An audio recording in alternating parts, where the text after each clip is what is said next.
now, preview time. So let's take a look at what's coming your way.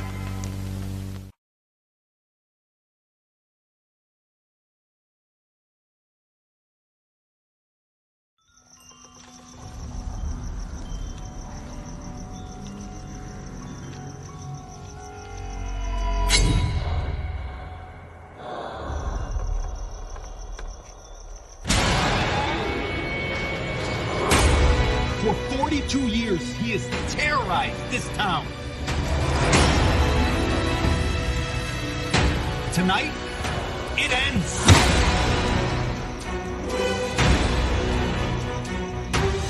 We need to stop this mother.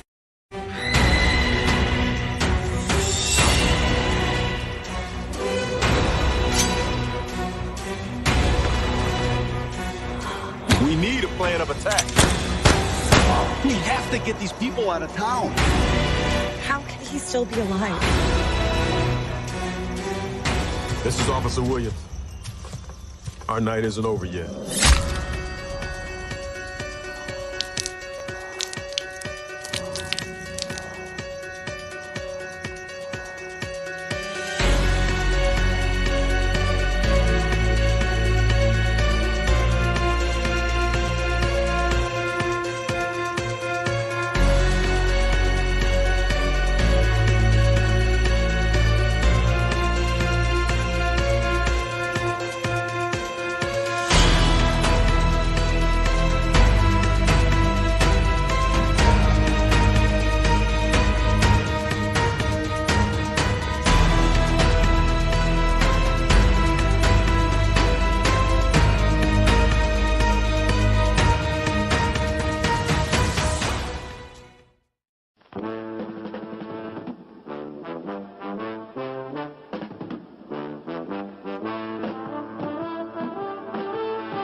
What is going on, ladies and gentlemen, boys and girls, children of all ages, and as Nathan Banks has pointed out so eloquently in the chat, hello everyone, Hello. and welcome to Halloween Havoc. I, of course, am the Renegade JJ Williams, joined here for the pre-show portion of the show by the West Coast Professor Jeff Meacham, Josh Mansfield, Paul Mead. Noah will be on momentarily to participate and join in the festivities, do the commentary with me and everything. But for right now, Paul is in the hot seat. What is going on, Paul? Nice of you to join us. I'm doing good. My voice is a little, or my throat is a little hoarse from going to SmackDown last night. Had a good time. Had a good time, and I'm ready for Halloween Havoc. Haven't watched too much NXT lately, but I'm ready for this. Yeah, as am I, man. Like, I'm really looking forward to this show. I know that I probably am hearing the grumbles in the back about how this is not Noah's NXT. Damn it! But I digress. Buy the T-shirt. Coming soon. I promise. But I mean, yeah, everything on this card. Damn it! Everything on this card looks solid. There's only one match that I'm really not caring about, but for a 6-match card, for everything to be looking pretty solid, that's pretty good by the Hunter and Hickenbottom committee there. Yes. We've got our hosts, Quincy Elliott and Shotzi Blackheart. Good to see Shotzi back on the brand for Halloween Havoc. I'm digging that. Oh yeah, absolutely. I mean, if anybody fits into the motif of what's going on here tonight, Shotzi is the girl to have. I mean, I was so bummed. I went to Frankensons, and Jeff and I's buddy Bart had a Shotzi from the Black Lagoon shirt on display. Oh man. But it was the only one he had. It was for display only. So when I went to go inquire about it for sale, There's a sticker right on it that says "Not for sale," Fucking but you can't barcode. see it because it's like up above his booth. So Right. you legit have to get like a step stool and everything to get up there. Just not for sale. It's like, oh, Mr. Classic Universal Monster over here would have dug that shirt. Yeah, sounds about right for Mr. Bart there. Anyway, yeah, it's funny. Yeah, Shotzi's definitely good to see Matt. Good to see everybody here. I'm about a 35-minute time crunch right now, but I wanted to make sure I popped in. Halloween Havoc is always one of my favorite WCW shows. I know Paul's representing the WCW brand, or at least the NWO version of the WCW. So good to see that. Yeah, I always like Halloween Havoc, and the only person that could possibly be anything better than Shotzi as a host would be Count Schiavone. If you remember that, God help you. Creepy. We could always get ECW's The Zombie, right? WWECW. Make sure you clarify that. Yeah, fair enough. Cool. Or the Yeti. There you go. Have that as a commentary team.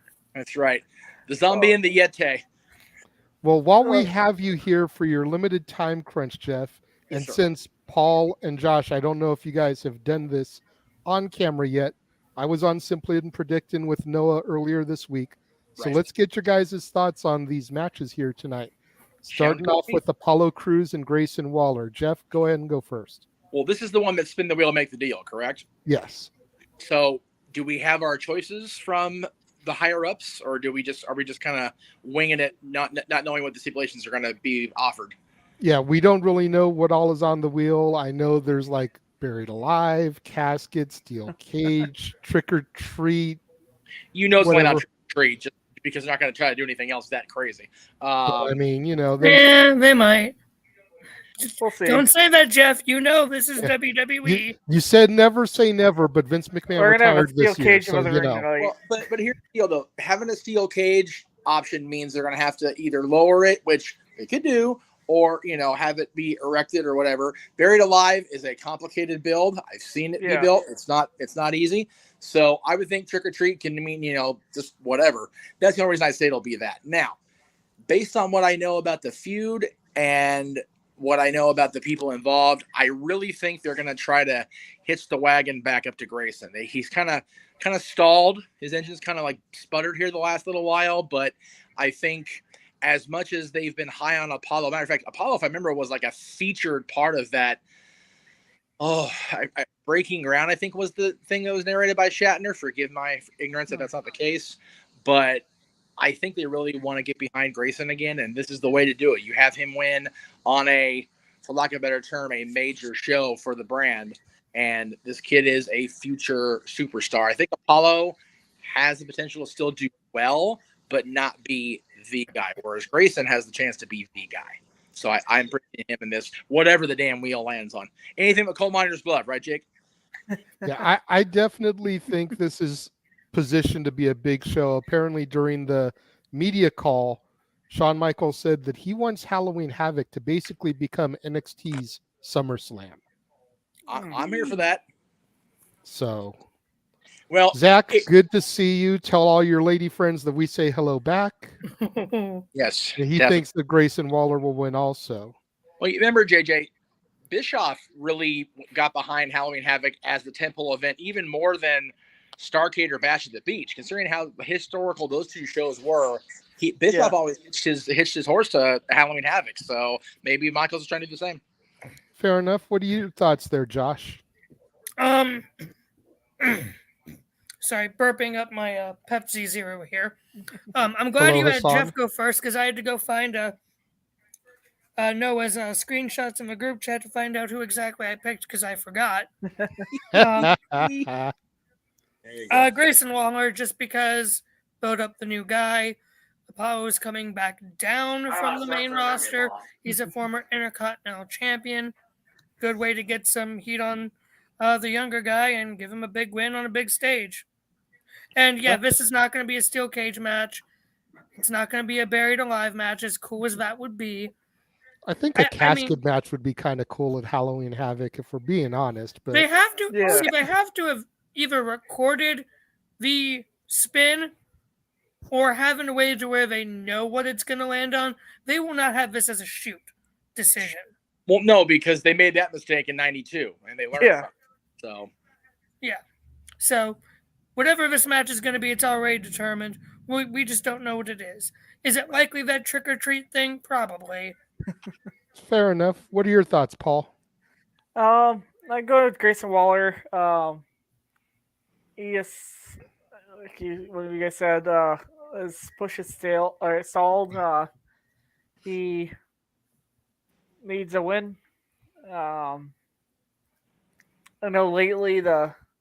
I know Paulo's now officially NXT, but I know lately the main roster guys have been getting the upper hand. But I think it's time for Grayson to win. I don't know. I haven't seen the wheel, so I don't know the stipulations there. right. That's fair. Looks like I'm the only one discussing this right now that went for Apollo Crews, so it's interesting. I hope I didn't pick Apollo. And for Paul, Apollo's actually on NXT full time. Yeah. Down. So speaking of good friends, better enemies, right? Roxanne Perez and Cora Jade. This should be interesting. They've gone back and forth for how long now, Jay? You've been following this feud better than anybody, I think. They've been going around, I want to say, since early summertime. Yeah. You know, when Roxy first came into the company, and her and Cora Jade were the best of friends. They won the tag titles together. And then Cora threw the belt in the trash can and turned. Yeah. Yeah, I want to say I was still living over at Natalie's house when Cora turned heel. You were. You figure I've been in this place now since late July, August. So at least 4 months they've been feuding. Yep. 3 or 4 months. That's a good solid program for WWE or NXT. It really isn't age. But it's a hell of a blow off here. You got the stipulation in place, and based on the fact that they've kind of introduced Roxy into the main roster narrative a little bit further, I think that as much as Cora's got the upper hand pretty much all the way through, she will continue to do that. I think I picked Roxanne on the official Noah sheet, if you will, but I'm kind of rethinking that now that I'm here live, kind of throw my cards on the table in front of the world. And I'm going to say that Cora pulls this one out and somehow denies Roxy her ultimate revenge. Paul, what are your thoughts? See, I could see, this feud going longer, but I picked Roxanne. I think it's a grudge match. It's weapons wild. I think should go weapon wild. I think Roxanne's gonna win. So, Josh, I picked Cora Jade for this one as well. I think Roxanne Perez, the former Ring of Honor Women's Champion, she's gonna stay in NXT a bit longer. I think we'll eventually have her versus the, which we'll get to that, the soon-to-be new NXT Women's Champion. But I think Cora's getting called up, actually. Oh. Okay. I think Cora's going to win and get called up, not lose and get called up.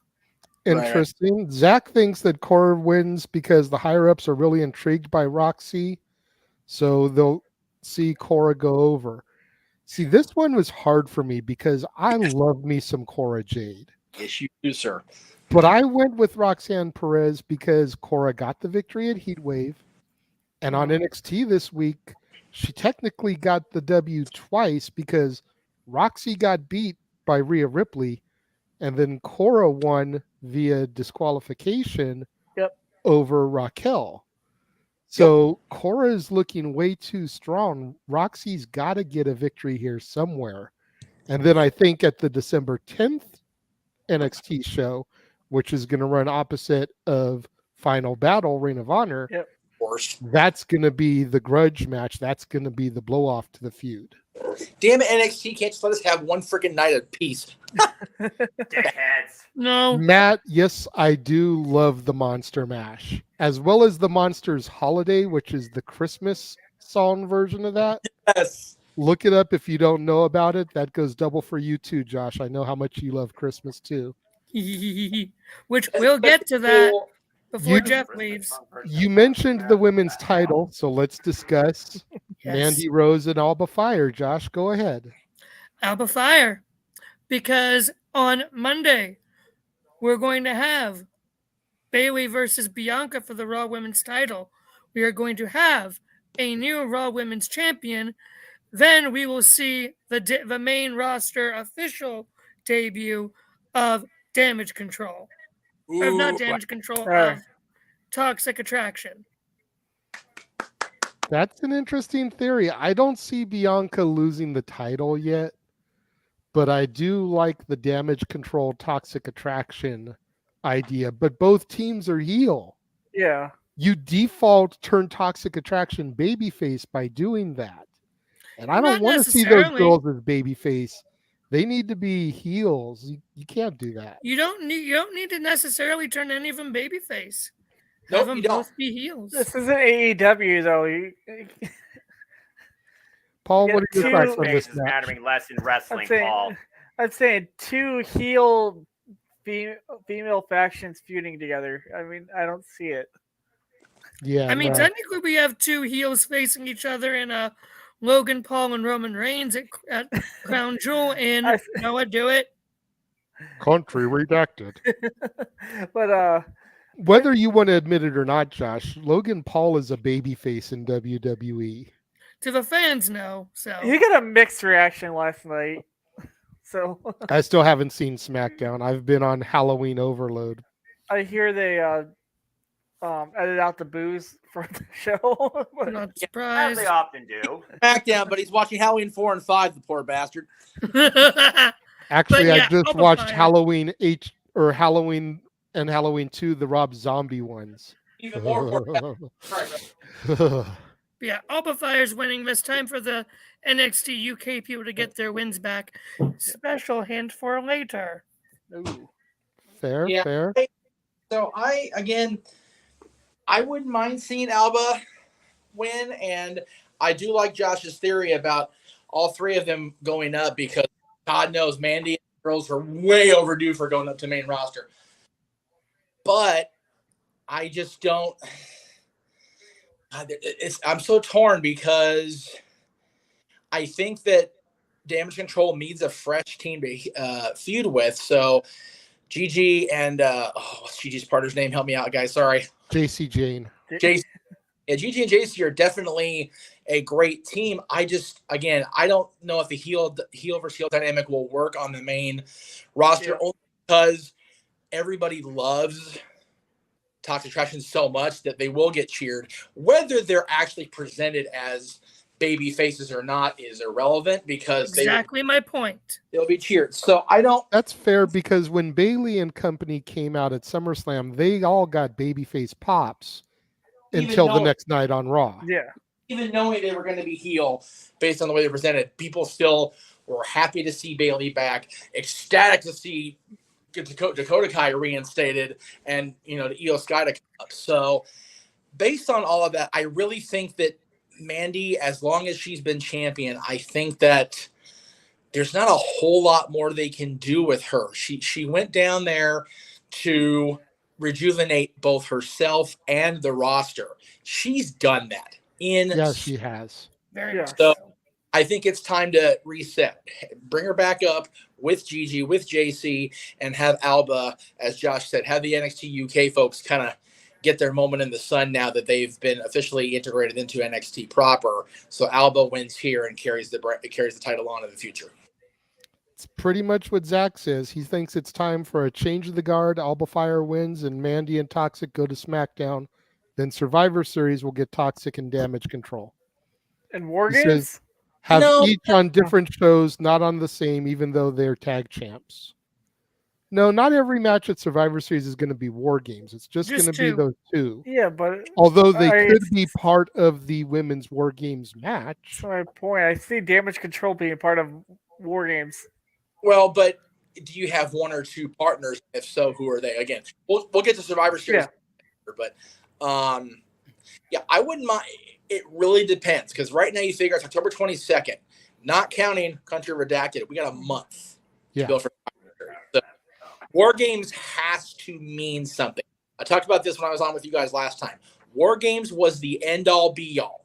So it has to have some meat on that bone, or I'm not even be bothered with it. That's fair. I also went for Alba Fire. A lot of the same reasons you guys presented. I mean, little stat that I pulled out on Simplin Predictin with Noah earlier this week. Mandy Rose won the title at Halloween Havoc last year. There you go. So Has it really been a year for her? She's had the belt for more or less a year. Right. So what better time to pass that mantle than at Halloween Havoc this year? Yeah, and you figure Fire's got that witchy theme to her. So what? See, that's why I picked Alba Fire. It's time for Mandy Rose to lose the title.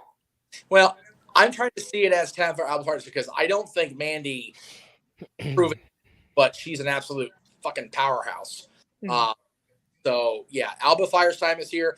This one, oh, Lord, I picked Damon to win only because I think Roddy's going to return and help against the brothers.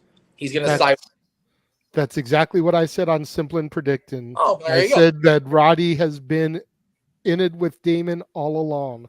Yep. He orchestrated the attack, you know, just as a way to get the brothers to try to trust him again just before that big hammer gets lowered on them.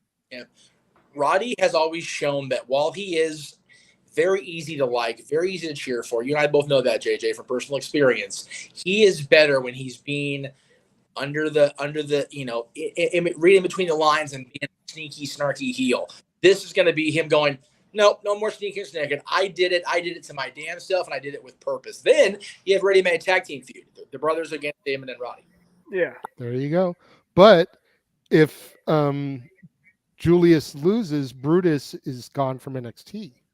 Yeah, that's the problem with that. That's the stipulation with this one. Well, maybe. So you don't have that as a potential feud. You figure if Julius loses, the Creeds are probably going to go up to the main roster, where me and Noah were talking about the Creed brothers versus Alpha Academy. Ooh. Maybe, okay, so I like that. Maybe they don't completely expunge the Raw versus SmackDown out of the. I mean, people all wanted that. We all wanted that out of Survivor Series, but to have two of basically the same team on one brand seems kind of silly. So maybe have them on opposite brands, but you know, still trying to garner to claim, you know, amateur athletic superiority, and then boom, there you go. There's your beef. Zach brings up an interesting point, saying that Damon Camp wins this match just off the simple fact that these matches are normally won by the monster, Kane, Braun, etc. Yeah. Was Cena a monster when he won his? It was Super Cena, of course he was. It was Bizarro. Answer question without bias. Must move on now. Paul, Josh, what are your thoughts on this one? I picked Damon Camp. I didn't realize the stipulation of Brutus. I see Roderick Strong or Ivy Nile getting involved. Is it time for the Creed? Could NXT break up the Creed brothers? I don't know. I mean, they got former NXT tag team champions. I could see Damon Kemp winning, and then Roderick and Damon bringing Brutus back later. I don't know. As a heel, I don't want him to break up, but Josh, anything you want to add to this one? Yeah, I got Julius Creed winning this one because they aren't breaking the Creed brothers up. I don't like that. That'd be dumb. I don't see them sending them up to the main roster either yet. I personally do not think they are ready yet for the main roster. No. If I'm being completely honest, I don't think they are. Bring Roddy back after to do a swerve, but Creed brothers win, then Damon and Roddy, beat the crap out of them. And that way we get the tag feud. But I just don't see that. I don't see Creed brothers being exiled. and hang up to the main roster just yet. I don't think it's time. It's fair. Brings us to the ladder match. The North American title hanging up. It's vacant right now. Nathan Frazier, Oro Mensah, Carmelo Hayes, Wes Lee, and Von Wagner. Josh, who do you got in this? I'm going Mello, actually. I'm going for him to win the title again. Yes, he could be called up to the main roster at any time. I say do that in the Rumble.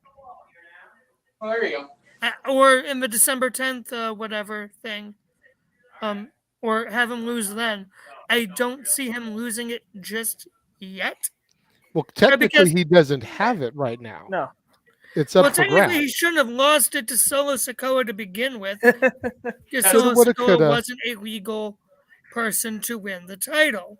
Right. So that's why I'm saying I think That Solo is will an win accurate statement. Why the North American title still doesn't matter. But I digress. Buy the T-shirt. I love you, Noah. That was actually up there. If this was like a 6-person and we could do another pick, I would probably do like Von Wagner. Honestly, Wesley, I still see as a tag guy. I feel bad for him. Oro Mensah, don't know, have a clue who he is. Nathan Frazier, who was he with again? Wasn't he in a tag? He just had a set of 3 matches against Axiom. Yes. Oh, that's right. Okay, so if I had to pick a second person, it'd be Von Wagner. But okay, Paul, what Memo are your again. thoughts? Yeah, like Keith said, I don't know who Oro Mensah is. I've seen a little bit of Nathan Frazier. I could see him getting it.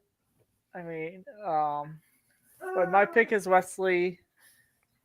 He deserves it. He needs his first singles title. I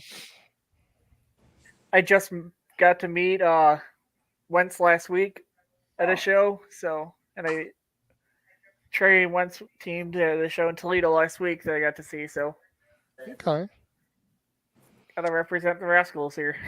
There you go, Jeff. Yeah, I want so bad for it to be Carmelo, but I also so bad want Carmelo to go up to the damn main roster already. Like, seriously, that dude's long overdue. Fudge. The day Memo goes up to the main roster, the day Victor Perry, we can hear him screaming all the way from New York. Right. If you know, you know. I do.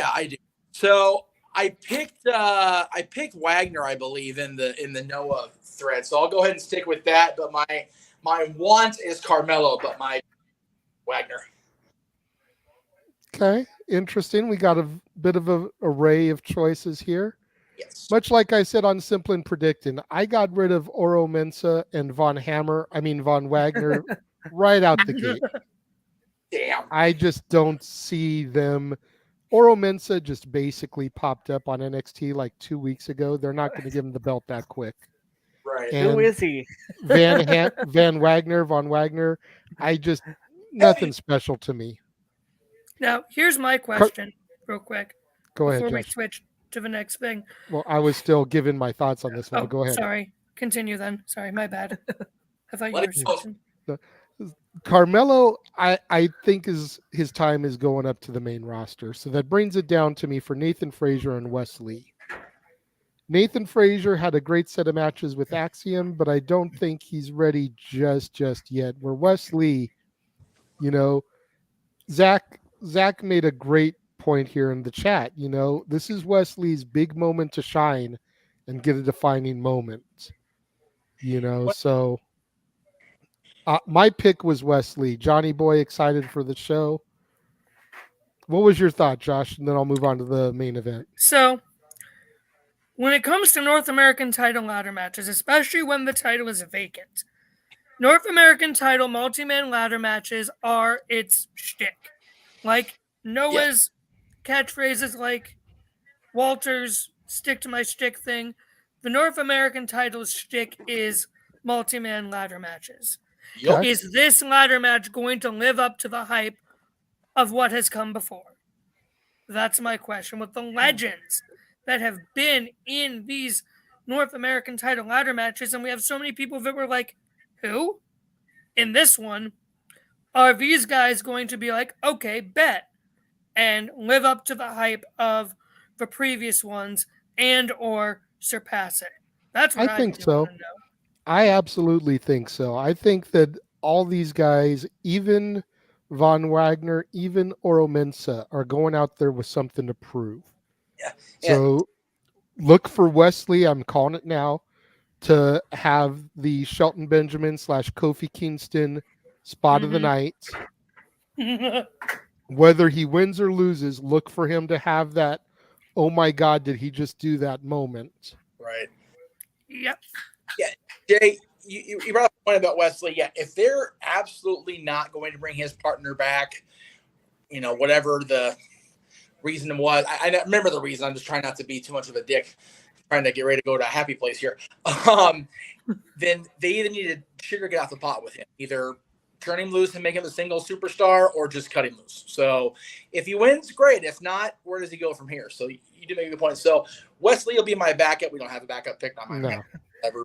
Why don't we do that, Noah? I'll stick with Wagner, but Wesley would not surprise me if they're actually going to do something with him. Fair enough. And that brings us to the main event. Jeff, I know you've got to get out of here in a couple of minutes. Yes. Let me go ahead and acknowledge Dwayne real quick. Hello. Thank you for joining us. Coming in, Dwayne. Appreciate that. Who have you got in the main event, there, Jeff? And then you can take off to the happiest place on earth. Yes. So we did say earlier that Alba Fire is going to become women's champion. We're talking about NXT UK guys getting their wins back, getting their redemption for having to be absorbed. Let's not forget that JD McDonough, aka Jordan Devlin, was kind of the alternate, not really the cruiserweight champion, because of having to stay overseas and not defend it during COVID. And then when they unified it, he lost anyway, which was a shitty thing. And then they ended up just getting rid of the title altogether, which his entire run has been kind of a, okay, now what? This is what? As much as Dragunov, fought to, remain champion in the UK, as strong a champion, much to my surprise, as Braun Breaker's turned out to be, JD McDonough is going to slip one in here and actually walk out of this match with the championship. And then we're going to see what Jordan Devlin, right, Noah, can definitely do. And I'm looking forward as much to it as anybody else. There we go. Paul, what are your thoughts? So, as of a week ago, I was pulling for Dragunov. I'd love to see him as champ. But then on Tuesday, it brought up an interesting scenario. I see Braun Breaker winning, and then Austin Theory cashing in. Okay. I don't want it to happen, but he's not cashing in on Roman Reigns. So he's got to cash it in on NXT. They're not going to give JD McDonough or Ilya Dragunov a short title reign to have Austin Theory cashing them a few weeks later. I think he's cashing out Braun Breaker tonight. Damn it! Whether or not he wins the title, I see him cashing in tonight on Braun Breaker. Okay. Josh? Well, Paul just stole part of my shtick for this match, but... Oh, good. So now you know how I feel. Oh, yeah, I know. The thing is, this is a triple threat, so this is easily a way for a strong champion to lose the title without being involved in the finish. Hey, Triple H, do this for Roman to get one of the belts off of him. Yep. But I digress. Buy the shirt. Definitely this is going... There's two NXT UK people back. JD, besides being, stuck as Cruiserweight champion and not being able to defend it, he had some speaking out accusations against him as well at the time. So that was also part of it. So that's why I don't know about him winning this one. Breaker's not walking out of this as champion. He's getting called up. And I think he will be the one to event. If it's not Drew, if it's not Bray, if it's not Sami Zayn, it should be Braun Breaker to dethrone Roman Reigns. Interesting. Goldberg 2.0. Wow. The person who's better because he's better than Goldberg. Is And Goldberg you stuck? know it. Like Bret Hart always has to get in an interview. But the person walking out of this match as NXT champion is Ilya Dragunov. But he's going to be going down. A-Town down. He's not walking out of tonight as champion. I like it. What was that, Jeff? I said, I like it. See, Yeah. here, Because here's the thing. Here's the thing. You have Austin Theory show up on NXT with the briefcase out of nowhere. You're not going to do that unless you're hinting of what he's going to do. Yeah. And that is going to be the final nail in Vince McMahon's toying with Triple H. Because Triple H is going to take Vince McMahon's hand-picked little boy, his hand-picked new Superman, his hand-picked new handsome face of the company after Roman Reigns, and he is going to make him cash in that Money in the Bank, not on Roman, but on the NXT title, the title that Vince McMahon downgraded back to developmental and tried to take world title status off of it, because since they demoted it to NXT 2.0, they're not referencing NXT title reigns like they used to as world title reigns. Yep. This is Triple H saying, this ain't developmental. This is a world title, and that's what I'm going to make Austin Theory cash in on. It elevates NXT by using Vince McMahon's hand-picked little bitch as a sacrifice to do it. I love it. okay, so there's a lot of ingredients in this chili pot for me to break down and dissect, okay? First of all, I'm going to go with the Dragunov claim. From the minute he appeared on my NXT, not Noah's NXT, damn it. Buy the shirt. I was ready to pick Dragunov in this match. And then I watched NXT this past week. And with the exception of Theory appearing on the ramp, one of the final shots was Dragunov holding the belt in the air. Yes. Which is usually a sign that you're not going to win. Right. But I've been also really intrigued by JD McDonough, or as I've been trying to correct myself for the sake of Noah and what little hair he has, Jordan Devlin. Oh, sure. Don't say my hair or anything, you know. Yours was gone when I met you, dude, for real.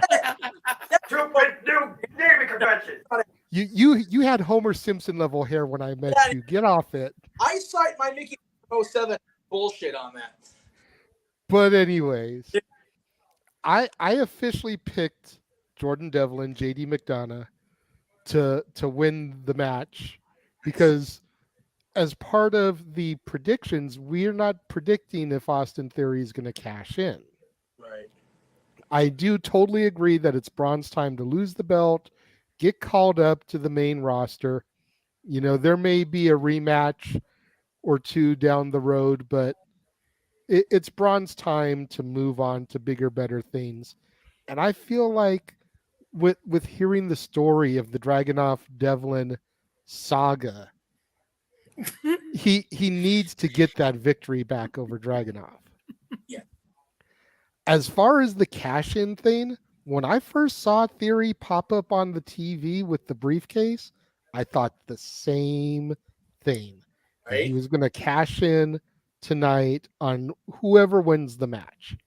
And maybe he'll tease another cash-in and have it go south, you know, much like it has in the past. Like Dwayne said, Theory is going to fail another attempt.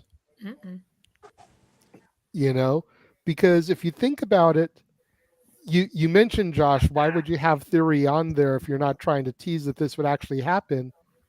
But this past week, NXT was going up against AEW. They had a lot of main roster people on the show.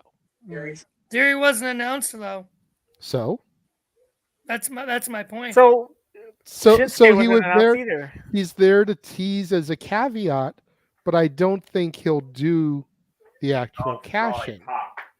Although I do agree the fact that if he cashed in for the title and won it, it definitely would help reestablish and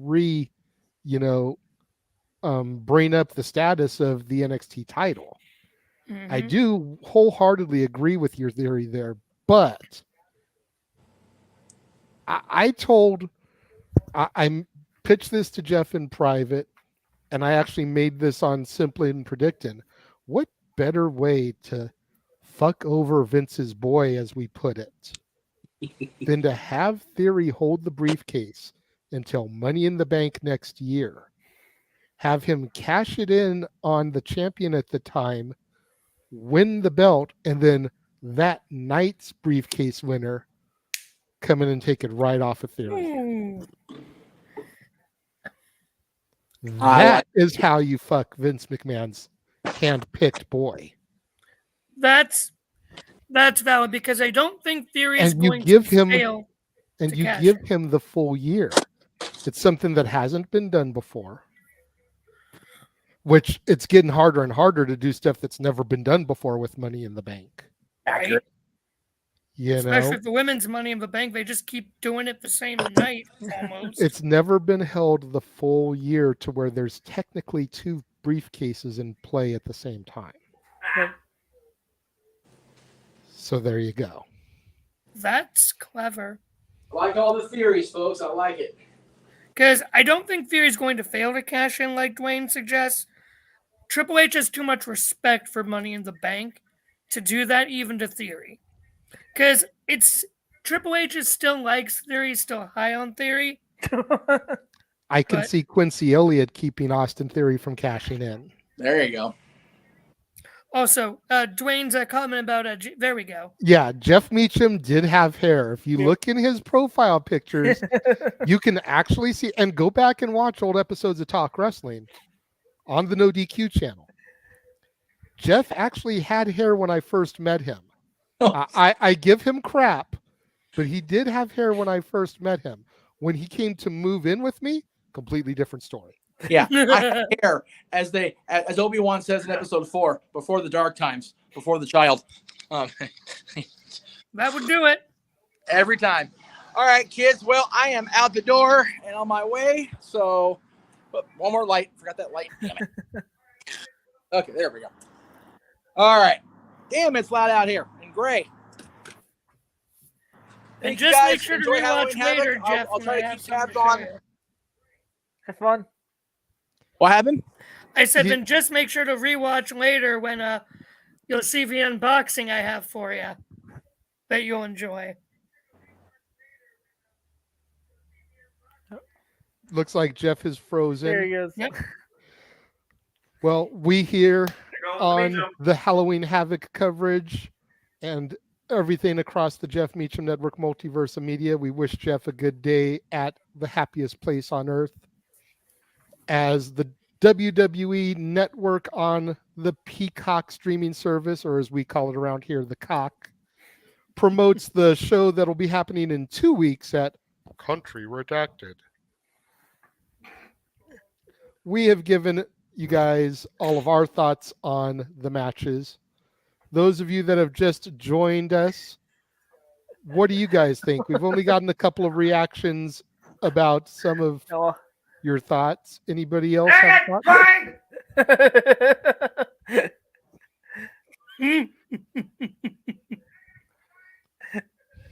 No trolling with Noah, Dwayne. And we see Bronathan Breaker entering the arena with the championship on his shoulder from earlier today. Lovely that. I am curious to see what some of the superstars will be dressed as for Halloween. Right? Yep.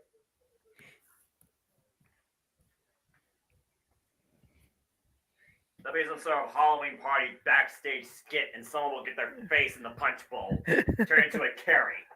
So, JJ. Yes, sir. Did we want to do the unboxing before the event starts and you guys do your commentary, or do we want to do it as part of open mic night? Go ahead and do it now because you're not sure if you're going to be sober enough to join us for open mic night. See.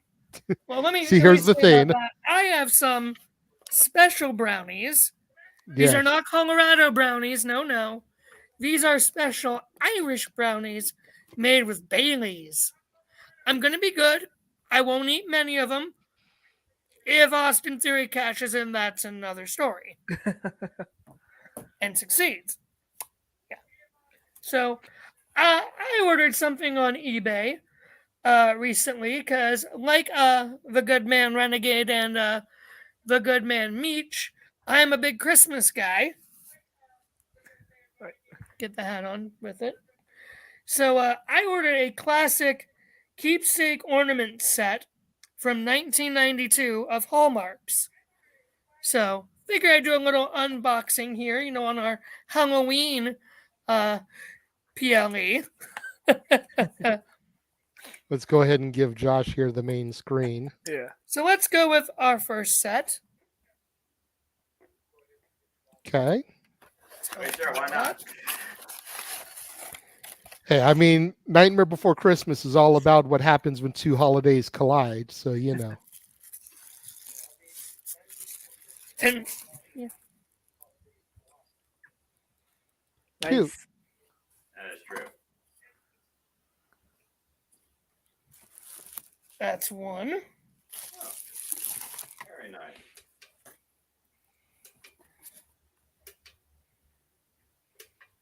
Number 2 coming up.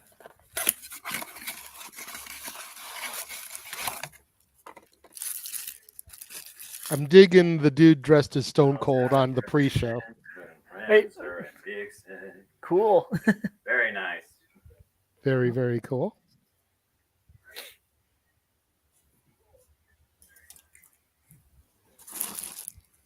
Box.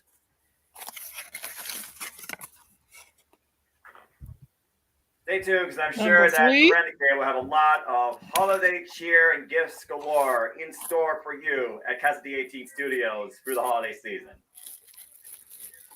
It's funny that you mentioned that, Noah, because I do have a copy of the original Miracle on 34th Street that I'll be giving away at some point. Ooh. Nice. There you go.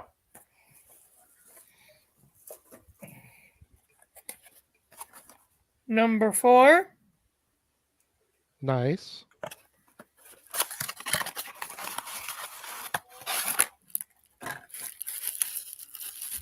Get them all out. Get the whole sleigh crew out. There we go.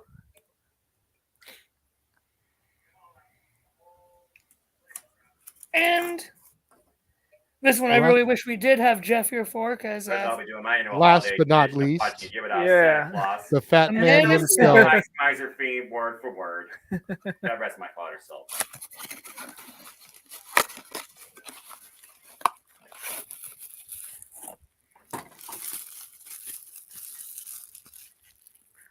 There you go. Where would we be without jolly old Saint Nick? Yes. Cool. And the best part about this is that they can stand up on their own and connect on their own to where you can either hang them on a tree or just set them out like this. Yeah. Nice. While we're go ahead and promoting Christmas, go ahead and hold up the Santa Claus one again, Josh. Very nice. Make sure everybody tunes in Monday, December 5th for that day's episode of The Dad's Not Always on Wrestling, when Jeff and I will be discussing the top 10 portrayals of Santa Claus. Go ahead and get that little cheap plug in there while we've got the ornament out. Okay, that's very blinding in the camera, dude. Sorry. Cheap plug. I wanted to point out I listen to Christmas music every morning at work. So. Nice. Oh, I listen to Christmas music throughout the entire year. I have a playlist of oldies so Christmas he probably got music. Wham! Last Christmas stuck in his head and regretting it. See, for me, give me the Bing Crosby, the Nat King Cole, the Johnny Mathis. That's my Christmas. Yeah. See, being raised the way that I was raised, I love all kinds of music. Josh, God bless you. Respect. You're a traditionalist. That's the way you're supposed to do it. Hold on, Noah. Hold on, Noah. Don't bite my head off. No, I love the traditional Christmas music, but I can also find a soft spot for some of the more modern stuff as well. It's like, at what point do you consider it classic traditional when you figure you hear stuff from the 90s on the oldie stations? That doesn't count. So it's like, All I Want for Christmas Is You is now technically considered a traditional Christmas song by those standards because it's been around for 30 years almost. Mm-hmm. I'm not saying that it holds a candle to Bing Crosby or Elvis or Dean Martin or any of that stuff. I love it all too. I listen to it every year. I have a playlist on Spotify that I cultivated called The Absolute Best Christmas. And it's got all of that stuff, but it's also got Elton John Step Into Christmas, which is that considered traditional or is that considered modern? That's I would up still to count that modern. subjective, but it came out in the 70s. I would say anything post. John Lennon, Happy Christmas, War is Over. Is that modern or traditional? I'd say now that's considered traditional. Same should be said about Elton John then. Came out around the same time, technically. But do you actually associate Elton John with Christmas? That song, absolutely. That's a classic. What song is it? Step Into Christmas. I've never heard it. Okay, so your assignment, as soon as we kick you into the green room for the first match here, is to listen to that song. Because I'm willing to bet you that if you hear it, you'll recognize it. Okay, we'll see. I mean, I'll send you my playlist. I think you'll enjoy it. Okay. So, yeah, I do have another playlist I'm working on that's going to combine some my old favorites with some new stuff. So, I'm working on, but that's fair. Ooh, that's an idea for a Christmas themed Dad's episode. Top 10 favorite Christmas songs for each of you. Jeff and I have done it. Look in the archives on his channel. Well, darn. Okay, then. Another couple years, we can maybe do it again because tastes change. New songs come out. But yeah, it's been done. We've also done Christmas movies, Christmas specials. All that content is out there, Josh. You just have to look for it. Look on YouTube, probably. Pop just came into the chat room. What's up, Pop? Wonderful Christmas time, Paul McCartney. That I do consider a traditional one. Okay, but that came out in the late 70s. That came out after Elton John. So if Elton John is modern, Paul McCartney should be modern. Okay. You see what I mean? It's Yeah. subjectivity. At what point do you consider something modern and traditional? Right. I mean, Johnny Mathis is still performing. True. The man, that man is a legend. Noah, you got anything to chime in here? I see you kind of patiently standing in the background. You want to just jump you in? Ready you ready to claim your seat at the announce booth? As the Peacock Network shows us the rivalry between Braun Breaker, J.D. McDonough, Jordan Devlin, and Ilya Dragunov. So here we go. Silent Night by the Temptations. That's one of Dwayne's favorites. That's one of my So for Christmas songs, my traditional all-time favorite, definitely Adeste Fideles, O Come All Ye Faithful. Usually the Bing Crosby version. Or, no, not the Bing Crosby. The Nat King Cole version is probably my favorite. Okay. My other favorite, it's a not as much known one, In the Bleak Midwinter. Good one. Okay. Yeah, I've never even heard of that one. Oh, it's so good.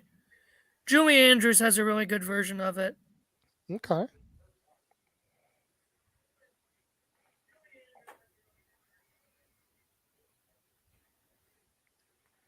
Cool deal. Oh, I know everyone's doing it in December. Good grief. What was that, Noah?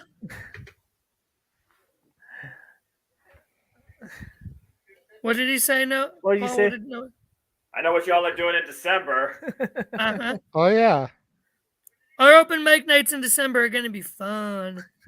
most definitely. My favorite Christmas song, and I don't know if you would call it traditional or not, even though it came out in the late 70s. So by some of the logic we've established here, it should be considered traditional, but it's the only version of it I know of, and I know people are going to laugh at me for it, but whatever. I will die on this hill. It's called The Christmas Wish, and it's performed by Kermit the Frog. Yes, Kermit the Frog, on the John Denver and the Muppets: A Christmas Together album. Okay. Huh. And basically the song comes out and Kermit's saying, I don't know if you believe in Christmas or if you have presents under your tree, but if you believe in love, that's more than enough for you to come and celebrate with me. Basically touching on the fact that Christmas isn't the only holiday out there. There's Hanukkah, there's Kwanzaa, there's people that just don't celebrate at all. But if you believe in love, come on over. We can have some fun. We can celebrate the season. Yeah. One that I would definitely say is because it's not like a traditional Christmas hymn. It's more of a traditional Christmas song, like on the radio. Definitely Mary's Boy Child by Henry Belafonte. That's love such a good that. one. You like it too, Paul? Yes. So good. I don't like the Boney M one. It's just, nah. Like, no thanks. The traditional one by Henry Belafonte, that's a good one. Okay, Dwayne, what are you on with all of these? Yes. Blue Christmas by Porky Pig. Yes. Oh, hell no. I mean, he went there with the Redneck 12 Days of Christmas, but I'm down with that. That and the Here's Your Sign Christmas by Bill Engvall. Okay. Are those the three wise men? No, it's ZZ Top performing a Farm Aid concert. Here's Your Sign. Well, how about I think I'm going to head out as we get ready for this. We'll see if I'm, cognizant enough to be back in here. Sounds good, Josh. And again, feel free to just mill around in the green room if you want. We'll bring you in between matches to give thoughts on what occurred if you choose. If not, I'll probably be trying to cling in between matches. That's fair. If not, then hopefully we'll see you for open mic night. Yep. I will catch you later. All right, Josh. Yeah. And then there were two. A good man. I want to throw out Christmas Can by Straight No Chaser is awesome. I haven't heard that one. I'll have to look that up. I know who Straight No Chaser is, but I haven't heard that. So it's a mixture of Christmas. Yes, Dad. I know I did. Thank you for busting me out here live on the air. But I was the kid that was wearing his tank top and shorts in the middle of June, dancing around his room to John Denver and the Muppets: A Christmas Together. Especially the Electric Mayhem version of the Little Saint Nick. So, yeah, I like Little Saint Nick. Oh. Giving us a final rundown of the card here before they go live. Ooh, it looks like it's going to be a casket match between Apollo Crews and Grayson Waller. On the wheel, it's a casket match. But did I call it or did I call it? Like, I felt like we needed something that added to the spooky. Yeah. Buried Alive, I don't feel the feud's hot enough for that. So, casket match is just perfect.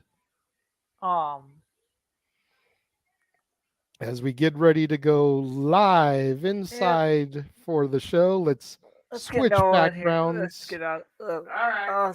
Here we go. There we go. Sorry. Ooh, little tease of Cody Rhodes here.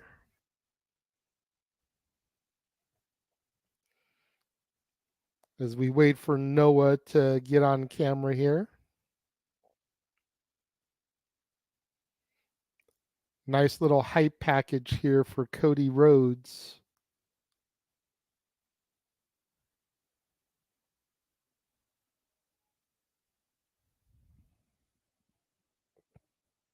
what does everybody think the first match is going to be?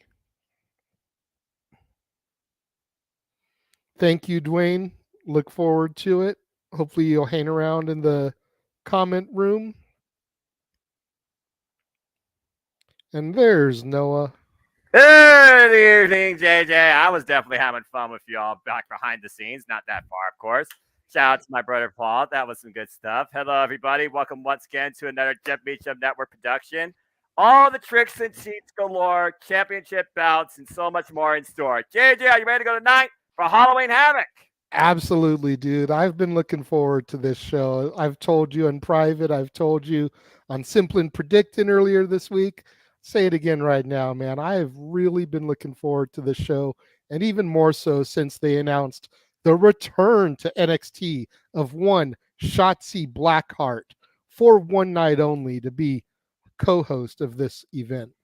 Well, if there's one person that definitely personifies the spooky, wild spirit of frightful delight, it is definitely Shotzi Blackheart. So I am glad to see her back on the screen tonight. And I'm sure she's going to have all sorts of fun and tricks up her sleeve. And who knows what else in between. As we learned now, it will be a casket match between Grayson Waller and Apollo Crews. Somebody's about to go 6 feet under, kayfabe-wise. Yeah, absolutely. That just amped up my desire to see this match, because that was the one match I felt flat for me. Maybe it was because the stip hadn't been announced yet. Maybe it's just because I feel like this feud hasn't hooked me. But now that we know it's going to be a casket match, just to add to that extra little element of spooky with the coffins and everything. You know, you think of Dracula lying to rest in his coffin and vampire lore. It just makes it that much better, I think. Yeah, and with a casket match, you have no idea who might be involved. There already might be a cadaver inside the coffin. You wonder if either of these two men are going to have, like, you know, a skeleton in their closet to help them in this affair. But again, that's only one thing to look forward to tonight. As I got the W logo on my screen, as again, we are here together. Let's have some fun once and for all. It is time for NXT Halloween Havoc as a full moon graces my screen. Of course, we got to have a cinematic intro to this night that is fully themed. Chucky. Yes. It had to be Chucky. He had to haunt tonight because of the Steiner involved. He had to. Of course. I mean, we saw him briefly on NXT this past week, specifically his encounters with Chase U was just hilarious to watch. Chucky is one of my all-time favorites. You know, Jeff subscribes to the Michael Myers saga. I have been a fan of Chucky and Child's Play, I want to say, since Child's Play 3 came out, and I think that was 91, 92. I've been a fan of it ever since then. You know, just something about the killer doll and the soul trapping and possessing, you know, the fact that it looked like a My Buddy from back in those days didn't help matters. And little known fact, Chucky pretty much killed the My Buddy franchise because nobody wanted a My Buddy doll anymore. It was too much like Chucky. So yeah, I've been a huge Chucky fan. Chucky and Lawrence Talbot, the Wolfman, specifically the OG Lon Chaney Jr. version. Those are my go-tos for the spooky time of year. Fair enough. Again, I never really got deep within the spooky spirit, to say the least. But when it comes to wrestling, I could at least relate to a degree, the themes. And again, I know a diehard fan of Halloween, not just here in ODQ, but in the wrestling community in general. Laura Denise, the bunny, hey, Allie. She literally is doing a 31 Days of Horror, watch along, doing these all sorts of movies. She lives off horror paraphernalia. Rob Bob. I don't remember the idol that she idolizes. She personifies horror. If you ever wanted to talk with somebody about horror, she's the person to talk to. There you go. But that's not what we're about tonight. It might be the theme, but let's remember there is wrestling involved still to a degree. Absolutely. And here we go. We're getting our first look at the hosts for the night. Good Lord. And Shotzi Blackheart has gone full Joker. I love it. It looks good on her. I can't figure out what Quincy Elliott's supposed to be. That's probably part of the costume. There we go. Well, as Shotzi Blackheart said, it is showtime as WWE presents NXT Halloween Havoc. Tricks, treats, and many will suffer defeat. As we are live from Orlando, Florida, in the NXT arena, welcome, ladies and gentlemen, everybody watching along in this JMN production to NXT Halloween Havoc. I am, of course, the Superman Noah Foster, and here tonight, I'm just simply here doing commentary. I'm not dressing up like anything. With me, as always, horror enthusiast, and of course, my great color commentator, the Renegade JJ Williams. JJ, are you ready for a night of frightful delights? I most definitely am, Noah, and it looks like we're going to start off with the North American title. That's an interesting choice to kick things off. I would have saved that till mid-show, but you want something that's fast-paced, action-packed, that's going to draw asses and ratings. Is there any match on the card other than the North American title that's just like primed to do that? I would have to say no. And as we got our participants coming out, here comes Nathan Frazier coming off a great series of 3 matches against Axiom. Storming in here like Iron Man to a degree. Definitely exhibits the speed. Nathan Frazier, of course, formerly involved in NXT UK, as we've seen the crossover now with NXT 2.0 and NXT UK becoming this NXT. Nathan Frazier looking to finally claim his first singles championship in WWE. And when I think about the NXT North American Championship, you basically alluded to it during the kickoff show. It is the match that defines the title holder. What doesn't define it, though, is the person that holds it, the legacy. And, of course, we all think that the previous owner kind of got shafted. Will he once again score? Oh, okay, I remember this theme. And here comes Oro Mensah. Again, not a mouth disorder. This is a former NXT UK Tag Team Champion, Oliver Carter. And all he sees in front of him is gold. But again, will he claim it tonight? I don't know. Pretty bad luck there doing the slide under the ladder. But then again, Razor Ramon did that at WrestleMania 10 and ended up winning the championship from Shawn Michaels. So, but again, on a night of spooks and horrors, is superstition the one thing on your mind? And here comes Wes Lee, my pick to win this match. I would say this guy right here is the wild card. We've seen what Wes Lee has tried to do, renew and rebuild confidence, since right now he rose solo in this NXT. Of course, we remember MXK, former Dusty Cup winners, former NXT Tag Team Champions, due to unforeseen circumstances. Wes Lee now, he's on his own in this NXT, and he looks to ascend the summit tonight as North American Champion. Yeah, he's got so much to prove here. And like I said in the predictions, the kickoff, win or lose, look for him to have that match-defining moment a la Shelton Benjamin, Kofi Kingston, or even a John Morrison here tonight. Well, again, when it comes to the NXT North American Championship, the ladder match is the real stipulation. So again, do you live for the moment or do you go for the prize? Speaking of going for the prize, here's the guy with the greatest towards the height, Von Wagner, accompanied by Robert Stone. Will we be entering Von Wagner's world as NXT North American Champion? You know, I don't think so. I think granted, I've only been watching since April again, but I haven't seen that much of Von Wagner to really make him feel like a solid threat to the title, despite his size, despite the sheer mass on his body. Like, there's been nothing really presented about him to make me think that he is North American Champion material. You know, I think of the North American Champion and I liken it to the Intercontinental Champion, that workhorse, show-stealing performer. And well, you want to talk about workhorses? Trick Williams up on the higher platform.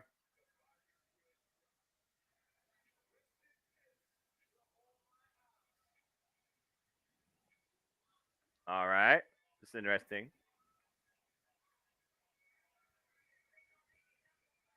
And here comes the former two-time NXT North American champion looking for a hat trick and hit his greatest slam dunk ever, Carmelo Hayes.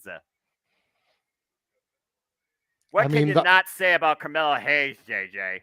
He's the ultimate blue chipper. You know, when I talk about this being the workhorse title, he has proven that he has the star power, the moveset, the athleticism, the stamina to be main event player with this championship night in and night out. But has he shown so much that he's ready to finally make that jump up to the main roster? And is it somebody else's time to ascend the ladder, break through the glass ceiling tonight? All 5 men look up at the prize. Center stage, bell rings, we are underway. And the ladder match is all about strategy. It's all about adaptability. You see, nobody right now is going after the ladder, and no one's making a move. Carmelo, though. Well, wait a minute. Oh! As I said, I must leave with the first shot. At this point, you just got to try and isolate the rest of the bodies before you even can grab the instrument towards achievement.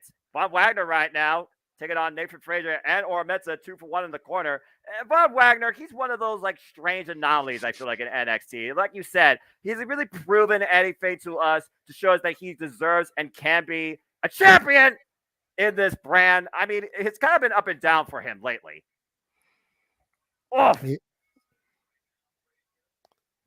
Nathan Frazier off the corner. Whoa, nice move stop. Picking up speed. Orametsa, Nathan Frazier again. All the misdirection, just sending Orametsa to the other realm of the ring. Trick Williams at ringside, too. We got to consider if he's going to come into play. And David Frazier looks to fly! Cross body wipes out Von Wagner. David Frazier on fire so far tonight.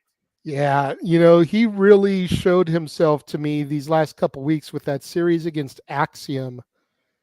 Man, I knew nothing about either one of those gentlemen coming in, and both of them went all out, balls to the wall. Either one of them could have been in this spot, and were we able to have a second pick in our league, whichever one won that series would have been my second pick. Well, again, the field's only 5, so only 1 pick is decided upon tonight. Carmelo Hayes, eats the ladder face first. And again, in a ladder match, you sometimes see strange alliances. Orametsa and Nathan Frazier, using the ladder to right now eliminate some of the competition. Wait, Carmelo Hayes looking to come up. Nathan Frazier face first. Is it really that strange of an alliance, though, Noah? You mentioned how both of these guys came over from NXT UK when it got melded into this NXT. So they're very familiar with each other, I'm sure. That's a fair point. I don't remember if Brent Carter and Nathan Frazier had much experience against the hottest tag team under the sun, one half of the former NXT UK Tag Team Champions, former Oliver Carter now, Orametsa. But I do understand what you're saying. But again, at the end of the day, only one thing matters, and that's to find a ladder, climb it, and claim the NXT North American Championship. We talk about ladder matches in the North American Championship. We've seen this ladder match define champions like Carmelo Hayes, and let's not forget the very first title holder, Adam Cole. And meanwhile, Orametsa and Adam Cole get well soon.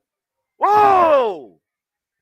Big exploder, says David Fitted outside the ring. Orametsa right now with a chance to claim the opportunity and the championship. And Wesley here comes Wesley. Again, you talk about speed, you talk about the agility. Rolling Pele kick. That was some innovative offense. Yeah, and turns by 360, using his own momentum against Wesley and catching him with an overhead kick. And Carmelo Hayes right now taking the ladder down for some reason. I think this is a smart strategy. You got 2 of your opposition in the ring. Carmelo Hayes clearly knows this is not a time to climb the ladder and claim the championship. And we've seen how ladder matches have affected careers before. Oh, man! And that could have seriously jacked his leg up. overhead backdrop leg more on the ladder, as you alluded to, and there's a missile shotgun drop kick, by Wesley or Mensa Camilla Hayes suffering at the hands of a ladder. I'm not even sure what happened there. I think Von Wagner just tripped. It looked like Wesley went to drop kick him in his knee. Yeah, I'm not 100% though. Well, this is smart, though, trying to trap him in the corner with the use of a ladder, pushing the ladder into Von Wagner's midsection. Pretty hard to climb when you can't breathe. Accurate. And Wesley now flips out of the corner, and Von Wagner, whoa, my! Thank goodness. Oh, that boot! Jesus. Turn Wesley inside out. Mr. Bring Stone out the casket for Cruz and Waller. Just throw Wesley in it from out big boot. I mean, to be fair, we also have an ambulance match later tonight, and before this match is over, someone might need it. There you go. Ugh. We've seen how ladder matches have affected careers, shortened them, threatens to end them to a degree, not just for workhorse championships. You alluded to WrestleMania 10 with Shawn Michaels and oh boy, the power of Von Wagner, Nathan Frazier in a bad spot. Oh. Power bomb onto the ladder from Von Wagner to Nathan Frazier. Jesus. Suspended in between the ropes for added measure and pressure. Take a look at this. The bounce. Ooh. There is no give to that ladder. None. I've been hit with ladders before. It is not a pleasant feeling. Again, you could tell from firsthand experience. I've only seen it firsthand. I remember what happened back at AEW Winter Break when I went there live with Cody Rhodes. Good Lord. Again, ladder matches are where you make or break yourself.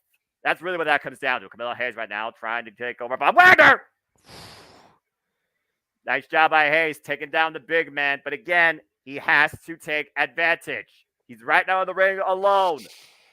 Are we looking at a 3-time NXT North American champion? Ladder in place. Oh, wait a minute. Out of the corner.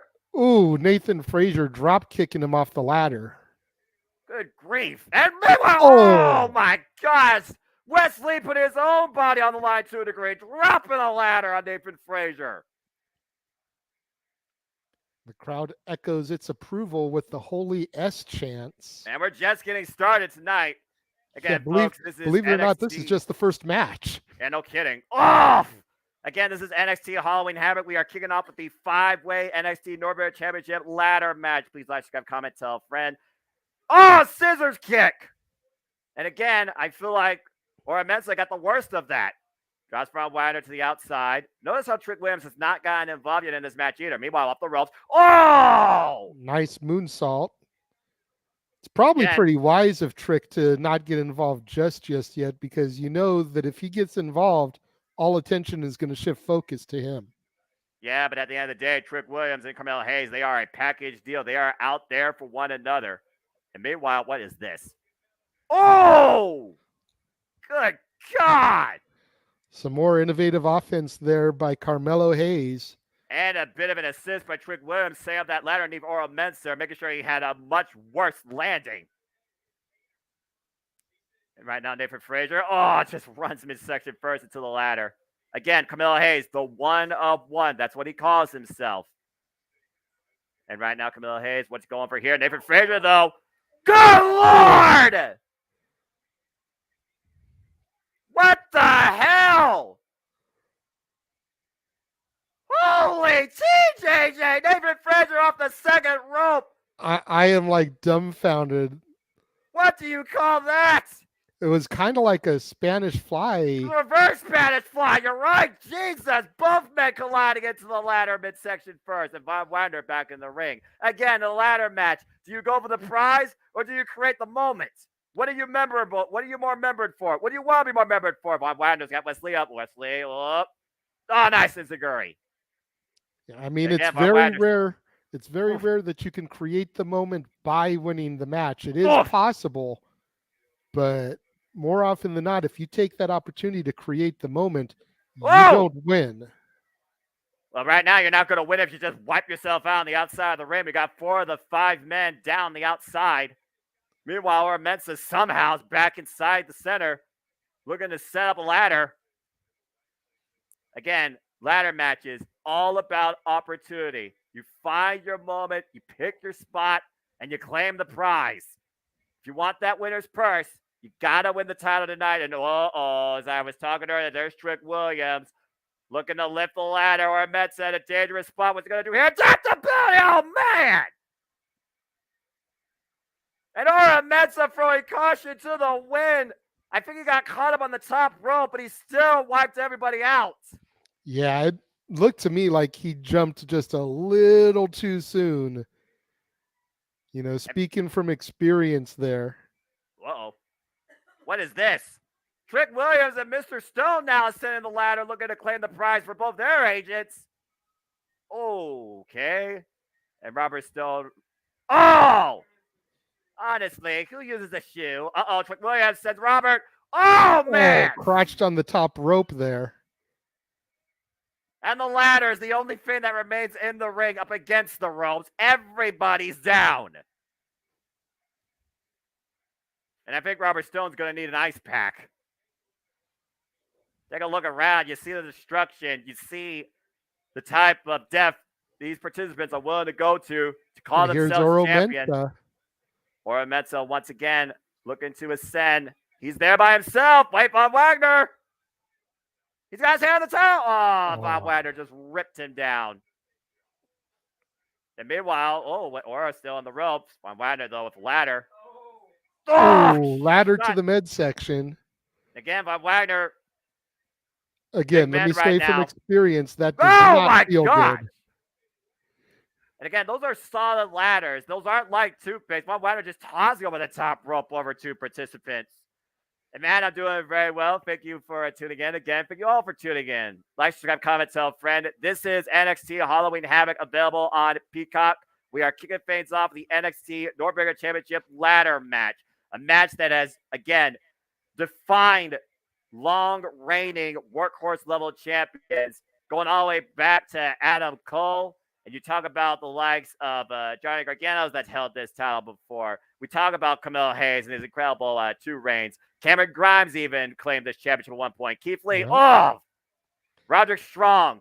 And right now, Von Wagner is looking to add his name to that list of great champions. I could be wrong, Noah. I'm going to have to see a replay afterwards, but I think Von Wagner hit a fan trying to get that huge ladder out from under the ring. I think you're right. That might be a bit of a lawsuit.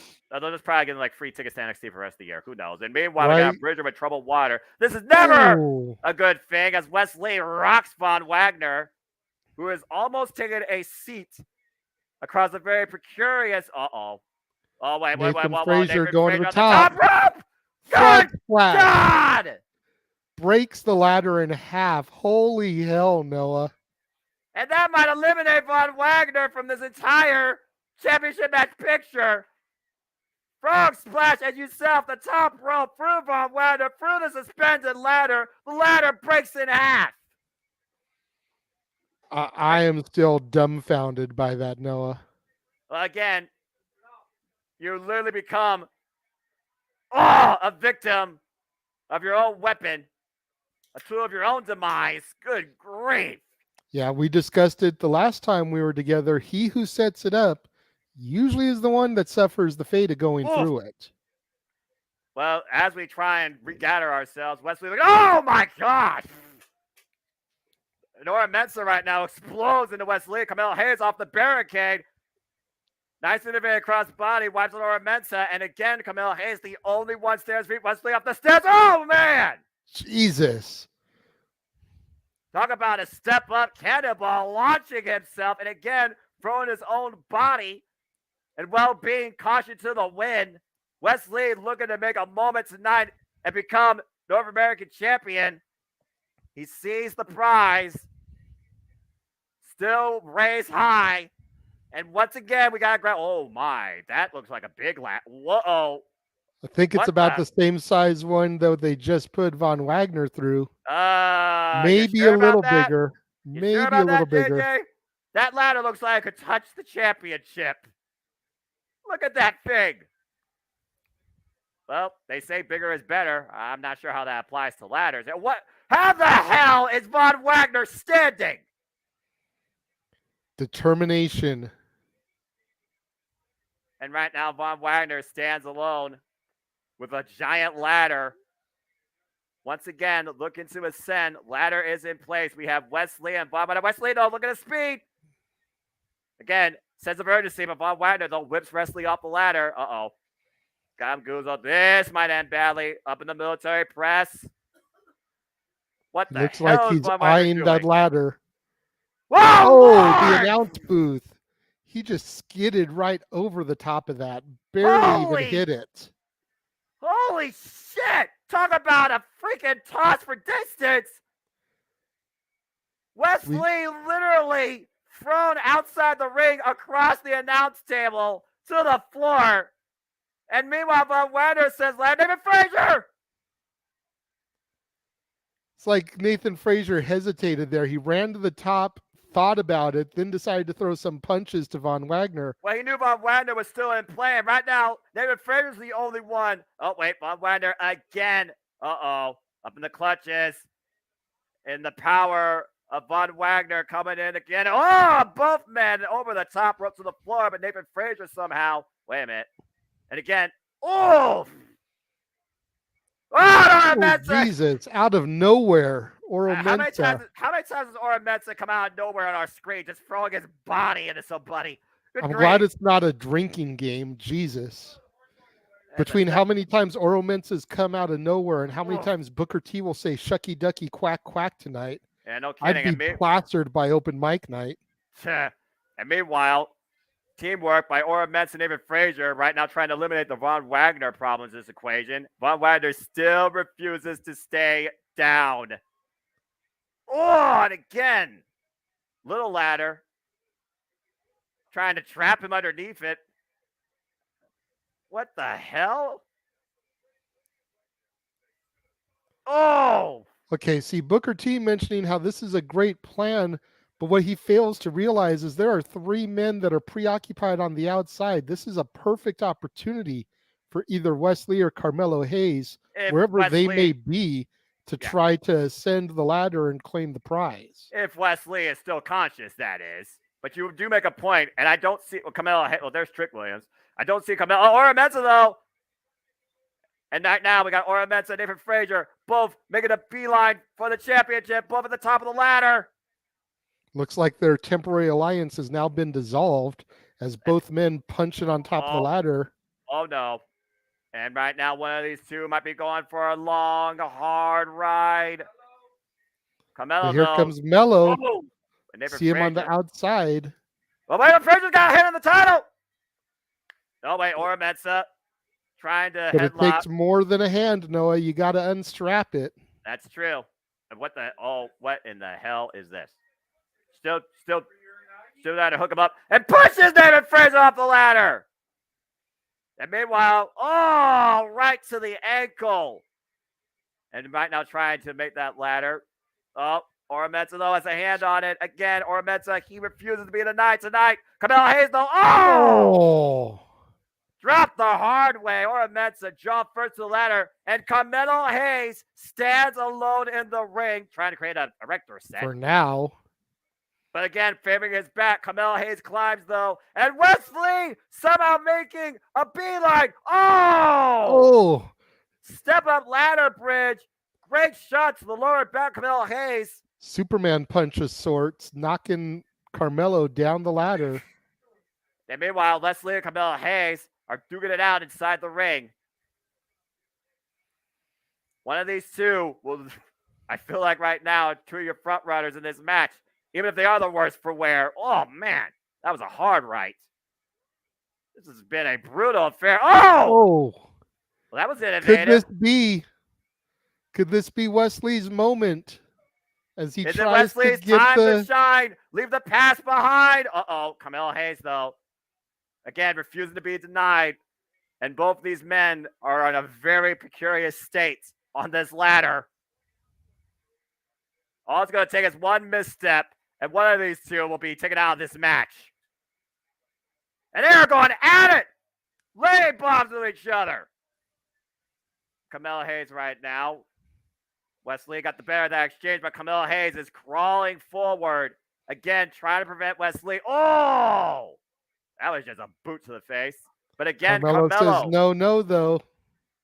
Carmelo refuses to be denied. Wesley, what are you going to do? Oh, good God! Ridiculous short-range meteor double knees, nearly bouncing himself outside the ring in the process. But take a look around. Wesley is the only one conscious, the only one with a working heartbeat, ascending the ladder to claim his first WWE NXT North American Championship. He is there, JJ. Yes! He's got it. Wesley wins. Wesley has finally clinched the championship and defined his singles career here in the new NXT. Wesley finally procures his first ever singles championship. Wesley is your new NXT North American champion. Standing ovation from the NXT universe as well. Yeah, absolutely. Much props to Wesley for that. You see the damage outside the ring, the bodies that have been laid to waste. It looks like a car crash out here on the 15, the Cajon Pass. Let's take a look at some of the highlights here, JJ, because boy, did Wesley fought hard tonight. Look at this. Good God, I thought he was done after that. Table with no give. I can't believe Von Wagner did this. I see you in the green room, Josh. 1 second. And John, how's Wesley, it going? Brand new here to the channel. Denied. And this was the turning point. This was the game changer. Oh! And maybe the final shot of the 2-minute buzzer as Wesley finally ascended and claimed the ultimate prize tonight. Wesley, first time ever and new NXT North American champion. What a match. Howdy. Hello, Josh. How are you? So, the reason I popped back in is because I've had one so far. I was a dumbass and forgot to eat dinner earlier. Womp womp. And the brownies and the icing on top are both filled with Baileys. I've only had one and I'm already feeling it. I imagine you would be. So, I don't know if I'm going to make it to open mic night. So, that's why I decided to pop back in here. Holy crap, that was fun. Yeah, again, all 5 men, they left it all out there in the middle of that ring. You can give some credit to Trick Williams, too, trying to get involved on behalf of Carmelo Hayes. Again, they are a package deal. But tonight, unfortunately, Carmelo Hayes, he didn't hit the slam dunk. It ringed around the rim, and he fell short. Wesley prevails. Yep. Now Carmelo can go up to the main roster and feud with Seth Rollins. Well, that's what you hope for. And again, I do like that idea, but only time will tell. And John Millard, thank you for being here. Hope you are enjoying yourself. And Pop, I definitely agree. That was a great opener as the NXT North American Championship ladder matches usually pertain to. As you said, it is the match that really defines who will create a new legacy with this championship. Hopefully, Wesley right now will definitely go the distance. He ascended tonight, but can he stay at the top of the summit? It's going to be hard. Weeks. It's going to be hard. You know, they always say that winning the championship is easy, which I disagree with that to a certain extent, but defending it night in and night out against all comers. You think about Joe Gacy. You think about Cameron Grimes. You think about Mello, who's going to want his one-on-one rematch. You think about Frazier, Axiom, Von Wagner, any of the gentlemen we just saw in that match. And no doubt. You know, if the Creeds have to break up, you think about Julius or Damon Kemp coming after him, or Roddy even once he gets back to health. There's so many viable contenders that are going to be gunning after Wesley. And Wesley, is he going to be able to maintain at that level? I think people are going to look at him, just to make a current comparison, a lot the way that people looked at Liv Morgan. You know, he finally was able to do it, and he's had that moment, and that's great. How long is he going to be able to defend it before he cracks? Well, again, can you withstand the pressure and the weight, not just the 10 pounds of gold that you now have, that it means to be a champion? You are the hunted versus the hunter. It's a whole different world, a whole different ball game, whole different paycheck. but it's a whole different level of responsibility and endurance and risk of injury. Yep. I'm probably going to get going because Peacock decided to be a dumb butt. And because I still have my Peacock tab open, come back to this and Peacock decides to sign me out. Womp womp. So I will catch you guys later. You're not missing much right now, Josh. They're just showing a video package on the EST Bianca Belair. This is the problem with WWE. They don't know how to just keep the ball rolling. They have to have all this pointless filler content. That doesn't matter. They're probably trying to set up for either the casket match or the ambulance match next and clear all the ladders out of the ringside area. When you're talking about getting prepared, we see the former named Jordan Devlin, JD McDonald, looking to finally claim the top prize tonight in NXT in our triple threat main event. Mm-hmm. I am going to go get actual dinner before I eat any more of those brownies.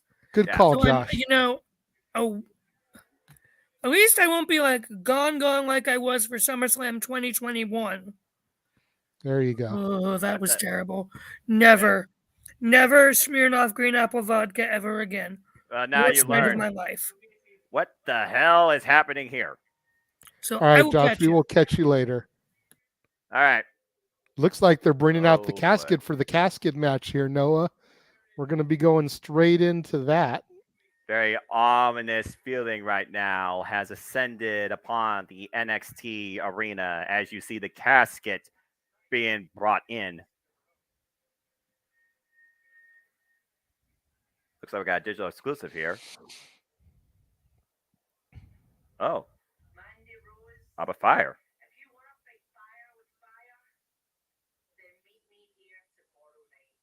Huh? Are there tonight? Abba Fire calling out the NXT Women's Champion to meet her at an undisclosed location. I'm not sure this is a wise move.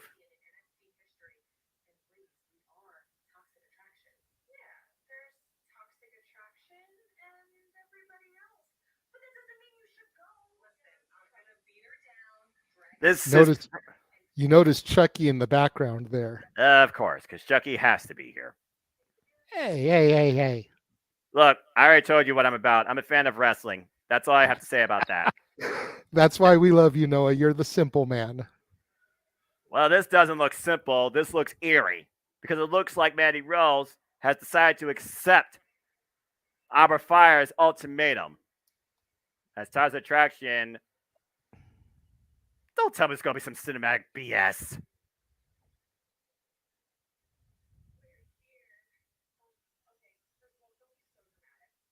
I mean, this is probably normal for GT Dolan, former Priscilla Kelly. I mean, she probably lives for this stuff.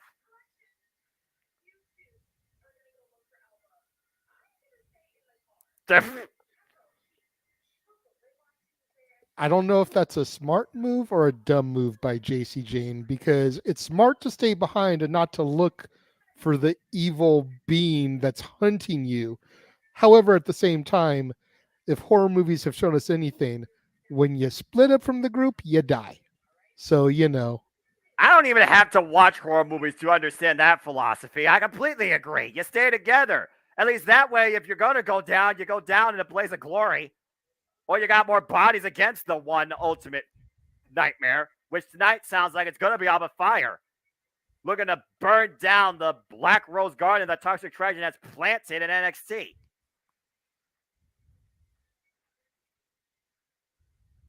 One rosebud at a time, it looks like. What the hell is about to happen here?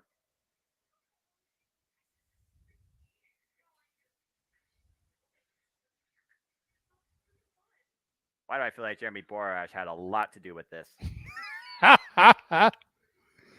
Better Jeremy Borash than Vince Russo. Yeah, I guess that's true. All right. Well, folks, for those that don't know, we are looking at a what I don't even know what to call this. This is it looks like Toxic Attraction is wandering around this almost like a house of horrors, if you will, but they haven't even entered into the legitimate house yet. This is just the yard paving the way to the entrance. Well, I guess it wouldn't be Halloween Havoc under NXT without some sort of House of Horrors presentation. Although I don't think Dexter Lewis and Johnny Gargano are waiting behind that door. No, and correct me if I'm wrong, Noah, but wasn't the last cinematic match the Boneyard match with AJ Styles and The Undertaker? You would be correct. So, even if this is going to be a little bit more cinematic in its nature and not actually happening in the ring, so to speak, it's been a minute since we've had something like this. And wouldn't Halloween Havoc be the perfect place for something like this? In retrospective, you are correct. I mean, we know, we get it. This is not your NXT, damn it! But I digress.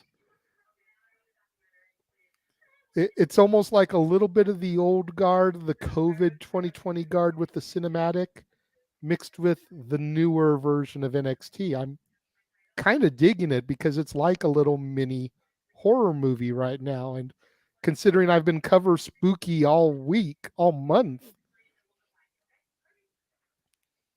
Now, all I have to say is this is better off at a drive-in or a movie theater, not at a wrestling show. In 2022, when you no longer have to worry about people watching from only Zoom.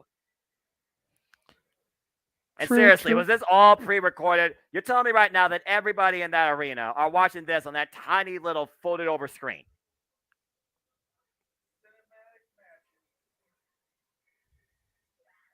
Again, when I think about back in days.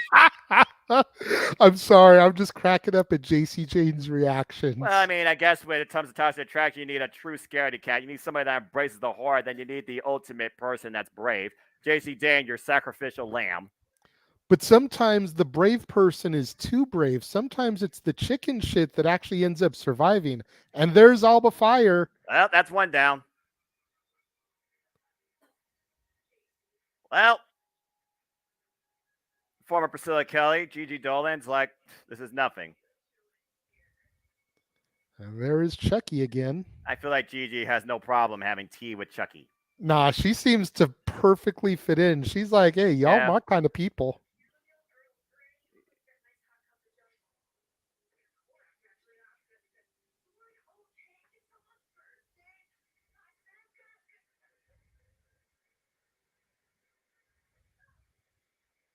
Well, maybe now we'll actually see a fight. Because there's Kaylee Ray, Alba Fire. Looking to take out all the numbers. Oh, Gigi fighting back. This surely is cinematic. You hear no commentary. This is almost like Mystery Science Theater at this point. You would just have commentary in the little corner like shadows. Yes. But you don't even have that. I give Gigi credit, though. She's fighting. Well, never mind. Super kick. Shadow Gamer says, this reminds me Grimes and Dexter in the haunted house during their feud. Yeah. And that was just for Carmelo Hayes to reclaim his NXT Universal Championship. That wasn't even a match. That was just a presentation. That was mind games. Meanwhile, the NXT Women's Champion, Mandy Rose, is now alone.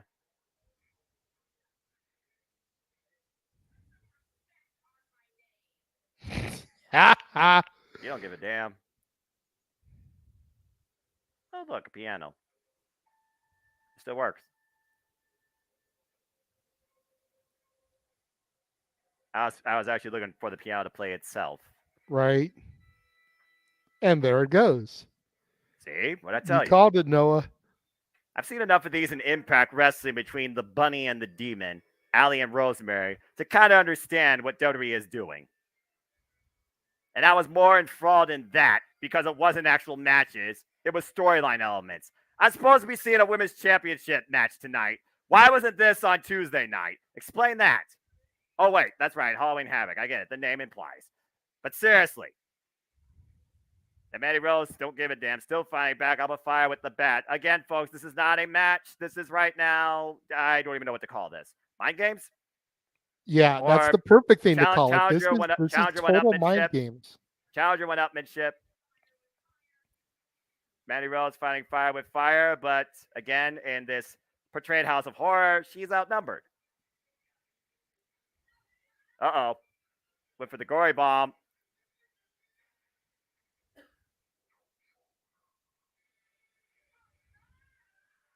Got her in a chokehold, looks like, with the bat.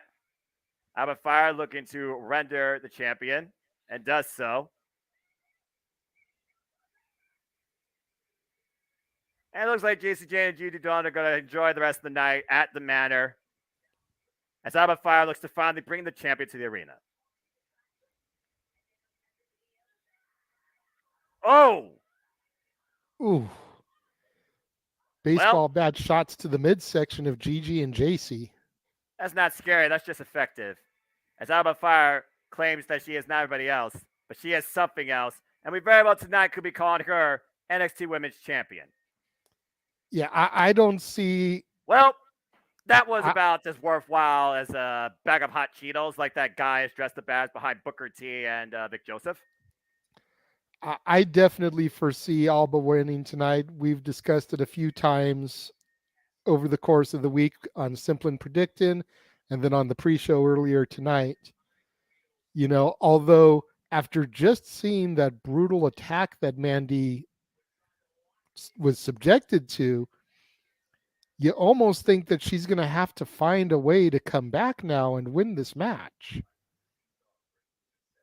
So how will we rate that on IMDb? Well, knowing that there's probably going to be more coming to that, you know, I'm thinking of the Hollywood backlot brawl that we saw between Roddy Piper and Goldust at WrestleMania 12, how there was little elements of the story and the chase, even cycling in footage of the OJ pursuit as part of that presentation until they finally got to the ring and had their match later in the card. I have a feeling that's something similar to what we're seeing here tonight. But I would rate that segment, honestly, probably a 7 out of 10.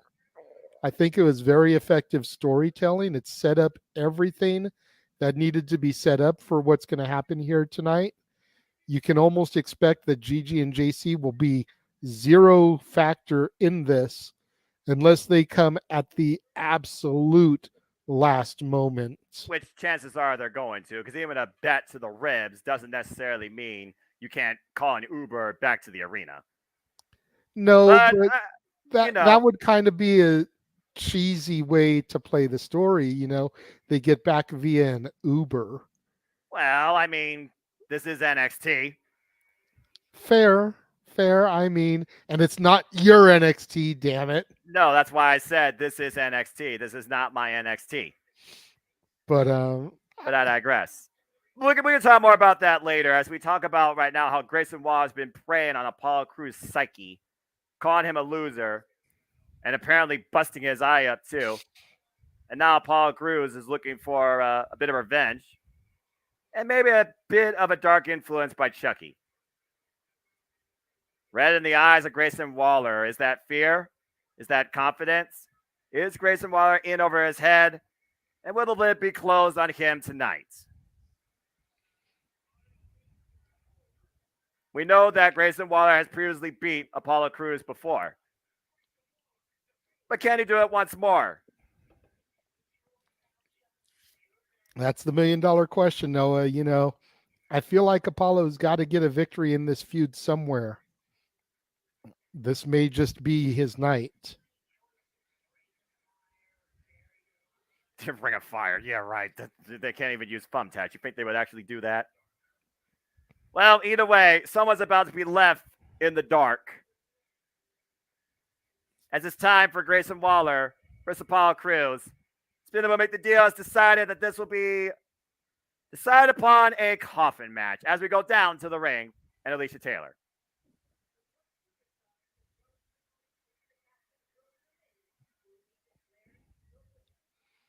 It's as simple as that. You think about casket matches. Grayson Waller looking to bring a different effect tonight that will allow him to put Apollo Crews inside the casket. I'm not sure what sort of effect it takes to close a lid on another human being at Halloween Havoc, but maybe Grayson Waller will actually surprise me. Shadow Gamer X says, may Grayson rest in peace on this night in the casket. Or at least until he's backstage. Yeah, you know. I love how they're going with the old, like cinematic looking caskets as opposed to the more comfy looking ones that you're accustomed to seeing these days. I It mean, really kind of gives that horror effect to it. I think that's a great touch by whether it's Shawn Michaels or Triple H, yeah. whoever it is that's booking this match. That's a I mean, great. most caskets nowadays is just wood outing with some velvet covering. So whether or not there's velvet inside of that remains to be seen. And here comes Apollo Crews.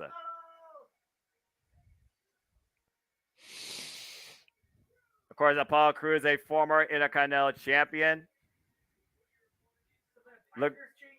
Looking to put his opponent inside the casket. Recently made his return to NXT. This has been like just some bad blood out of nowhere, it seems, between these two. But again, you try and make a name for yourself. Apollo Crews trying to redefine himself. Grayson Waller trying to further his own Instagram follower degree at Apollo Crews' expense. Yeah, I've said it before. Grayson Waller kind of comes off to me as like the next generation of The Miz or even Austin Theory, who can't really call him the next generation as he's still kind of hot and relevant right now. Miz being a 10 plus year vet, you can say that those two are the next generation of him, but definitely fits into that whole characterization with the followers, the social media, etc., playing a huge portion of his gimmick. Now, these two start throwing punches and a drop kick early on in this match. Well, I mean, at this point, let's think about this. There really is no strategy when it comes to putting your opponent in a coffin match besides wear them down enough to close the lid on them. But you got to get their body in there first. So as long as they are aware of their environment, it's not going to be that easy to do.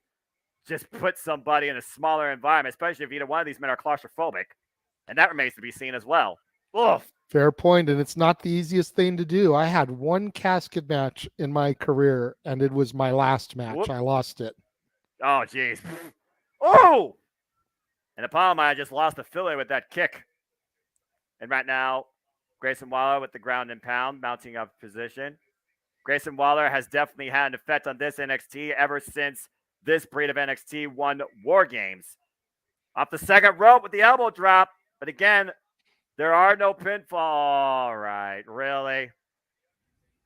Oh, well, if you're going to insult one of the greats. Say reminiscent of that Taker Lesnar face off. Yeah, but I would not think Apollo Crews thinks Grayson Waller in the same degree of respect like those two have for each other. And no, of course not. Just the similarities. Whoa! Nice moonsault. Don't know how much of that Apollo got, though. I think he got maybe a bit of his arm and then missed the rest of his body, but at least it was enough to take Grayson off his feet, allegedly. And meanwhile, again, we see that casket. We see the two officials there on each side of it. And right now, Grayson Waller begging for mercy. Oh, and takes Apollo out at the knee, dropping him face first on the entranceway. I will say this. The midsection. I don't give a damn about the social media influence that this guy's trying to portray, let alone how this is supposed to, really move forward the wrestling game.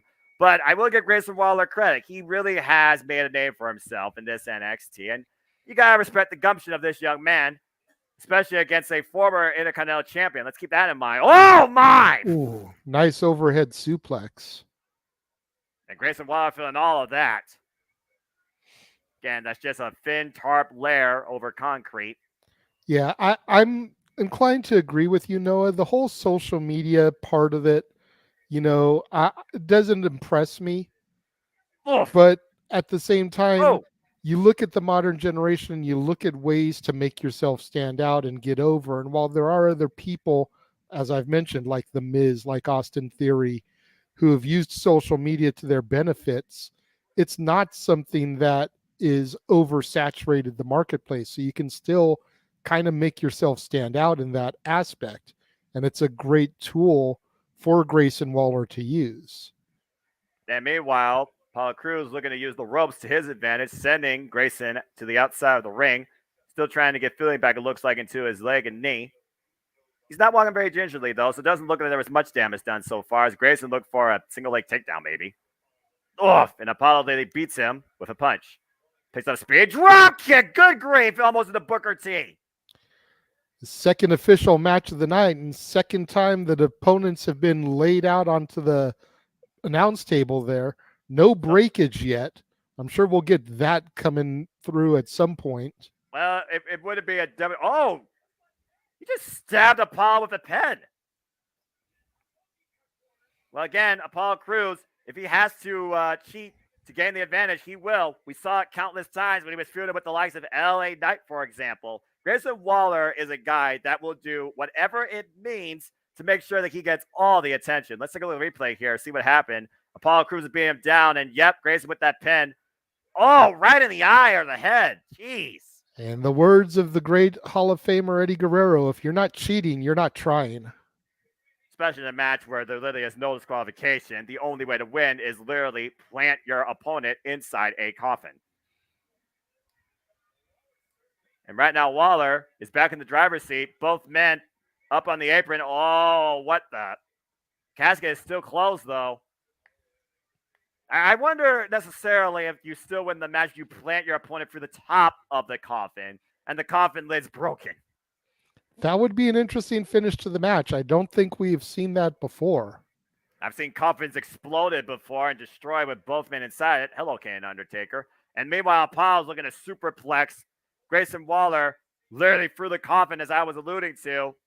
But Grayson fighting back, and again, right back to the eyes. They're trying to. Oh my gosh! Well, there's your question being answered. Looks like the referee's looking on like, does this count? Well, he's in the coffin. And the lid is technically closed.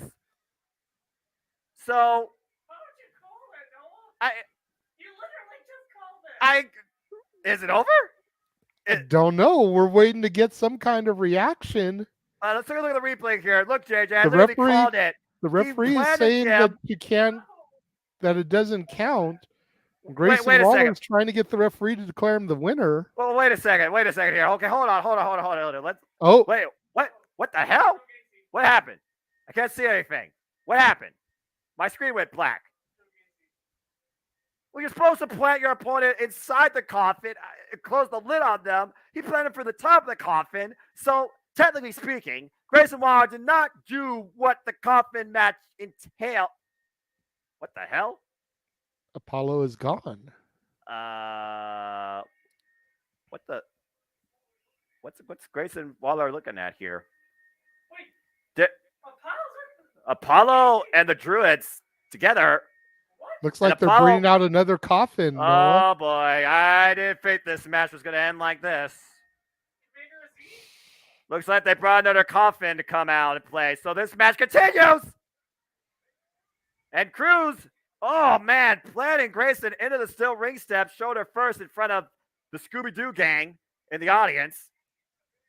Oof. Yeah, I was going to point that out during the last match, how it looks like some of the audience members are dressed up for the show. Well, I'm really getting a kick out of the Scooby-Doo gang. Well, jinkies.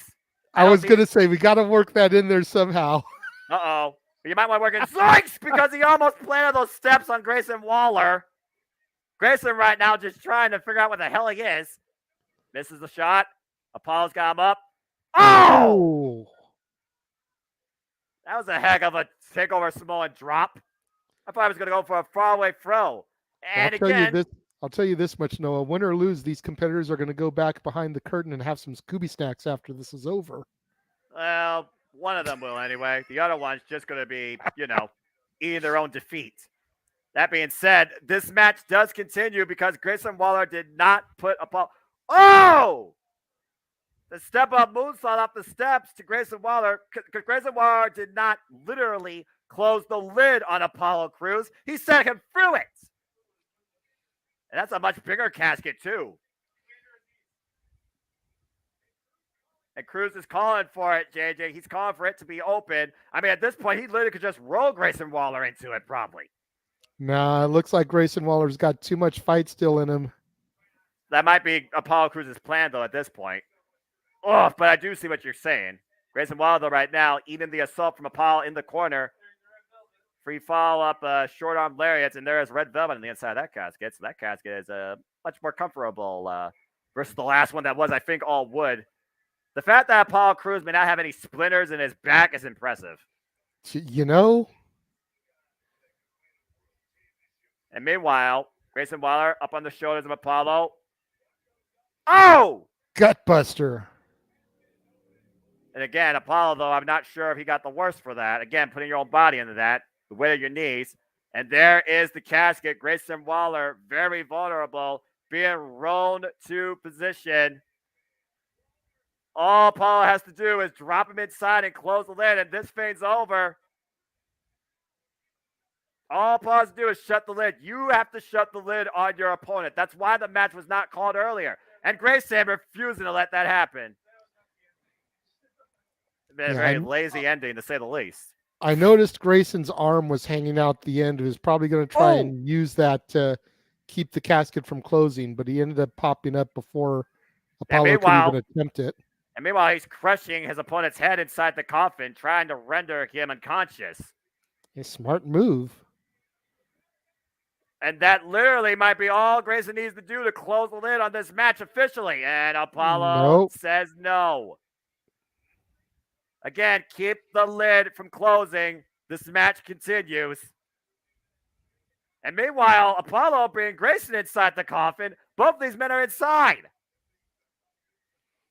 Both men trading punches as they stand up inside the coffin. Oh, and both just rocked each other. What are we going to do now at this point? And Grayson gets out of it.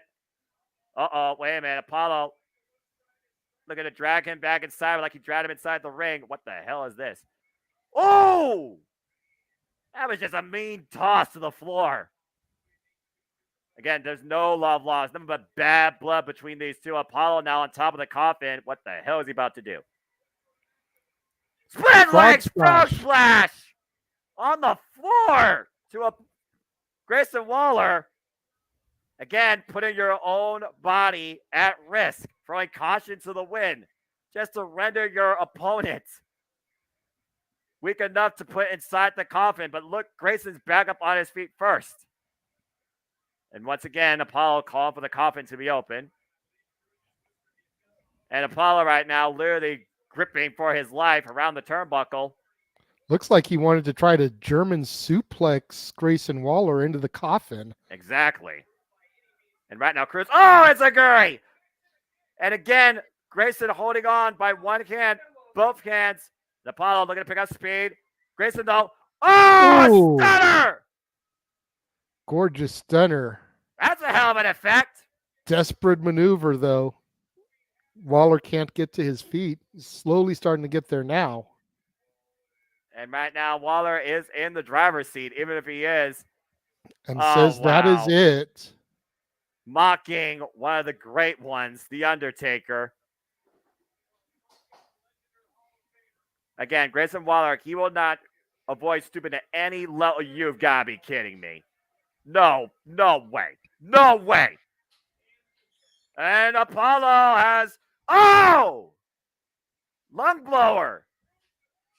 Cruz with a great counter to the attempted two-stone power driver by Grayson Waller, knocking the wind out of him. But again, Apollo slow to capitalize. We've already broken one casket. Are we going to break another? Is this going to be it? Grayson rolled back inside again. Apollo with the lid. And Grayson fingertips and pushes his way free. Oh! In a straight right. And once again, Grayson immediately gets out of the coffin. And what the hell is this? Look at it. Whoop. Back elbow strike. I forget the name of it, but he was going for his finisher there. Well, it looks like Apollo was well aware of it. Again, that might have been the same way he beat him previously. Oh! Face Definitely first. had the move scouted. And meanwhile, Apollo plants Grayson inside the coffin! Close the lid! Seal the deal! R.I.P. Grayson Waller. Apollo Crews wins!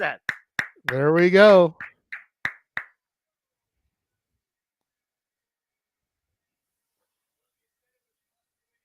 Again, it was a must-win situation for Apollo Crews. He had to put away this negative effect that's been on him since coming back to NXT, and he did that tonight. Good grief. As Apollo stands triumphant on top of the coffin with a buried opponent. Let's take a look at the replay here again, JJ. Grayson Waller sent Apollo Crews through the coffin. He did not close the lid on him. The match still continued. Now, I still don't know how Apollo literally just, rise from his grave with another coffin behind him in tow. But regardless, Apollo Crews continued the onslaught of offense and finally planted Grayson Waller in that coffin. There's definitely a couple of turning points here. You see the stunner. My God, what a stunner. Pop-up stunner. And then again, you see this. What an arm! Almost like a choke slam to Grayson Waller as Apollo Crews finally closes the casket on the Grayson Waller effect. And Apollo Crews rises tonight, victorious at Halloween Havoc. Yeah, I called this one, Noah. I knew that they had to put Apollo over at some point in this feud. You and I both. So definitely look for more than likely a rubber match at the next PLE. Why am I looking at the most discounted university I've ever seen in the name of professional wrestling and higher education? You know what? I like the Chase U gimmick. I'm not going to lie. There's something about it that just makes me chuckle. I know. It's not your NXT. Damn it. Damn it. What the hell?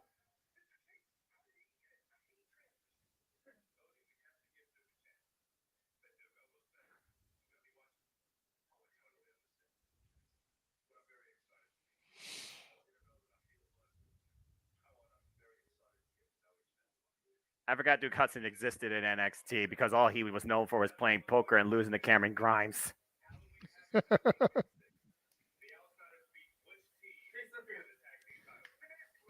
Why does he remind me of a long-haired Dolph Ziggler? Hey. I mean, am I wrong there? Like, even the facial features, Noah. Looks like he could be Dolph's brother. Yeah.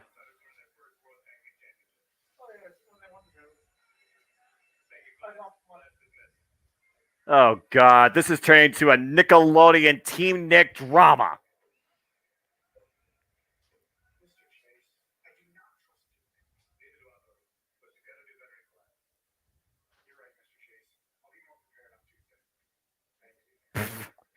Now, see, this stuff I believe they could have saved for NXT. We didn't need that on Halloween Havoc. Again.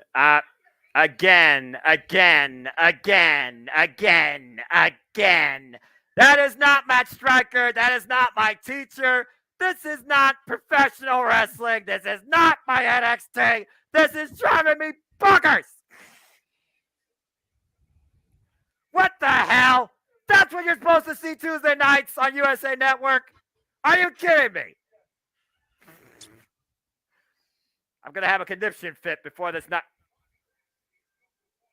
All right, well, anyway, moving on. This is not a rant. This is not, well, treats and tricks. I got tricked tonight, so whatever. God.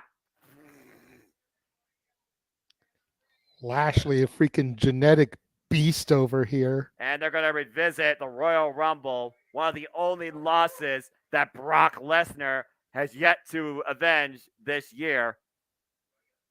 Which doesn't surprise me because when it comes to Brock Lesnar, he always gets his win back. And so he will attempt to at Country Redacted when Bobby Lashley and Brock Lesnar go one-on-one. But I have all the respect for Bobby Lashley. Again, former Marine, thank you for your service. Former member of the Army, NAIA National Champion, former TNA Champion, former United States Champion, Intercontinental Champion, ECW Champion. Look, Pop, you're not Dr. Shelby, and I don't need therapy. and I am going to be on my best behavior as an unbiased, friendly commentary for this Freeman Live event in World Wrestling Entertainment. That's all I'm going to leave it to. If someone wants to see a rant, super chat about it. And then I'll go LA Night. And then I'll go LA Night for you. And then I'll talk to you. Well, just for the record, Noah, Jeff mentioned to me, and trust me, we're not going to try to wrangle or force you into doing anything you don't want to do. But Jeff actually came to me about potentially covering Country Redacted due to the fact that he actually doesn't have to report to the Mouse House on November 5th. So he would be able to be a part of it for the first time in a long time. Still in the planning stages. Nothing's confirmed yet, but the Jeff Meacham Network Multiverse of Media might go ahead and cover it just because the West Coast professor himself may be able to be a part of it. I certainly respect Jeff Meacham and his wishes. And but like I said, if you don't want to call it, you don't have to. We're not going to force you to do anything you don't want to. I may not predict video-wise on it, but there comes a time in every good Christian where, again, you move on, you forgive. They screwed up my mouth. They ruined the Fiend. They are morally corrupt, but that doesn't justify everybody. If Jeff Meacham deems this show worthy, I will respect that wish, and I will do commentary. That's fair. Well, anyway. And it will be the first show in Country Redacted under the Triple H regime. It could be a whole other set of circumstances over there now. Fair enough. And meanwhile, we are back at this show with Pretty Mackenzie Deadly, Mitchell, who's channeling her own Halloween spirit tonight with Pretty Deadly. Again, your NXT Tag Team Champion's not even on the card tonight. Yeah, that kind of caught me off guard, but neither are the NXT Women's Tag Team Champions. That's very true. Well, speaking of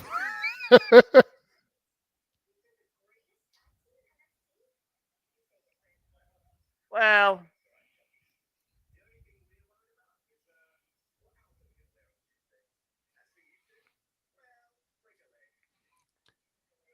Pretty Deadly are giving off I want to say they were called the Feast Drunk Brothers vibe on the old SNL, the Not Ready for Primetime Players, Steve Martin and Dan Aykroyd, the two wild and crazy guys.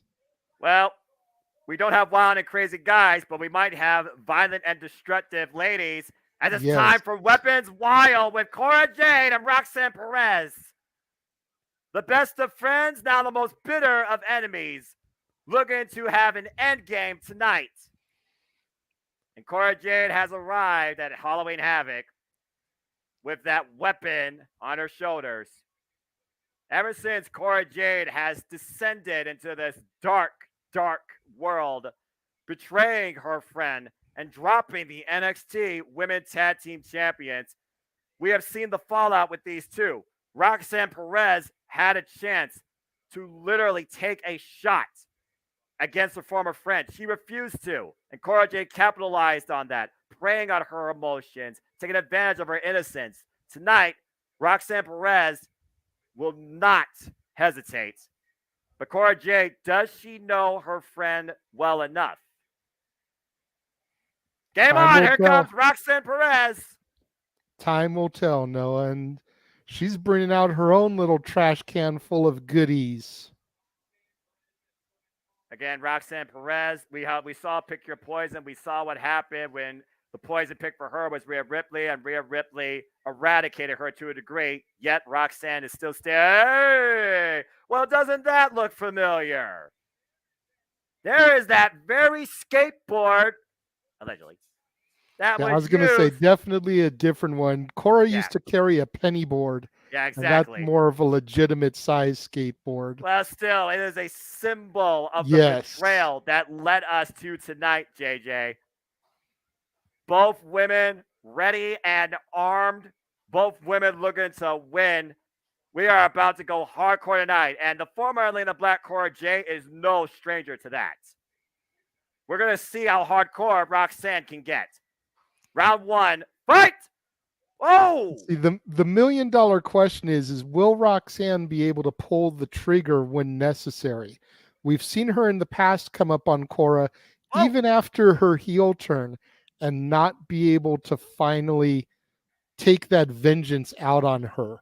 Well, you see, is this going to be the night where she can finally do it? Well, you see right now, Cora J is just looking for something to break the shield.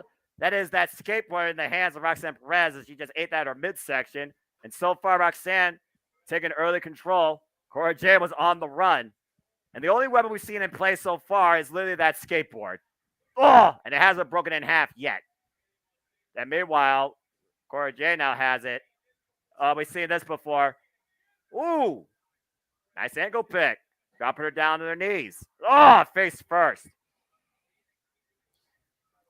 Again, these two former NXT Women's Tag Team Championships, and we literally thought that they were going to. Oh! Well, that's one way to send somebody for a hard ride. Yeah, that's one way to send somebody for a hard ride to the outside of the ring as the 20-year-old prodigy looks to fly in the tope suicida. Former Women of Honor World Champion, straight out of Booker T's Reality of Wrestling Academy. She is known as the Prodigy. And after tonight, I see very, very much promise for her in WWE if she is victorious. And it looks like we're bringing out the hardware table coming into play. Again, we got chairs, we got brooms, we got trash cans. But again, we talk about all the time. There are no friends in this business if you want to get ahead, especially in the WWE. Booker T alludes to it. This industry is about two things: checks and championships. If you're going to do that, you got to do that on your own. And Cora J right now, I don't know if she's luring Roxanne in. Oh! That was like some hairspray, I think, in the eyes. Either way, that's how you take advantage. Cora J in the driver's seat. Cora J, a previous challenger for the NXT Women's Championship. And ragdoll swinging Roxanne into the barricade. Ooh. Again, there are no counts. There are no disqualifications. The only way to win is via pinfall or submission. The thing about this that also really comes off this, Jada, this stems from jealousy. Cora J was here first in this NXT. We saw her in War Games in victory, literally almost dislocated her arm in the process. She has challenged before for the NXT Women's Championship. And ever since Roxanne Perez won that breakout tourney and has really come onto the scene, I feel like to a degree that Cora J might be a little bit jealous or envious because it seems like there's been more stock put in and more fanfare to Roxanne than her. Yeah, absolutely. There's been a lot of stock put into some of these, not just Roxanne, but some of these other women that have been coming in lately and either debuting or returning to the company. You think about Nikita Lyons and Zoe Stark as well. Cora's kind of gotten shuffled to the bottom of the deck here, and it doesn't sit right with her. So she's doing whatever she can to make herself known and seen to the point where she gets taken serious and gets back in line for those title opportunities. Right now, she's just trying to make a name of herself at the expense of her former best friend with a trash can to the spine. And again, this is all legal. And right now, what is Cora J thinking here? Again, the only thing that limits you here is your imagination. Oh! And right now, just nothing but the sounds of furious anger. Double stomp to the trash can, taking out the trash with Roxanne in the process, ringing her bell. See, the problem from this, though, Noah, from a story aspect, is Cora is dominating this way too much too early. So you know that in a little bit here, Roxanne's going to get her opportunity to turn the tables and get some of that revenge she's been seeking, so desperate to attain on her former friend. Well, again, you talked about tonight, for Roxanne Perez to win, she has to unleash that violent, angry, ruthless killer instinct. She has to show no emotion. She has to show no sympathy. Oh! because Cora Jade will prey on that, and that could lead her to victory. It's literally what happened in their very first and only encounter so far one-on-one in NXT. And right now, Cora Jade, with a rope in hand, what in the world? Whoa! And you hear Cora Jade just screaming out right now in furious frustration, raising the ire of the NXT universe. Talk about how you like her, don't you? Yeah, we do. And right now, Cora Jade, again, she is out to like you said, bring herself to the top of NXT. And it starts by eliminating a former friend with this brand new attitude in the end. And with a chain in hand, that could very well be close. Ooh. Oh! Roxy out of the way just in the nick of time. Thank goodness. And the rope to the midsection. Not as mean as a leather whip, but still pretty effective. Now, I don't think Roxanne Perez has been training with Fallon Haley. Excuse me, I screw up her name. So I don't know if she knows much about lassoing. And meanwhile, Cora Jade once again trying to take advantage. Reverse Irish whip. And Cora Jade to the steel ring steps. Back first. And right now, like you said, is this the moment for Roxanne Perez to level up and take advantage? Lufez press in the ground and pound on the outside. Definitely looks like she's starting to gain some momentum here. Oh! Yeah, you may talk about Roxanne Perez, and yeah, she's a light-hearted gamer. She's a positive personality, but she also is a very aggressive, very effective wrestler. But that's not going to be the deciding factor tonight. She has to leave her emotions behind. She can't feel anything. She can't feel sorry for what she looked at as once was her best friend. This is going to take more than just blocking her on a phone. This is going to have to take some ruthless nature for Roxanne to win, and that very well could be the case with that wrapped up barbed wire, Singapore candlestick, not barbed wire, although barbed wire would be more effective. Again, previously, she had a chance to use this, and she did. Now she's using it, JJ. Yep, just waylaying her former friend with it. And you know very well how that feels. Side Russian leg sweep. Russian leg sweep. Here's the cover. 1, 2, no. Cora still has some fight to her.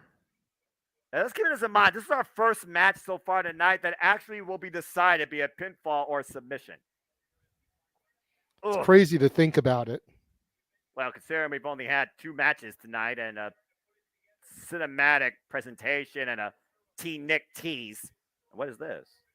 Roxanne Perez on the back of Cora Jade. Might have been looking for, that sunset flip powerbomb attempt maybe went nowhere. Roxanne sent neck first into the turnbuckle. Considering how good of friends they are, Cora had that well scouted. And right now, Cora Jade looking to take advantage. Here's the cover. Gets a 2. No. And again, Roxanne still in this fight. Health bar not exalted to 0 yet. What's Cora Jade looking for here, though? Again, Cora Jade, former Atlanta Black, is no stranger to taking things to the extreme. And the crowd seems to kind of solidly be behind Cora, despite the fact that she's the heel of the match. Well, just had a solid spattering there of chants for her. Well, again, people respect Cora for what she's done in NXT. Longevity is key. Again, like you said, Roxanne, she's the new kid on the block to a degree. Meanwhile, beautiful Frankensteiner takeover. Here's the cover, 2. No. Another near fall, and Cora Jade immediately finding space and might be looking to get away altogether. You can't run away from here. Well, it looks like they're going to take this to the NXT universe. And Roxanne in hot pursuit. Cora right now on that upper stage. What would it have done? What would that have done from a mental perspective to Cora if Roxy had been able to beat her with the Frankensteiner, considering that Cora is dating Bronathan Breakker? I'm not sure at this point. And meanwhile, Cora Jade taking advantage. Both these women high above the NXT arena. Ooh! There's a scoop slam on that elevated stage. No give there. And Cora Jade is looking down at a table, and I think she's looking to send a friend for a last ride. Oh, no. Oh, yes. Well, I did say that Cora Jade is no stranger taking things to the extreme, and this new dark attitude is definitely personifying that. But remember, Noah, Whoa. he who sets it up, or in this case, she who sets it up, generally ends up paying the price. And literally, Roxanne might put her own body into this to make the win happen tonight. Cora Jade says, after everything I did for you, what did you do for her besides betray her? And look at But look, she's Roxanne, hesitating. again, hesitant. Does she see the eyes of her friend? Oh, my! Oh. And both women crash through the table! What the hell? And the crowd chants their shock with the holy S chants once again. I'm not sure who got the worst of that, honestly. Let's take a look at the replay here. You saw the hesitation again as Roxanne. Oh! It looks like Cora Jade reversed that to a Russian leg sweep. I was going to say, you can see Cora moving slightly there in the upper corner. Roxy is still laid out, so it would appear that Roxy took the worst of that. Again, Roxanne Perez said she would not hesitate, and she did just that. And once again, Cora Jade takes the advantage. And meanwhile, we're back at ringside. Both of these women worse for wear, but Cora Jade in the driver's seat. And you know this thing was not going to end via ref stoppage after that. Neither woman would accept that. No, absolutely not. Not with as much of a blood feud as this is kind of turned into. The bad blood is an understatement here when it comes to these two. Again, Cora Jade believes that everything that's happened to Roxanne is because of her, the good and the bad. She feels like that Roxanne has overshadowed her. And now, and there's that final statement, trying to bury this friendship once and for all, looking for a DDT into the chairs. Meanwhile, back body drop by Roxanne to Cora Jade. This is your moment, Roxy, if you're going to do it.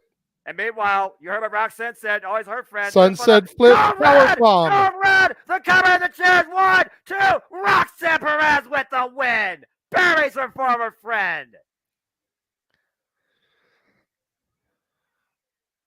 And look at that look on Roxy's face. She kind of enjoyed getting on the dark side just a smidge there, it looks. Well, I think it's more than that, JJ. She enjoys the fact that she finally was able to bury this betrayal in her past. But they're tied at one apiece now. They got to have that rubber match. Yeah, Roxanne Perez, at least for now, stands tall in the end against what once was her former best friend. Let's take a look at the replay here. Again, that moment of hesitation. She saw a look of innocence, and Cora Jade preyed upon it with that Russian leg sweep up the stage from the table. And then listen to what Cora said. Said she was never her friend. And then that counter backdrop into the chairs by Roxanne Perez, letting a fire inside her, saying that you were never my friend again. Code red, Roxanne with the win. And the Prodigy rises tonight in victory at Halloween Havoc. Congratulations to Roxanne Perez. Shadow Gamer, I don't know. You know, if Cora had won, I would say absolutely. I know the Triple H and company are high on her after her appearance on SmackDown last week. But as I mentioned, both of them have won a match apiece now. You've got to have the rubber match to see who finally wins the feud. I think the December 10th NXT PLE is the way to go. You know, that way this rivalry will be over heading into the new year. Well, considering that, JJ, you and I both know that there is one more NXT Premium Live event before the year's out, you very well could be talking about their end game. As we got a commercial break now, Josh, how are you? That match just made both of them absolute, total, bona fide stars. Oh, no doubt. 100%. Cora's going up. She's going up. Maybe. Also, Jury's still out on do that. we have a name for the December takeover yet? Not takeover. These aren't takeovers. They're just NXT blank. I have no idea what the name of it is. I But think they're apparently being it's the same back day to as being Final called Battle. takeovers again, but No. I think I have an idea of what they should call it. Especially if Triple H being a student of the game and a student of wrestling history, I have an idea of what he should call it. I'm sure Triple H will think of something. Or, excuse me, Shawn Michaels. It should be NXT TakeOver December to Dismember. No, never callback. again, Josh. That's a bad callback, dude. Bad callback. Jeff Mitchell would ban you. Redeem Jeff it. Mitchell would Redeem ban you it. right now from the network. That's what I'm saying. Redeem it. We know you people in Titan Towers are watching this. Give that little tidbit to Hunter and Sean. Oh, you're just hurting. Well, as I was saying though, to try and put the train back on the tracks, you think about blood feuds between the best of friends, bitter enemies, and really what it came to in the end. You think about Shawn Michaels and Triple H. You think about Batista, Rey Mysterio. You think about Tommaso Ciampa, Johnny Gargano. Cora Jade, Roxanne Perez, still very young, both in their careers, both in this rivalry. Josh, you hold them very much both to promise. I feel like you are right to a degree. And that was just, again, a start of what still I feel is something very long-term, it seems. Now, whether or not it's in NXT or it ascends to the main roster like Kevin Owens and Sami Zayn did, that's a whole nother story. But Roxanne Perez and Cora Jade definitely are future WWE superstars of top tier to a degree. It all comes down to booking.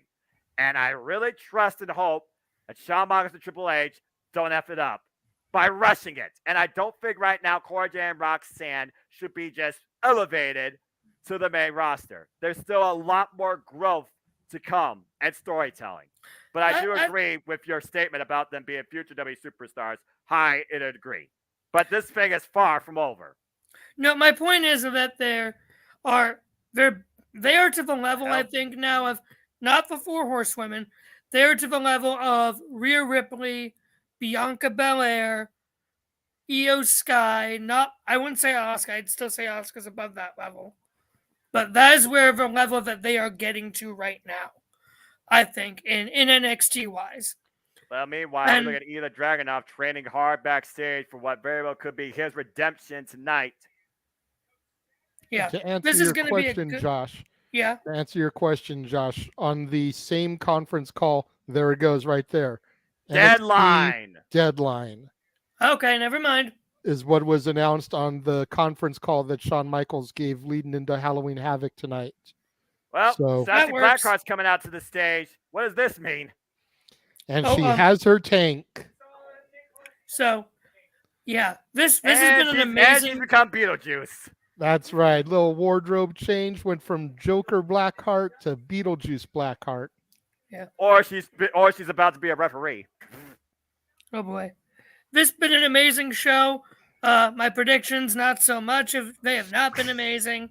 Hey, I'm 3 for 3. I'm happy right now. I'm 0-3. Shut up, Noah. Shut up. I am 0-3 right now. To be fair, we did call 3 of the most obvious matches of the night. Shut up. All right, I will catch you guys later.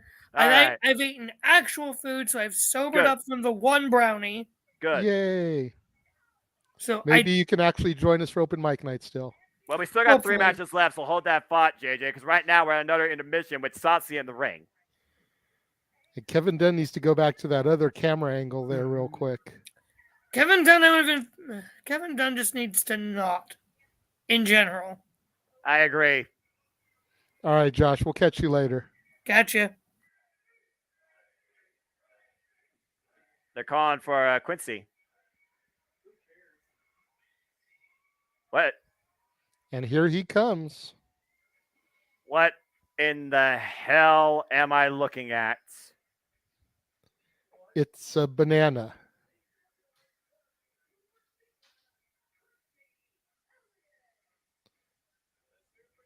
I have no words right now. Bananas in pajamas.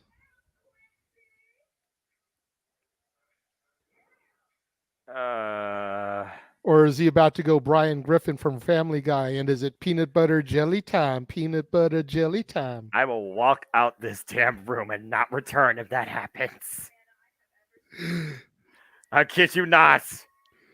Don't do that. No, I can't do this on my own. Josh! Stand by to take the seat. Yeah, you'll take it. You'll take over, right, Paul? All right, good. Hey, take over. Yeah, what? Who the hell is this? Lash Legend. Oh God, this diva. I'm not sure what I hate right now more. This is the definition of everything I hate in Hollywood.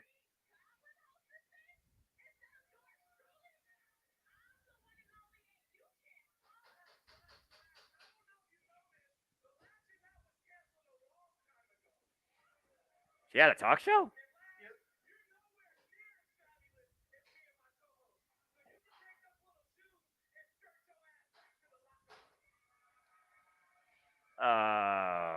I think this is the portion of the show where we get the people that aren't booked onto the TV set.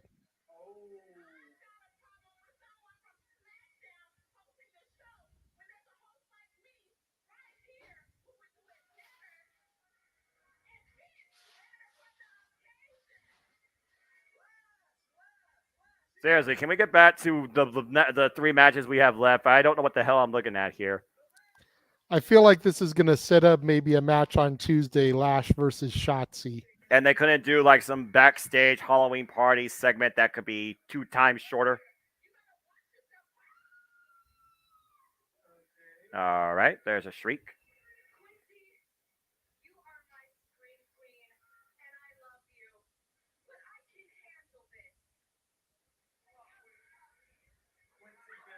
All right, well, there's a headbutt. DDT!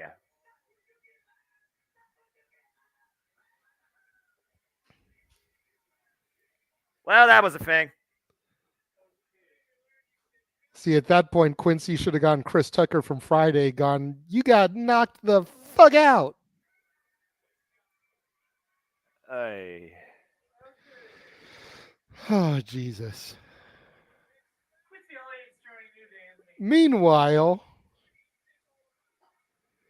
little shameless show for the Panini trading cards for NXT as we recuperate from whatever the hell that was. I'm surprised James Hebert hasn't tried to take over the broadcast with him petting his pussy cat. He has not sent me a video, but he was supposed to come into the green room by 6:30 so that whenever dinner is ready on my end, he can tag in for me. I do not see him in the green room just yet. And again, we are in filler territory as we have pointless filler that has nothing to do with the show and can't keep the action going. But we are teasing the impending return of Charlotte Flair. For the 875th time this year. Oh, you know. Seriously. Well, again, folks, this is something. Welcome to this Championship Network production across the Multiverse of Media. For those that are tuning in for the first time, especially at this moment, I am the Superman Noah Foster with the Renegade JJ Williams. We are here to give you our insight and somewhat delight in this NXT presentation, Halloween Havoc. I don't know what the fuck I just witnessed. Please like, subscribe, comment, and tell a friend. So far, we have completed half of the matches. Yes, you heard me right. Half of the matches. We saw in the opener, 5 men took it out for the NXT Universal Championship in the ladder match, and Wesley ascended to the occasion and grabbed the prize. We also saw Cora Jade and Roxanne Perez, the former best friends, now the most bitter of enemies, settle things to a degree for now in Weapons Wild Melee, where Roxanne did not hesitate and pulled off the final move that allowed her to claim the win too. And also we saw Grayson Waller and Apollo Crews fight each other in what was decided upon the wheel, a coffin match, where Grayson Waller may have put Apollo Crews through a coffin, but he didn't close it on him. So another coffin was brought into play, and Apollo Crews put Grayson Waller away for the day properly by closing the lid. Since then, there's been a lot of other shenanigans that I'm sure will be followed up on what you all choose to tune in, if you do, Tuesday nights weekly on USA Network on NXT. But again, not my NXT! Damn it! But I digress. But I hope you're all enjoying this presentation otherwise. And we still have the NXT Women's Championship match, the NXT Triple Threat Championship match, and the ambulance match, which I gotta imagine has to be next.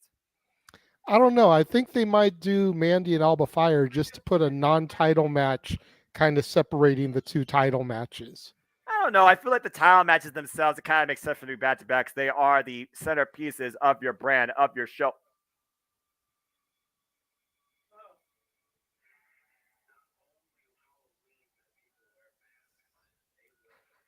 Here we got a message from Joe Gacy, the Dyad, collectively known as Schism.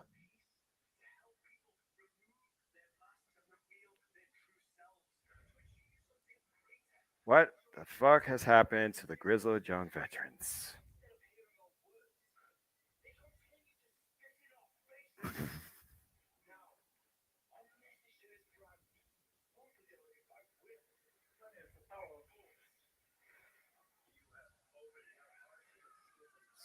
Looks like they're teasing a new member.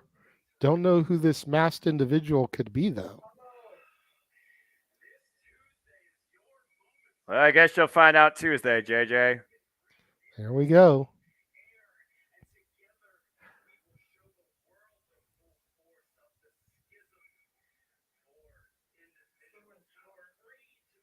I feel like an inclusive world is more of a dangerous thing right now than what gun control has become for this nation. Apparently, this guy's been a plant in the NXT audience.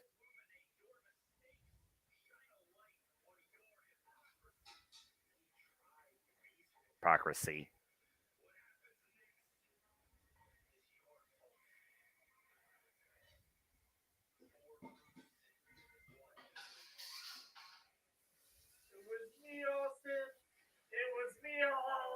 Well, as I said, up next is the ambulance match as we finally get back to in-ring action, if you can call it that, as Julius Creed fights not only for his brother, but for the very future of the Creeds in NXT. Because if Damon Kemp wins, his brother is gone.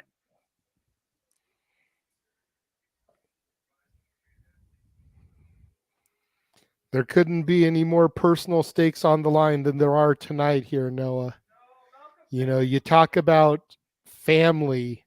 You know, the Creeds have been just this dynamic breath of fresh air, at least from my viewing perspective, on not your NXT. I've been a fan of theirs ever since I first started watching and was clamoring for them to win the titles for a minute. However, they seem like the team, and correct me if I'm wrong because you've watched them for longer, they seem like the team that are better for the chase as opposed to the champion. I think that's why it took them so long to finally get the gold. And then once they got it, they lost it pretty quickly. They had their moment there with their parents at ringside, and then it was gone. Yeah, and again, Diamond Mine literally shattering before us as their leader, Roderick Strong, was brutalized and assaulted. By Damon Kemp. As we found out later, because Damon Kemp cost the Creed brothers the NXT Tag Team Championships and the NXT UK Tag Team Championships in a unification match at Worlds Collide. And with Ivy Nile with Roderick Strong, there was nobody here at the time to stop Damon Kemp's plan being carried out. But what was Roddy's role in it all along? We're going to find out because I still personally feel that Roddy was in on the attack, that it was all just a setup. Well, one way or another, we're going to learn one or two things tonight. Damon Kemp's true intentions or the valor when it comes to fighting on behalf of your brother. Damon Kemp, Julius Creed. The only way to win this match is put your opponent inside the ambulance, shut the door, and send him on a one-way trip to the hospital. We know how collegiately gifted both these amazing competitors are. We're going to see who can outdo the other. As Roderick Strong says, it seems like it's Diamond Mine forever. Ivy Nile with him in the wheelchair. You see what Damon Kemp did, though, defacing the very symbol that is Diamond Mine. A lump of coal in the rough. And here we go. There's the ambulance. Backing up inside the arena. Again, will we see Roderick Strong? Will we see Ivy Nile? Will we see Brutus Creed get involved in this? All those answers or all those questions will be answered here momentarily.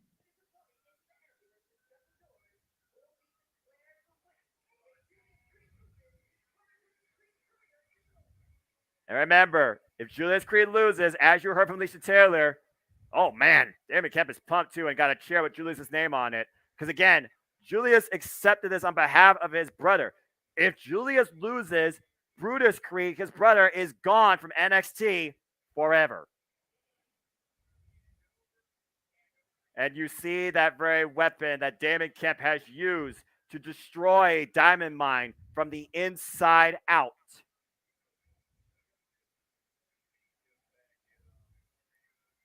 It's kind of unbelievable when you consider that, again, Roderick Strong brought this guy into the Diamond Mine fold, looking to use him as an example, a lesson to further elevate Diamond Mine when it comes to what they stand for. It's definitely a different feel and attitude tonight from this former.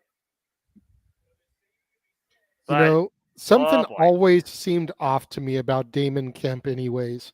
When I would see him with the Diamond Mine, when I would see him backstage, just something always seemed off. So to find out that he was there and betrayed them all along didn't really surprise me. And a pumpkin in the head, and immediately Julius Creed springs off the top rope, a missile drop kick, knocking the chair out of Damon Kemp's hand, and the bell rings, and we are underway, JJ. This is going to be just a straight-up fight. This is not a wrestling match. Oh! Nice takeover. Oh, and there's a knee dropping Julius Creed. Again, fighting on emotions, though, could be a very dangerous thing. It could be your undoing. And meanwhile, oh my! Deadlift German suplex to Damon Kemp there. Sending the chair flying out Damon Kemp's hands, and there's the tackle, sending both men to the floor, to the outside of the ring. Again, this is an ambulance match. The only way to win is by throwing your opponent inside the ambulance and closing the doors. And there's a stretcher to help you, too. We've seen ambulance matches in the past with the likes of Drew McIntyre, Randy Orton, John Cena, Kane, Braun Strowman, Roman Reigns. Oh! And you go all the way back to old school ambulance matches like Shane McMahon and freaking Kane. You figure about the lengths that the men were willing to go to put their opponent inside the ambulance, rendering them injured. And there's the ambulance all the way backstage. Wow, they couldn't bring it in close to the arena? It's probably too small of a venue. Oof. The logistics. That's probably a fair point.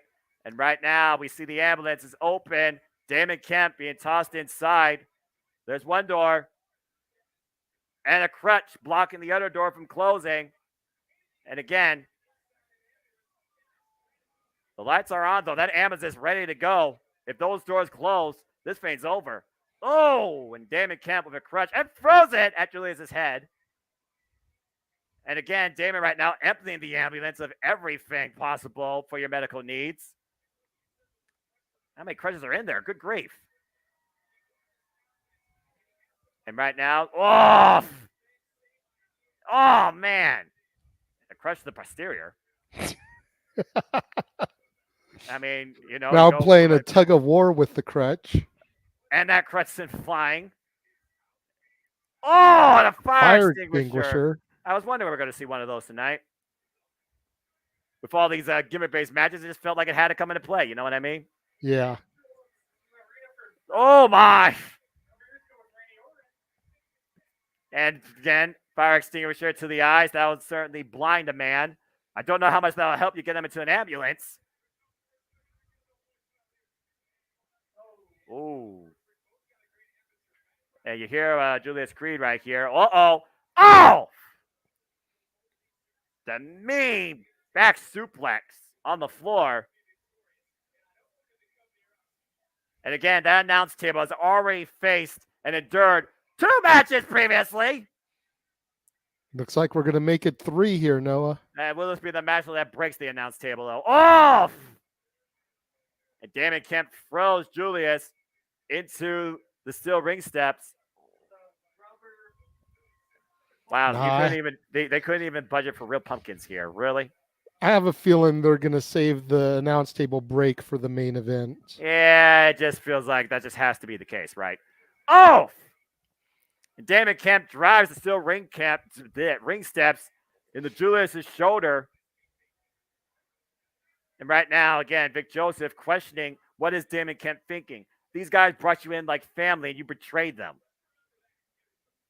And meanwhile, Damon Kemp, with Julius up on his shoulder, might be looking just to carry him to victory into the ambulance. Someone tells me we're not going to end the match that easily. No. Oof. And once again, these two, they're trading bombs, slugging it out in the backstage area. A lot of bad blood being traded here. Oh, pushed into a crate. No doubt used to hold some of those electrical cables for the show. Yeah, well, apparently the wheels weren't locked down. So there was definitely some give there. Damon Kemp luring Julius in, takes him out the knee. Again, Julius Creed, Brutus Creed, former NXT Tag Team Champions. Oof! Before they were screwed by Damon Kemp, that allowed them to lose the titles to Pretty Deadly. And right now, what the hell is Damon thinking here? Oh, no. Oh, no. Oh, man! Closing the door on his back, and right across arm. the shoulder blades. That's a heavy Yeah, I didn't even see the arm door. there. I thought the arm was inside the ambulance. That's a heavy steel door to the arm, JJ. Trying to make sure he has no way to push the doors forward. It's preventing them from being closed. And Damon Kemp just bullying Julius Creed into the ambulance, looking to close the door on him and Dynamite once and for all. Waving goodbye. Oh! Well, he might have a bad arm, but he's still got 2 working feet as he kicks the door into Damon Kemp's face. And right now, we're going back inside the arena, away from catering. And again, oh, look at this. Oh! That amateur background coming into play, pushing him first, football style, back first into the ring post, JJ. It's interesting that they have 2 similar mentality matches on the card here, Noah. What I mean by that is, if you really think about it, between this match and the casket match, both matches have to end with you putting your opponent within the specific container, the ambulance or the casket, and closing the door. So you're going to use the same type of mentality and the same type of defenses to try to keep the ambulance door or the casket from closing. Yeah, that's true, but here's also a big difference. That ambulance is miles away, it feels like, from the ring, versus the casket that was literally ringside. Oh! Vicious! And Julius Creed suffering now by the steel ring steps being planted on them by Damon Kemp, who looks to ascend tonight as if he's placing first in the Olympics. And right now, Damon Kemp, he felt like he was overlooked, even if he was the brightest diamond brought into the diamond mine, the newest gem yet to be crafted. Apparently, his value went downhill quicker than expected. Uh-oh, what is this? What is Damon Kemp thinking here? With the chair marked with Julius's name on it. And meanwhile, Julius, back up on his feet, sends Damon. Wait, nope, blocked it. Oh! Again, right now, both of these two are just trying to unleash bitter hostility on each other. Neither one of them are trying to get each other, the other man in the ambulance. Well, maybe a wheelchair might help. Oof. Again, a symbol of what Roderick Strong is to a degree. Damon Kemp insulting Julius Creed. And we haven't seen no other parties get involved in this match so far. And right now, Damon Kemp with the seats. Uh-oh. And right now, what is Julius Creed looking to do here? Trapping Damon Kemp inside the wheelchair with a crutch. Talk about that it. way he can get him to the back without him escaping. Smart maneuver. Or he can push him face first to the steel ring steps, JJ, because he's trapped with that very unique seatbelt. Oh! And that will definitely rock your head. And again, Damon Kemp right now trapped inside the wheelchair. Very unique use of a crutch. But that's still dead weight you have to lift up and roll to the ambulance. And Damon Kemp right now is literally seeing stars. And he's not being sent to the infirmary yet. And right Keyword now, there is yet, Noah. Well, Damon Kemp, though, realizing where he's at, all of a sudden, Julius Creed wailing on him. Oh! All right, well, I guess he didn't want to stay in that seat. And right now, Julius is definitely emotionally driven. He is not only fighting for Diamond Mine, his family, he is literally fighting for the future of his brother in NXT. On the fire extinguisher again in midair. I'm not sure how much of that caught Julius Creed, but it was enough of a distraction to prevent the landing with the double stomp. But I feel like he still got some of it to a degree. Yeah, it was definitely more designed as a distraction than anything, but definitely caught him off guard. Julius Creed now finally using the stretcher. Oh, driving it into the midsection of Damon Kemp. And again, they are literally using everything inside the arena. Oh! And Julius now goes back first into the steel ring post. And those look like the old school ring posts. Those have got to hurt. Yeah, no kidding. Not square, rounded. And right now, Julius, blocking that chair again. Chair will be more effective than the pumpkins, audience, just saying. Whoa, wow! Is that the timekeeper's bell? Yes, and Damon Kemp just freaking waylaid a chair. And there's the ring keeper table over the back and shoulder of Damon Kemp. Literally, they are throwing everything they can at each other. Thank goodness Damon had that chair to block the ring bell. But still, jeez. These two absolutely hate one another. This has been nothing but an all-out brawl, melee fight. And again, no one can stop it. Of course not. And as you said, no, I mean, Damon Kemp was treated like family, like a brother. You know, you're betrayed by your family. You're going to have that animosity, that resentment, that hatred. Wait, look out, look out! And there was just some bitter ferocity and hostility there, pushing Julius Creed. Oh, and just juggling his body inside that utility crate. That just rocks your equilibrium right there. And that might be enough to finally allow Damon Kemp to put Julius Creed in the ambulance and say goodbye to Brutus from NXT. There's one door. Is it over? There's the no! He blocked it with his hand, but hurt himself in the process. Yeah, sacrificed his hand and his fingers just to keep the match going. And Damon crushing his fingers in the door, but the match is still going. You don't give a damn. And again, you see what Julius Creed is willing to put himself through to allow his brother and the Creepers to continue. And again, oh my! Tackle into the chairs. Throwing caution to the wind and throwing Damon Kemp into catering. And dropping the elbow, planting it through the table. Good grief. Julius Creed is literally going to destroy this arena in the names of getting rid of Damon Kemp through that ambulance. And what the heck he's got now? Oh, it's steel chair. How poetic is this? Oh! Hey, that chair does have Julius's name on it. It wasn't to use it on him, though. It was for him to use, it seems. Julius literally planning himself all the anger, all the animosity, all the emotions, all the betrayal into David Kemp's body with these solid shots. You just hear the shots. You hear. You feel. David Kemp right now is definitely feeling all of this. Each one just seems to come harder and harder than the last. And again, there is no stopping this. The only way this match ends is throw your opponent inside the ambulance and close the doors. He could do this all night.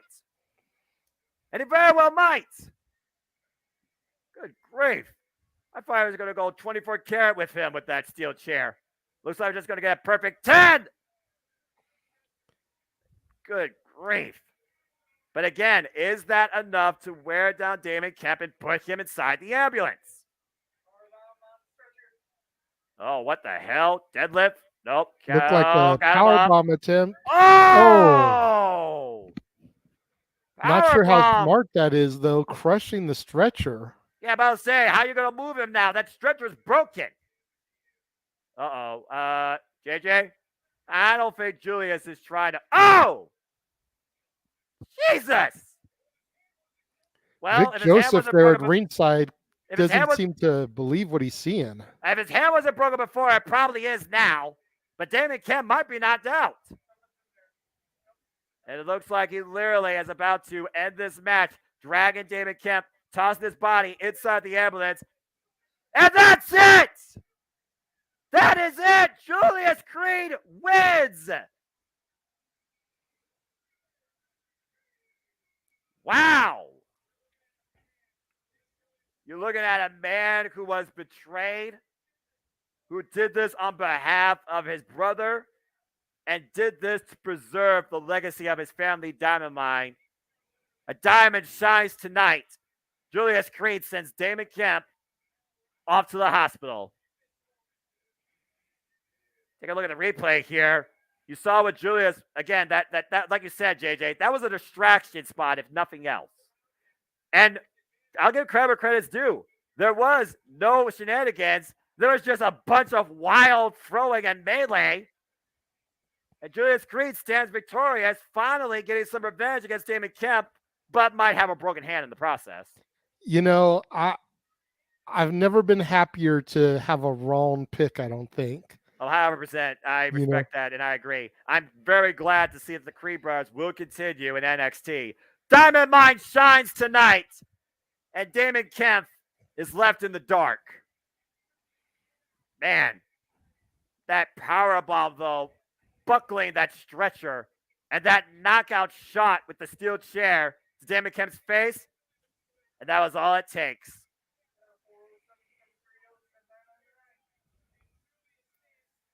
As Brutus Creed and Ivy Nile, the Diamond Mine stand triumphant in the middle of the ring. Congratulations, Julius Creed. And somewhere Roderick Strong has to be proud. No, wait a minute. There goes the ambulance, JJ.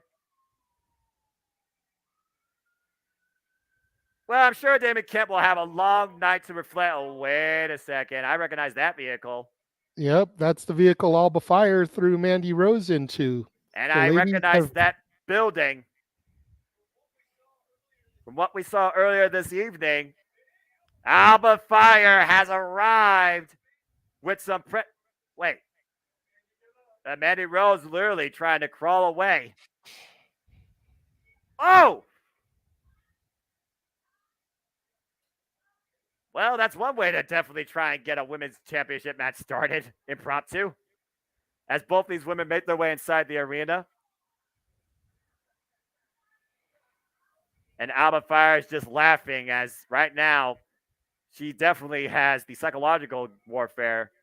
So we are just waiting back inside the arena for our NXT Women's Championship match. Oh, and there they are.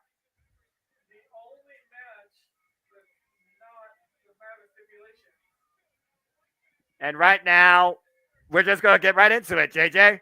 No entrances. But we got both the champion and the challenger, although Mandy Rose is not dressed to compete. I guess Alba Fire is it? Well, I guess Alba Fire is. Excuse me. Yeah, that's a good point, Paul. You're right. This is the only match with no stipulation. And the bell has rung. This match is officially underway for the NXT Women's Championship. Alba Fire in the driver's seat. Yeah, between the attack at the House of Horrors, if you will, and the drive back to the arena, Alba Fire's definitely got the edge on Mandy Rose here as we start off the official match. But we know Mandy Rose is tenacious. She is resourceful. She will do whatever it takes and whatever is possible to make sure that she still is the beast of this division holding the championship. And the beauty that rules the NXT Women's Division. Oh, man, that was a mean DDT out of the corner. Here's the cover. Hooks the leg. 2. No. But you have to wonder, Noah, if Alba Fire can't vanquish Mandy here, who will ultimately be the one to dethrone her? Well, Mandy has ran through the entire locker room multiple times over. Oh! And like you said, I mean, we could talk about whether it's multi-person affairs or whether it was singles affairs. She has overcome Blair Davenport, Michael Satomura, Cora Jade, Raquel Rodriguez, Roxanne Perez, Zoe Stark, Io Shirai, and of course, formerly Kaylee Ray, back in a 4-way at NXT Stand and Deliver, just to name a few.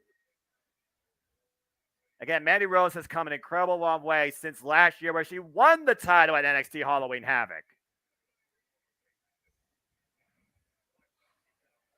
Again, the anger, the ferocity of the Black Rose of NXT. But again, Alba Fire, she definitely is out to prove or disprove, Mandy Rose's point. She is not simply everybody else. She is something else. And tonight, she looks to become NXT Women's Champion. We're talking about the former NXT UK Women's Champion before Michael Satomura. Overcoming the likes of Toni Storm, Piper Niven, before she fell to Michael Satomura. Here's the cover by Mandy. Does she retain? No. And right now, Mandy Rose, as of for right now, she is rolling solo.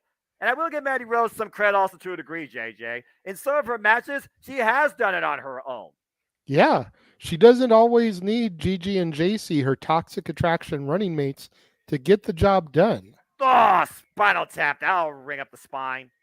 Of course, Kaylee Ray is no stranger to enduring pain or unleashing some insanity of her own. And right now, Mandy Rose is furious. Can't say I don't blame her. Just ripping her down to the mat by her hair. Picking that out of her nails. Again, Mandy Rose has redefined in this NXT the balance between wrestler and diva, bringing both beauty and effectivism to a degree. And right now, driving her leg into the midsection, unleashing all her anger. Once again, assuming dominance. For this is her throne. This is her NXT. If anyone's ruled this NXT since you become a fan, JJ, it's definitely been Mandy Rose. Oh, without question. I don't make this comparison lightly, but she's very much the Trish Stratus of this generation, I think. Yeah, you know what? There might be some truth to that. When you figure about she has played role, both manager and competitor. Although I don't think everyone would be satisfied tonight if she did retain, because like you said, how much longer can Mandy Rose hold on to the prize? Is Alba Fire the one? Double clothesline, both women that will rise down. to the occasion tonight. Well, maybe not after that double clothesline, like you said. Both women rocked. And right now we're at a stalemate.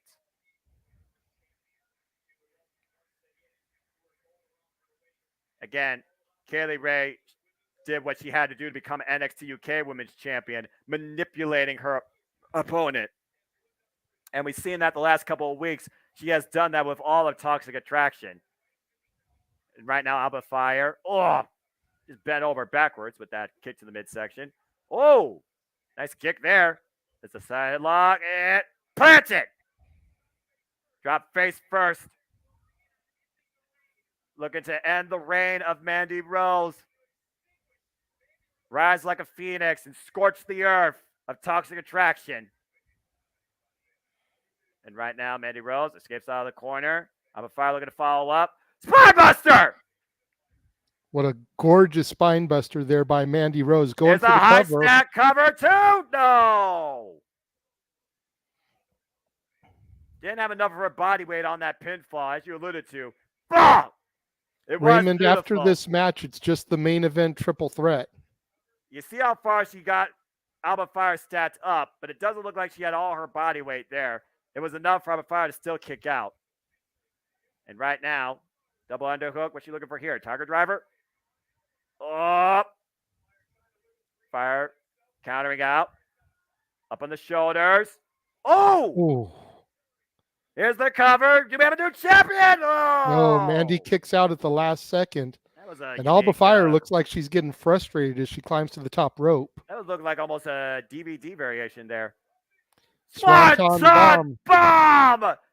Here's the cover. 1, 2, new champion. Wait a second. Oh, Toxic Attraction has returned to the arena. Gigi and JC asserting their presence. And the referee looked like... Looking to try to get a disqualification on their friend. And Alba Fire. Oh, super kick to JCJ. Oh, no. And the referee's been wiped out. And Mandy Rose looks for that knee. Oh, and a headbutt. And right now, Alba Fire hooks the champ up the Gory Special. Gory Bomb. That's a new champion. 1, 2, 3. Damn it. 4, referee 5. is still on the Get your outside. dumbass up. Where's Shotzi? Last we saw her, she was wearing stripes. Come on, man. It's a perfect opportunity. And a friggin' ref lighter than glass. Once again, Toxic Attraction plays the difference on the high-low. And the referee ain't seeing none of this. The numbers game once again coming to play. Mandy Rose. There's the rising, shining knee strike. And there's the cover. 1, 2, 3. No! God damn it. Farts, fixed, tricked, toxic. Mandy Rose retains once again. Wow.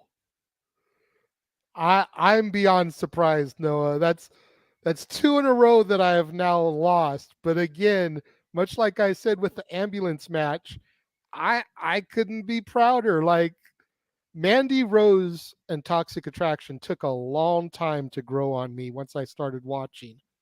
But I am 100% all in with these ladies now.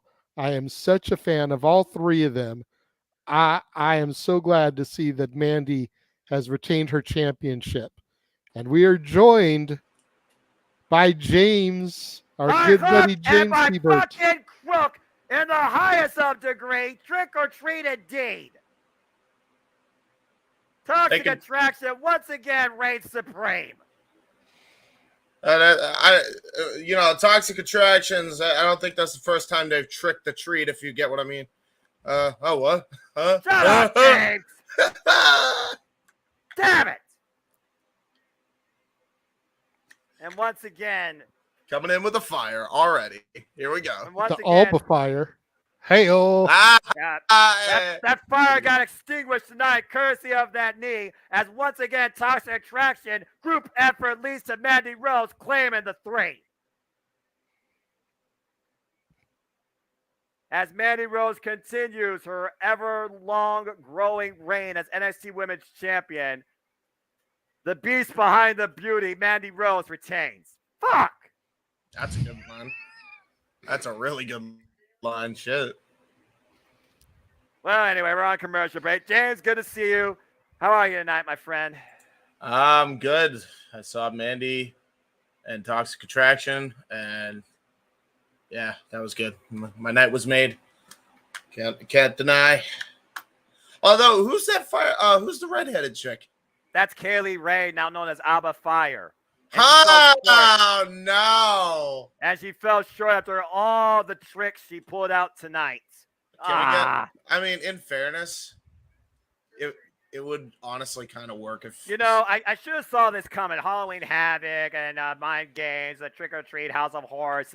After that cinematic BS, I should have known they were not going to take that match super seriously. Damn it! You know what? Now that I've seen her, this is what I'm going to do. Every time I see a female, I'm going to say, what tag team partner can they have? Because, we kind of need an, I don't know, actual tag division. Yeah, well, you may not have a tag division, but you got a Toxic Trinity that still rules. No. We need a tag team division. Okay, so Abby Fire, tag team partner, Shotzi Blackheart. Book it now. You realize Shotzi Blackheart's on SmackDown, right? I don't give a shit. Put her with her on SmackDown. She lost here tonight. Might as well. I mean, Shotzi Blackheart and Raquel Rodriguez just lost out on the WWE Women's Tag Team Championships last night that I saw live at SmackDown. So I mean. Anyway, Alba Fire teaming up with the returning Lita. That'd be a cool. You know spot. what? Make them a faction.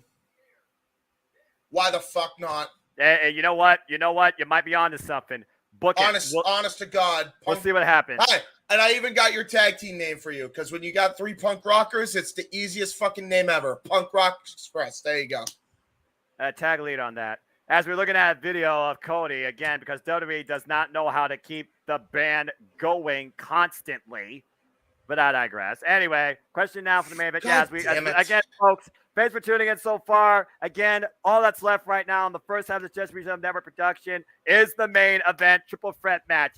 Ilya Dragunov, Jordan Devlin, and Braun Breaker for the NXT Championship will be coming up shortly. As we look at some of your thoughts here, and again, for those that are watching, we thank you. Please subscribe, comment, tell a friend. I hope you've been enjoying the fun, festivities, commentary too.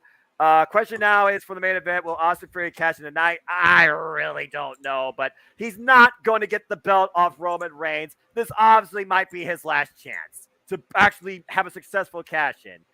So, unless somebody in NXT punches him out. But don't forget, Noah, he still has till Money in the Bank next year. Who's to say that by July next year, Roman Reigns will still be champion? I mean, it's kind of hard to argue. Speaking of Roman Reigns and championships, in 2 weeks we go to... Fuck it. I'm not going to do that to the actual good people in that country. Not every person in that country is an insert bad word here. In Saudi Arabia, ladies and gentlemen, once again, Crown Jewel is presented here on Peacock. Matches to come, Brock Lesnar, Bobby Lashley, Omos versus Braun Strowman, Karrion Kross versus Drew McIntyre in the steel cage, and many more, including Roman Reigns defending the WWE Undisputed Universal Championship against Logan Paul. Stay tuned for further details right here on the Jeff Meacham Network. But we are moments away, gentlemen, as we look at I'm going to get myself a drink, by the way, because I forgot to do that. I'll be right back. You better hurry up before your here we go moment, dude. Exactly. I got it. Don't worry. And it's literally right next door. Who will beat Mandy Rose, become the new NXT Women's Champion? I mean, Zoe Stark and Nikita Lyons are not 2 people to think about, honestly, as bad choices.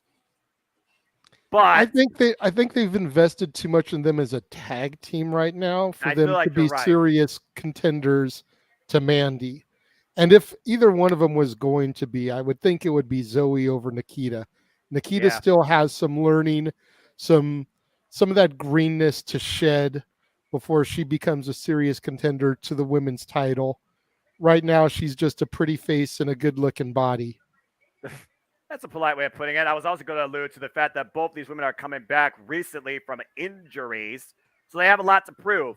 And right now, it looks like they're going to try and become new NXT Women's Tag Team Champions. Who the hell are these two?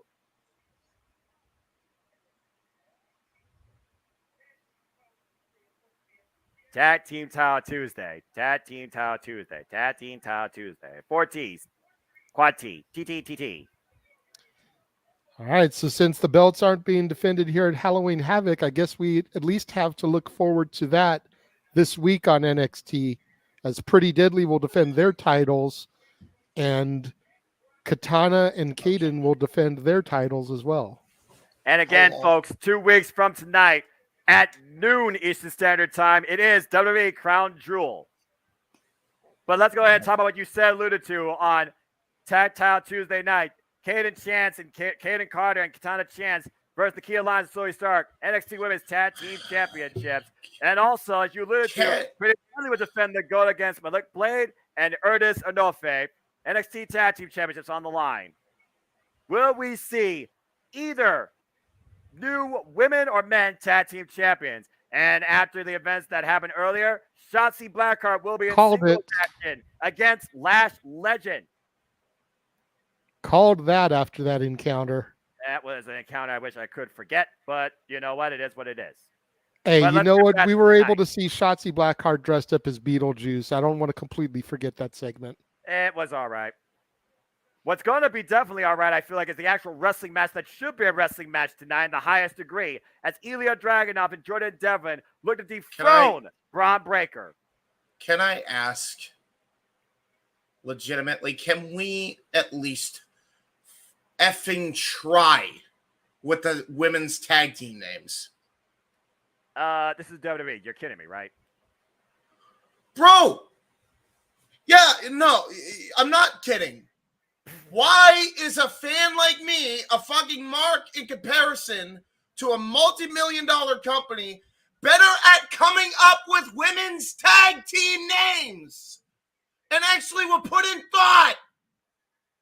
Get your shit together with these divisions.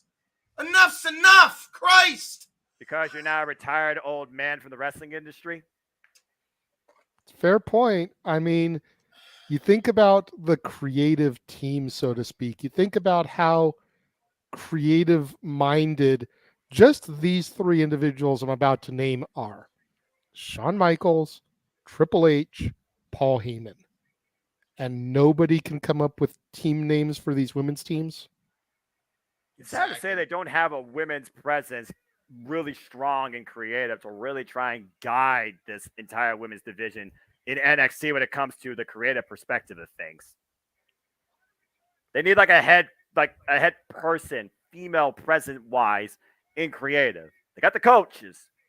They just need that actual creative influence. I know that Nora definitely helps, the former, Mighty Molly, but still, I just don't know. When it comes to creative, freaking balls out there when it comes to names, especially for women in WWE.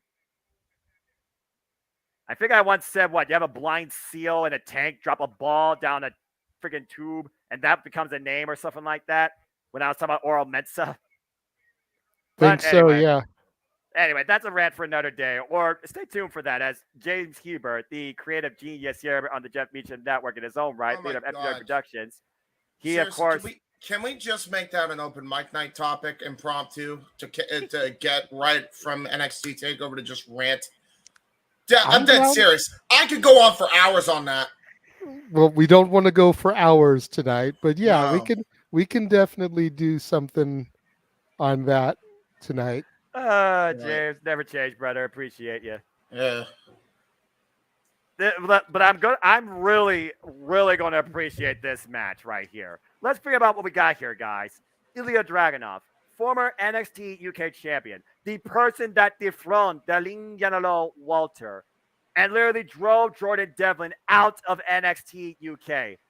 He was unbreakable, but his body broke before his will, forced him to relinquish the NXT UK championship.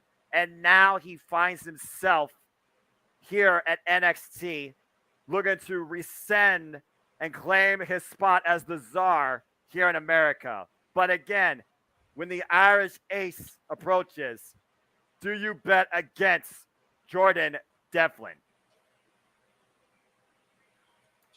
I don't. I've got my money on him tonight. Jordan Devlin, former NXT Cruiserweight champion. That's why they call him JD. Okay, so his name still is Jordan Devlin. It's Jordan Devlin McDonald, I guess, would be too long for a graphic, basically, James. But yes. No. You know what? JDM kind of sounds badass. That's what I'm going to call him from now on. That's Those actually are Jeff's clever. Initials. I can't even get mad at that. That's actually pretty clever. Yeah, it is. Those are Jeff's initials officially. I just wish they had a better last name that start with M, because I don't know if his last official name is McDonald. But anyway. Fair enough. And here comes Ilya Dragunov. I want to talk about the accolades of these men real quick. You want to talk about the accolades between these two men. When you look at Jordan Devlin, one of the most unsung heroes of the cruiserweight division that was never to be, held the cruiserweight champion by pure happenstance in the pandemic. Meanwhile, you look at a man like Ilya Dragunov, and he was one of the longest reigning NXT United Kingdom champions of this generation. And now you see these two men going at it for the richest prize in NXT, the NXT World Championship. And again, Ilya Dragunov owns 2 victories over Jordan Devlin. Jordan Devlin has never beaten Ilya in one-on-one action. Crazy when you think about it.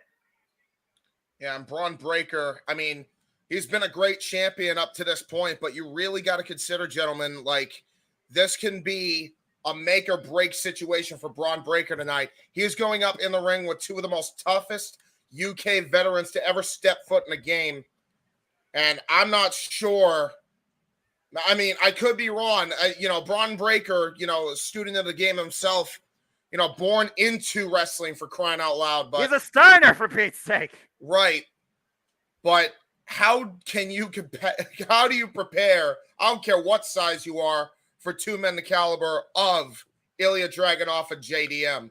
Why don't you ask the champion who's coming out with a shovel ready to bury his competition? Oh, Jesus. Well, as the NXT champion has arrived, and he literally said, "Over my dead body before I lose this championship." Oh! He broke down what was the black and gold. Now he looks to stay on the summit of this NXT. But in the last time he was involved in a triple threat match, he lost the championship. And as we know, that was a short stint, but yes, he did lose the championship to Dolph Ziggler. Yeah, keep in mind. Yeah, that's another thing we got to keep in mind. Lost to veteran Dolph Ziggler, but he has since regained the championship back, and he's been going ham ever since with it. But again, you talk about the experience between Braun Breaker and the other 2 men in the ring, JDM and Ilya Dragunov. Drastic difference here. Let's go down to introductions by Alicia Taylor as we get ready for this match. Gentlemen, enjoy. All right, JJ, enjoy your food. James, it's me and you.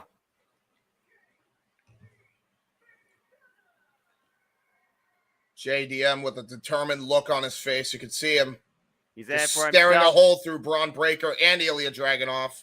He is in it for himself and for that championship. He doesn't give a damn about no one else or nothing else, and he will do anything possible to leave with it. Well, keep in mind, you could say the same thing for Ilya Dragunov, and you could say the exact same thing for this man, Braun Breaker. This is going to be good. James, referee holds the title. You know what to do. Holding the title up high. NXT Championship up for grabs. Oh, boy. And now look at this. Ring the bell, and here we go. Again, triple threat match. You find your opportunity. First pinfall submission. You are the new or retaining NXT champion. And Jordan Devlin has really been using Ilya and Braun Breaker against each other to gain advantage ahead of this rivalry. We saw what happened on the Kevin Owens show when literally Kevin Owens was exposing the mind games and the tricks of Jordan Devlin. Jordan Devlin's been preying on the emotions and the psyche of Ilya Dragunov and Braun Breaker to get involved and have some sort of advantage, it seems, in this championship picture. You can see the different striking game right now between Ilya Dragunov and Braun Breaker. Braun Breaker just with haymakers. Meanwhile, you got Ilya Dragunov with chops and forearms. I'm pretty sure I know who the hardest hitter is in this match, but it doesn't mean Braun Breaker won't try and hit harder. Oh, no, for sure. Oh, I kind of wish this was the one-on-one. Again, if Ilya Dragunov wasn't injured. Oh! Oh, from behind, though, right onto Braun Breaker, collapsing Ilya Dragunov, and now JDM showing why he calls himself the Irish Ace. There's a drop toe hold. There's no ace up his sleeve, but right now he is definitely picking his moment and has the stronger hand, it seems. Yeah, nice inverted low Faymaster after that freaking drop toe hold. Suplex! And a kick out at 1 by Braun Breaker. And think about this, James. Back at Worlds Collide, Braun Breaker overcame Tyler Bate to unify the NXT and NXT UK championships. And Tyler Bate was put in that spot because Ilya Dragunov had to relinquish the title due to the injury. If Ilya wasn't injured, could we have very well seen Ilya Dragunov as the unified NXT champion? That's what Ilya is out to prove tonight. Absolutely. And you got to imagine he's fighting with the biggest chip on his shoulder, but you could say the same for the other two men in the ring. That's why this match really could go either way between all three men. Well, Jordan Devlin, of course, he has literally been part of NXT UK since day one, episode 1. And, look at that. Norman suplex with a bridge cutter. Gets a nice 2 count. Freaking, again, you want to talk about pure precision in their wrestling game. And again, compared to the rookie in comparison to the other two, Braun Breaker's the rookie. He is not as technically proficient as these two men, and that, honest to God, could cost him here as JDM lights up Ilya Dragunov with knife edge chops like there's no tomorrow. Well, you say that, James, but again, he is a Steiner. He was born in this family. We talk about Halloween Havoc being a WCW property. He literally is the son, nephew, cousin of former tag team champions in their own right. We're talking about Rick Steiner, Scott Steiner. This guy has a legacy to hold up to. You don't think Braun Breaker thinks about that every day with the fact that he has to hold that proverbial chip on his shoulder? Whoop. Oh, look at wow, this. look at that. Oh, nice Uranagi. Moonsault press. Vintage JDM. And a hooked it outside leg and a kick out. Again, Braun Breaker does not have to be involved in the decision to lose the championship right now. So right now, this is worst case scenario for Braun Breaker. He is not being involved in any of these decisions right now. Jordan Devlin in the driver's seat. Yeah, and that is really spelling disaster for Braun Breaker right now. But a nice Irish whip by the Irish Ace. And Ilya Dragunov looks like he's seeing stars a little bit after that. Is he seeing stars or channeling pain? Remember, this is the guy that lives off intensity, feeds off brutality, welcomes this absolute ferocity from his opponent, whether friend or enemy. He wants to be pushed beyond his limits because he claims himself as unbreakable. Oomba Sink Bar. Oh, that was a nice kick, though. And Braun Breaker. There's Braun Breaker. And again, the wildly veteran instincts of JDM right there kicking in, taking Braun Breaker to the outside. And now Braun Breaker, it looks like he's pissed off here. Well, I mean, right now, Braun Breaker's not been able to get out of the driver's seat. Oh my God, what a twisting senton drop by JDM. Brought himself inside the ring on top of his opponent. And again, JD in the driver's seat, but he needs to capitalize. He needs to stay on this. The longer you take, the more time you buy for Braun Breaker to get back on this thing. He has Ilya right now in a vulnerable state. Yeah, you ain't for kidding. maybe Devlin inside. And once again, Ilya affirms his base. Jordan Devlin said on Tuesday, all it will take is one Devlin side, and I'm the new NXT champion. Look at that. He was going to go for trying to go for a Russian leg sweep. Double Steiner line by the by the Steiner here. Did you hear the boos ringing out from the NXT audience, though? And right now, Braun Breaker trying to take control here. Yeah, he is not the fan favorite here. Oh my! Oh, here we go. Belly suplex. Oh my God, did you see the power on that man? If that's not a Steiner fundamental, I don't know what is. No doubt.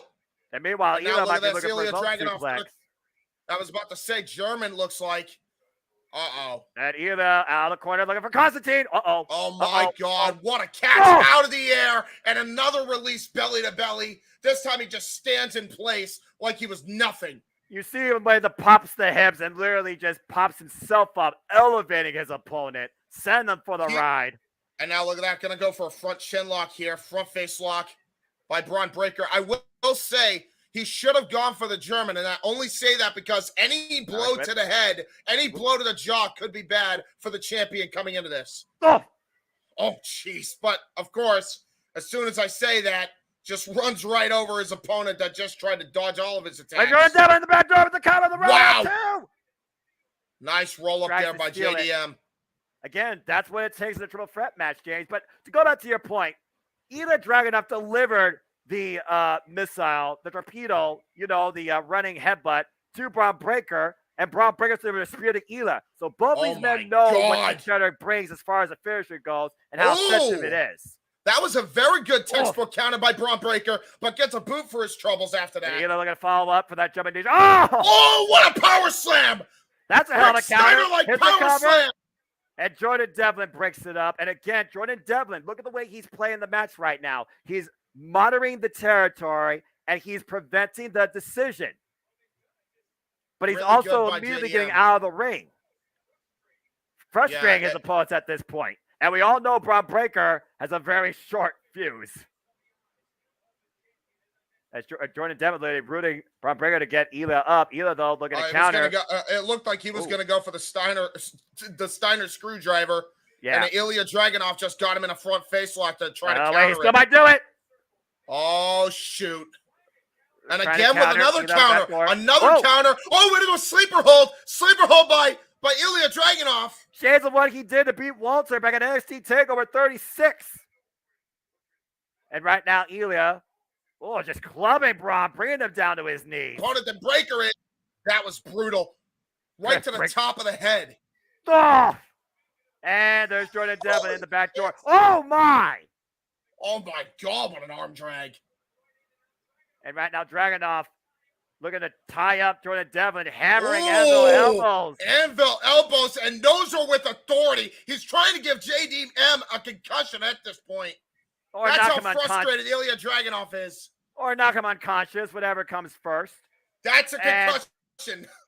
And that chop right now literally did nothing to Braun Breaker for a moment. But Ilya, again, literally just unleashing everything possible inside his being.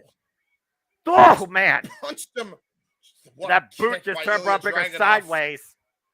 Yeah, he Ilya Dragunov is hitting anything that moves. Yeah.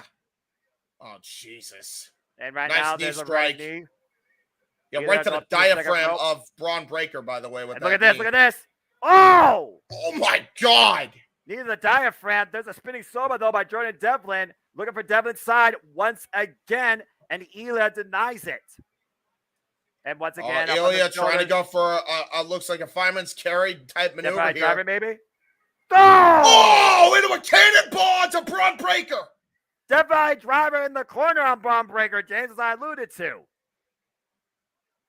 You see how much punishment Jordan Devlin and Braun Breaker are taking, but how much of this is exhausting Ilya Dragunov? No way is he going to do this. You got to be kidding me. Oh, man, I've seen him do this before. Ilya Dragunov coast to coast!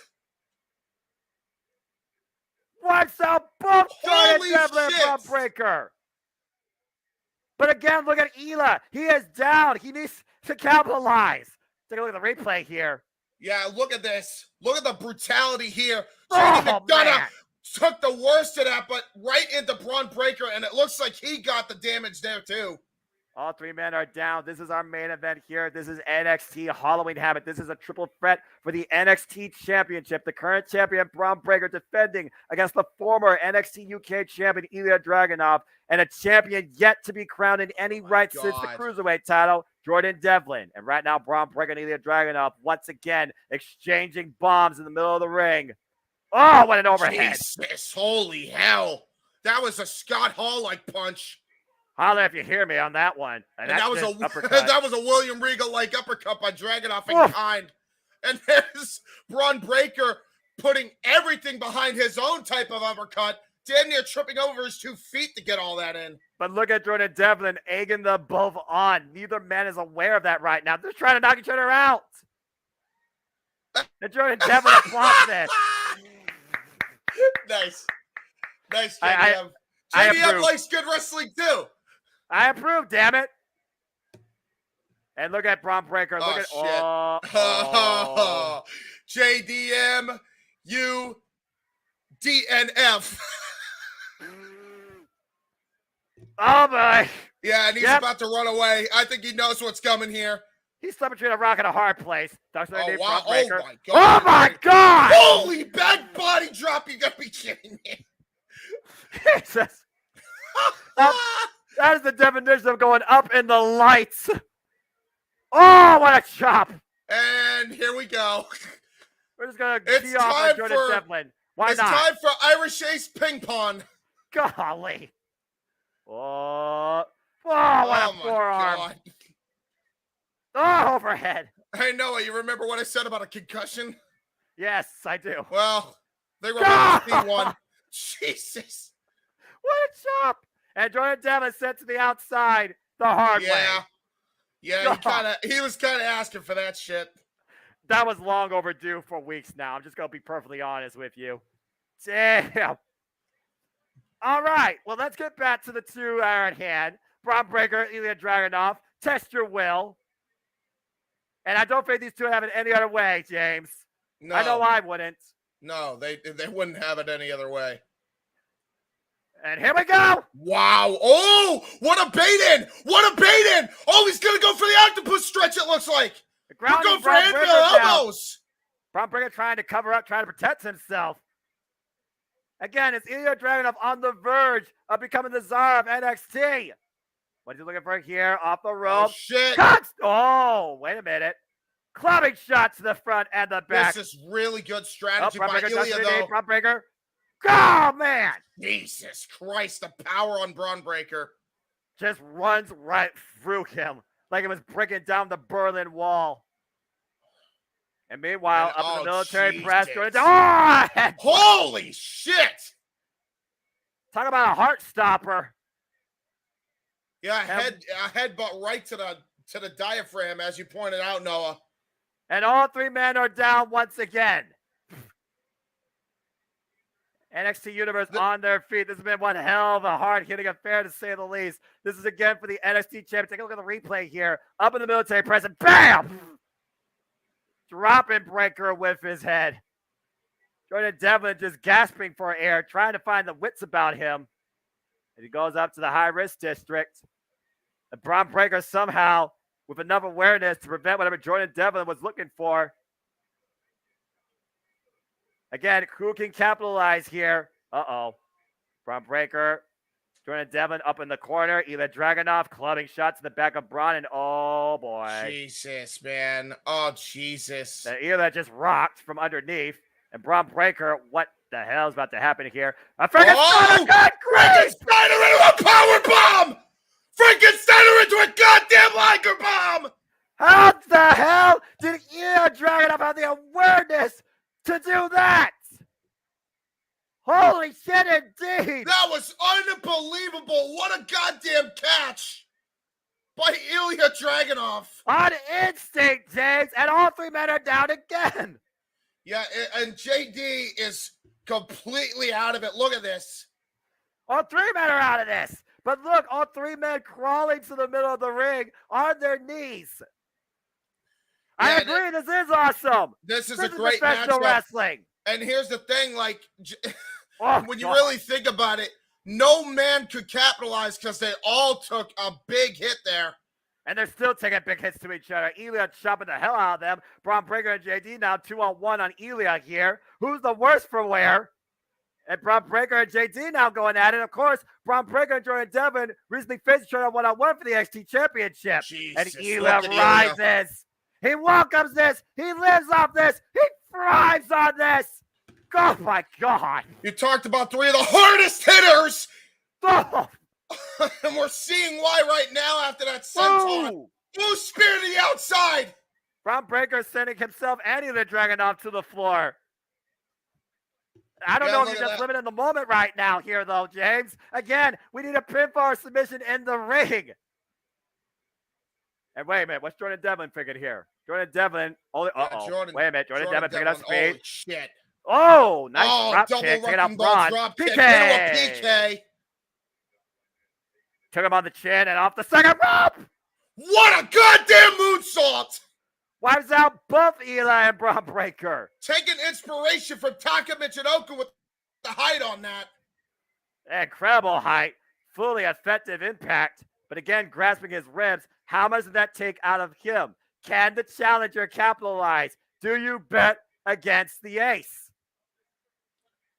I'm not sure who has the best right now awareness to a degree or who's in the better shape at this point. As again, Jordan Devlin goes to the top rope and Braun Breaker meets him. Breaker, of course, no strangers to enduring this type of brutality and punishment. And right now, Ilya, chopping the legs. That's brutal. Could you imagine a chop to the calf like that? I don't want to. Talk about not being able to walk or feel your feet. And right now, powerbomb, high stack, 2, no! And drops the horrible. Oh my 1, God. 2, no! Jordan Devlin 450 splash on Ilya shit. in the cover. 1, 2, no! Jordan Devlin on Braun now. 1, 2, and Braun somehow gets the shoulder up. This is back and freaking forth. My God. Brainbuster! Oh my God. 1, 2, Duke champion, no! Oh my God. Holy shit. How in the hell? Jordan Devlin with 4 maneuvers after Ilya dropped off Russia on Braun Breaker, and Braun still kicked out. And the 450 on the spot. Yeah, and I'll be honest, man. Like, Braun Breaker doesn't look like he has much in the wrestling department, but that man's all heart right now. That man's absolutely all heart. Any other man would have been done off that. I don't care what type of cover you gave. Again, Braun Breaker said, over my dead body will I lose this title, and either of you will be champion. We are seeing that here tonight. Jordan Devlin and Ilya Dragunov once again just rocking each other, looking for Devlin's side for the 3rd time. Yeah, well, I mean, right now it's like lifting a freaking corpse right now. Oh. It's like lifting dead weight. And Ilya right now, standing switch. And a suplex! What a snap German suplex. Gonna try to go for a second one here. Again, you're talking about dead weight. Jordan Devlin might be dead weight at this point. Either looking for a second headset and still maintains waist control. Yeah, and he bridged on that too. He dropped JDM right on the top of his head from that. Yeah, just hyperextending all of his body for as much leverage as possible and added impact. Looking for the 3rd. Oh, wait a minute, Braun Breaker. You gotta be kidding me. Jesus No way. Christ, what the hell? Holy hell! The strength of Braun Breaker on display again with a double German suplex to both men. 2-for-1 special as JD goes belly to belly, face first into the mat. Braun Breaker to the top rope. Steiner Bulldog! There it is! And the straps come down, James. Shit. Braun Breaker looking to finish it. Gonna go for the breaker slam here. There it is! The cover. What? Wait, JD. No way! No way! 1, 2, no! Oh my God! How close was that? You nearly JD stole it. almost had it. He nearly stole it. My God in heaven. What a match we are seeing here. Again, the unbreakable resolve of Ilya Dragunov and the undying will of Braun Breaker. But the everlasting resourcefulness of Jordan Devlin. What will be the deciding factor here tonight? And NXT TakeOver Halloween Havoc. Wait a second. Oh, shit. Here we go. That is a pissed off Braun Breaker. Oh, my God. Here we go. Scott Hall like right hands. Oh, my God. Just tosses him with authority. You got to be kidding me. And looks like he's setting up Ilya for the spear. He's felt this before. Oh! Oh! There's a headbutt! There's a headbutt! Interception! And Ilya oh my God, he might have it. There's no way he might have this! Senton drop! Cover the man! Cover him! The man! You haven't won! He's looking for Torpedo Moscow! Fire! He hit it! Moscow! The cover! The cover! 1, 2, no!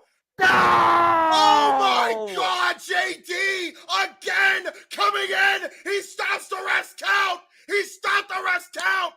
And look at the smile on his face and the anger on Ilya Dragunov. This is a freaking chess match, gentlemen. This is absolutely what this is between all 3 men here. Oh, and the open palm strikes now between JD and Ilya Dragunov. Jordan Devlin said the #1 thing he could do is prevent Ilya Dragunov from ever being champion and becoming champion in his own right. Oh, I just rocked him with that knee. Man. And right now, Ilya, what the hell? Uh-oh. Ilya running around the world. Uh-oh. What the hell? Oh, my God! Oh, my God! He done it again! Caught him in a standing Spanish fly! How many aces does JD have up his proverbial sleeve tonight, James? Oh my God. All right, come on now. Come on. No. Come on, JD. JDM. What the hell are you doing, brother? He is I christened you with your initials, and then you're going to do this bullshit? James, this is for the championship. JD has never been champion. Ilya Dragunov only beat him when he was going after the title. He caused him to leave NXT UK forever. JD is out to hurt Ilya Dragunov. Somebody. Oh my God. Oh my God. Oh, wait a minute. He missed it. Torpedo! Oh my God, his head. God. Oh my God, his head. Yep, he that was head-on-head collision. Yeah, I don't think he's good. I really don't think he's good. I don't think he's good. He's trying to shake off the cobwebs right now. I really don't know if Ilya is even there. And look at this. Braun Breaker is going to capitalize. Yeah, he has to. He has to at this point. It's for the NXT Championship. He knows Ilya Dragunov wouldn't want any other way, and Ilya Dragunov will not quit. And Dragunov saying, bring it, and he's bringing it. Braun Breaker and Ilya Dragunov squaring it out in the middle of the ring once again. Jesus, what a close line. Yeah, and those are straight jabs that Braun Breaker was hitting, and they had way more power to him. I really don't think that Ilya Dragunov, he might be fighting, but I don't think he even knows where he is as he does a spinning chop. Holy man. It's Gary. You were saying? Oh my God, what a German. He doesn't even know he's fighting on instinct, James. Jesus, Lariato from hell. You see the eyes of this incredible former NXT UK champion, this one-of-a-kind, unbreakable athlete. Yo, flailing all around. That is not a good sign, but he's still going to try. He's going to try like hell to win the title. And there's the spear. There's the spear. Both legs. 1, 2. Braun Breaker retains. Wow. Jesus Christ almighty. I'll tell you right now, any other night, it could have been Jordan Devlin or Ilya Dragunov's night. But because of the triple threat nature of this matchup, JDM and Ilya Dragunov were trying to kick each other's ass as opposed to the champion holder. And that's what saved Braun Breaker's ass tonight. Because seriously, if they used any of the barrage they used on each other on the outside, Braun Breaker would not be champion right now. And literally, if it wasn't for that spot right there, Ilya Dragunov would have been NXT champion. And then the absolute anger and furious animosity between these two carried out on the outside of the ring. Ilya Dragunov eliminating Jordan Devlin by any means necessary at the risk of his own well-being to his body. And then, like on autopilot, throwing everything possible. Seriously. That's what that was. Dude, you could tell the lights are on. Nobody's home. That was as he tries to go for that torpedo. And Braun Breaker realized it and seized the opportunity. That's what that was. JD looked to crawl to break the 3, and he couldn't. Once again, Braun Breaker remains NXT champion. For the love of God, please check the contenders, JDM and Ilya Dragunov. And for James and for JJ, I'm the Seminola Foster as we say thank you for tuning into this first of his championship presentation. This has been Halloween Havoc. We hope for you it has been quite a treat. It certainly was with that main event, to say the least. Holy hell. Yeah, absolutely. That was a hell of a match there, guys. That was great. That was all I needed tonight, man. That was fucking phenomenal. There you go. That was a great main event. All right. Woo. All right, then. Exactly. No theory cash-in. Wasn't expecting there to be any. It was all just a tease. Just a ratings pop to try to go head-and-head with AEW on Tuesday night. I told you. We all said it, Noah.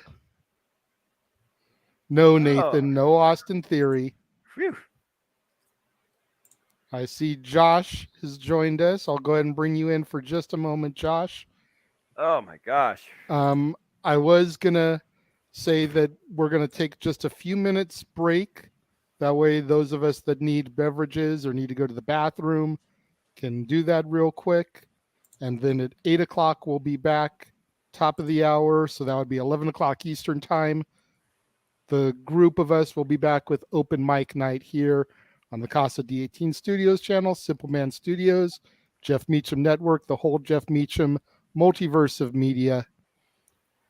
Noah, thank you for calling the action as you always do. James, thank you for tagging in for me while I ate dinner. Gentlemen, we'll be back in about 5 minutes. All right. See y'all very soon.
What is going on, everybody? Welcome to Open Mic Night.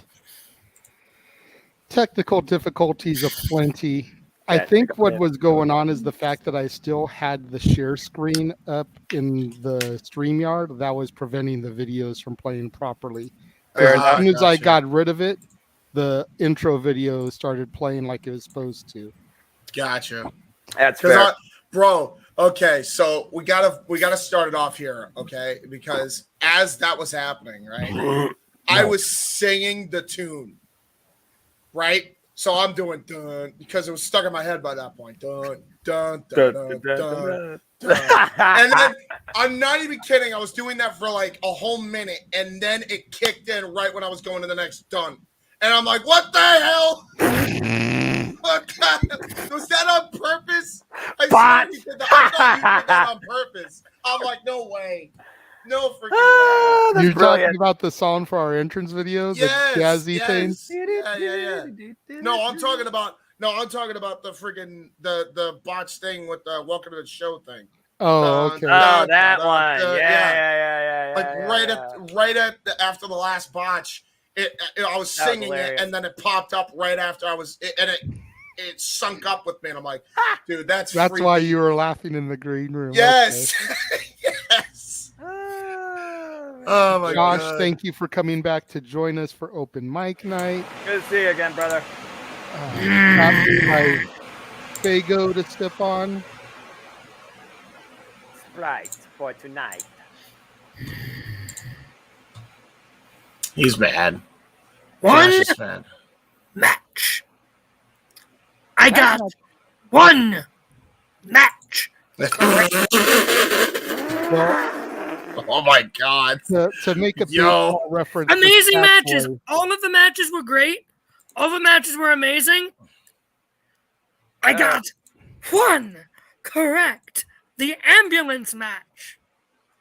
Well, to make a baseball reference for Sean Hickenbottom.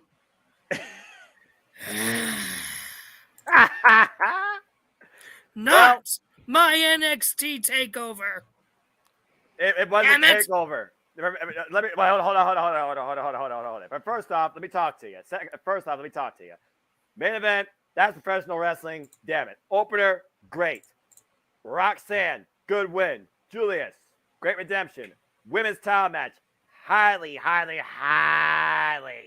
under effing whelming. Coffin match, it was what it was. It was like, can I continue? You got 10 seconds. So they brought out the other coffin. The rest of the stuff, when they're trying to go for Teen Nick or recreate peanut butter jelly time with that, and then the tree. I'm sorry, run that by me again. Quincy Elliott came out again dressed the as a banana. Whether they're trying to create Teen Nick for NXT with Chase U, or they're trying to recreate peanut butter jelly with that the segment, and then the tree with the roots and the 4 people. Not my NXT. That's fair enough. The main event was one of the best, if not the best, triple threat I have ever seen. That was one of the greatest triple threat matches I've ever got to call. Yeah, that was a fucking that was a chess match all the way through. That's what they're supposed to be, damn was it. wrong, though. Well, the winner should have been Ilya Dragunov, and we should have seen a freaking cash-in. No, first off, we should not see a cash in. No way. Fury should not be part of NXT. If the Money in the Bank is Money in the Bank, it should be reserved for literally the main roster. When they get past the Roman Reigns agenda, maybe JJ's booking will come true. So I'm so damn effing glad that this triple threat was based on pure awareness and literally the test of the strongest will, where Ilya Dragunov was fighting on autopilot, and Braun Breaker somehow overcame even all of that to somehow still come out as champion. That was fucking incredible. Yeah, right. Put Ilya Dragunov on the main roster now. Him versus Gunther. Let him take the Intercontinental title off of him. Hey, man, I don't know what you... I'm going to be real. We've seen him versus Walter already. Yeah. I'd love to see him a part of Imperium, to be fully honest with you. Walter did have a hand in training Ilya Dragunov. That's what I'm saying. Back in Austria. So you are on point, James, to a degree. That could be something that could happen some point down the line. I personally think... I would not mind it.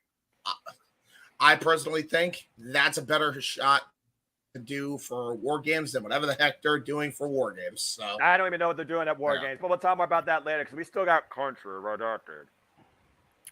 No, you know what? No. Hold on. Shut up. Everyone shut up. I'm going to say it right here, right now. I am a simple man, but I'm also a Christian man. We are taught to forgive. We are not taught to hold on to what angers us in the end.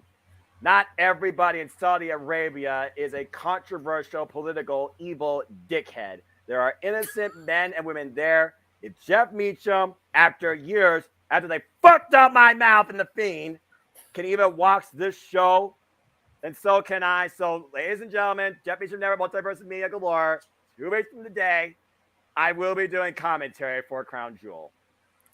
Holy freaking crapola! I am just going to put this out there. I'm only going to say just no more political backstabbing if we're going to do this. Please. We've already had enough of that. That's all I ask. That's all I ask if you guys are going to do that. Now, let's get back to on track here because, again, this is not a four-man show. This is hosted by one and then delegated to the rest of the party. So, JJ, speak now, forever hold your peace. Let's kick off Open Mic Night right to a degree. Well, thank you, Noah, for allowing me to speak. I've been trying to speak a few times here and kept getting stepped on, mainly by Josh, but it is what it is. Well, I mean, he was mad. He was, but, I was trying to make a little inside joke for the stat boy if he's watching, to use a baseball reference. I batted 500 today. I came right down the middle. I got 3 right. I got 3 wrong. So same. And it's funny because the first 3 matches, I got all right. I was like, cool, I'm on my way to sweep this. And then the ambulance match happened and everything went to shit. Yeah. As it does sometimes, as it does. Well, what are you going to do? Hey, Josh. Is what it is, baby. Yeah, Josh only got 1. JJ got 3 out of 3, 3 out of 6. I don't know what Noah got, and I'm just here like, what the hell? 3 out of 3 as 3 out of 6 for me as well. Question mark out of 6. Well, we've got a few different topics to discuss tonight. Right. I don't think anything is going to be too controversial, too long, too meat and potatoes, because it honestly was just a quiet week this week once again. It's nice to have that once in a effing while, too, to a degree. I'm just saying. Well, most definitely. Most definitely. I mean, for the one side of things, for, the Aaron Rifts and the Sean Ross Sapps out there, it makes for less traffic to their websites, which that's their bread and butter. But at the same time, for people on the internet and the social medias that get wrapped up in some of this stuff, you poor fools. It's nice to have a little bit of a breather from the drama. This is supposed to be a form of entertainment, whether you call it professional wrestling or you call it sports entertainment. It's supposed to be a way for us to escape the drama of real lives and not get sucked into the drama of their world. At least not the real life drama. The fake drama on TV is one thing. The real drama in the locker rooms is completely different. But that's what draws you in because you want to be engaged in the story, in the character development, and how it portrays in the friggin' ring when it comes to just pure athletic competition. Yep. So now listen, you could do. I will say, in the interest of fairness, if there are real life incidences that have happened, but there is something redeemable and you can make money with it, go for it, right? As long as you can weave it into storyline and in a non-offensive way that doesn't just make me be like, ugh, cool. Exactly. But rarely does that happen, as we have seen lately. Just saying. Anyway. No, I mean, I knew he was going to go there. And you guys already know how I live. I don't know news until you break it on here or I open up the app and see it. I don't tweet. I don't scroll. I don't follow. I simply know what I know when I know. And I know professional wrestling. As simple as that. And knowing that's what what we love about you, Noah. I was about to say, knowing the Segway master himself, JJ, there was a reason you were mentioning all that.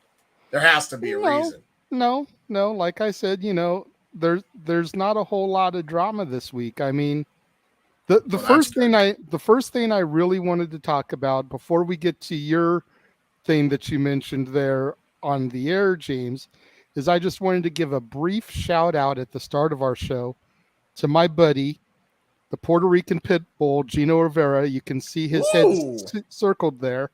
He got to be part of security for the Lashley Lesnar segment that kicked off Raw this past week. Oh, wow. Champion in multiple federations, trained out here at the Santino Brothers Wrestling Academy. He's been on Championship Wrestling from Hollywood, Battleground Pro Wrestling, Championship Wrestling from Arizona, number of federations across the states, been champion for quite a few feds. He's an amazing heel and an even better friend. Good for him. Again, you want people you care about to succeed, so take the opportunity wherever you can when it's presented to you. Shauna Reed's been at freaking SmackDown, so I wish her all the best. She's over in the UK. We've seen cameos from people in and out of AEW Dark on WTV too. At the end of the day, you care about a person thriving in wrestling. Absolutely. Not the character where they're at. What's up, James? You have your hand up. What's up? I have to ask. Can you go back a couple pictures? Because there's a man, I swear to God. Let me know if you see the right picture. Yeah, okay. Go to the next one. Is that Akira Tozawa? That is Akira Tozawa. Oh, my God. What is this now? What is this? Well, they had wrestlers out there with them. Yeah, about to say. Charlotte Benjamin was out there, too, I believe. I mean, you can see Scott Gable there. Okay. I thought he was a part of security, and I was about to, whoa, what the hell? No. What is You can see Pierce out there. Oh, my God. Oh, Lord. But, yeah, you can see Gable there. Notice they had quite a few wrestlers out there also. Lately. Hey, man, all I'll say is congratulations to the Puerto Rican Pitbull. And also, please use Akira Tozawa better. Please, for once. Please. Please. Triple H at least you got out of catering for the day. That's true. And Triple H is not a miracle worker. For the day. For the day, that's the problem. Things don't happen overnight. All right. That's all I got to say about that. And Can thank you you, just Mr. release him at this point and let him join the X Division, please? He has done quite a bit in the business. Feel free to reach out to him on Facebook. He's down to do interviews and promotions and whatnot. Just an all-around good dude, like I said. Respect. Nice. So while we were on the air, James brought up. Oh, yeah. Here we go. Uh-oh. How come the WWE, and as creative as they are, can't come up with some legitimate team names specifically for their female tag team roster? Hey, Mr. Sadio, stick around because I'm about to go off on the sexism on this goddamn company because I've just about had it. There you go, James. Thanks. Everyone grab your drinks and get ready for a rant. This is Open Mic Night, and James has a live mic. Where's my rosary? Yeah, Lord have mercy on these motherfucking souls here. I'd love to know why, and I said it at the top the minute I came on here, and I saw that they put no effort in the NXT tag team names. Why in the blue hell can a man like me, who has not ever been in the industry once, with the exception of fucking Ring Crew one time, all right, and runs a rinky-dink CAW league that has zero money to its name, right, and can book better team names than the biggest wrestling company in the goddamn world? That is fucking abysmal. Abysmal. No excuse for that. I don't care if you're Paul Levesque. I don't give a damn. I don't give a damn who you are. All right? Unless your names are Ivelisse and Diamante, chances are you need a damn tag team name. For real. Like, this is absurd to me.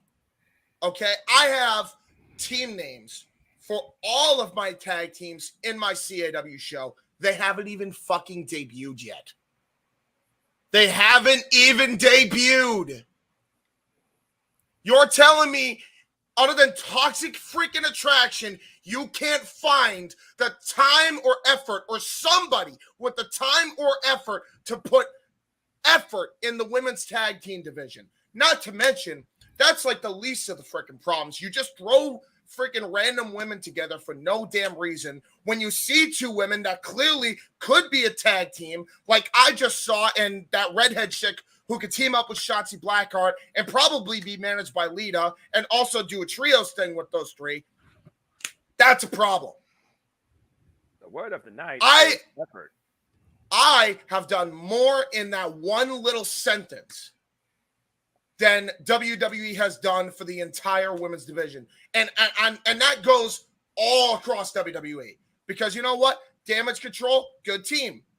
They made it work. Toxic Attraction, good team. They made it work. Now, where's that effort for the rest of the damn division?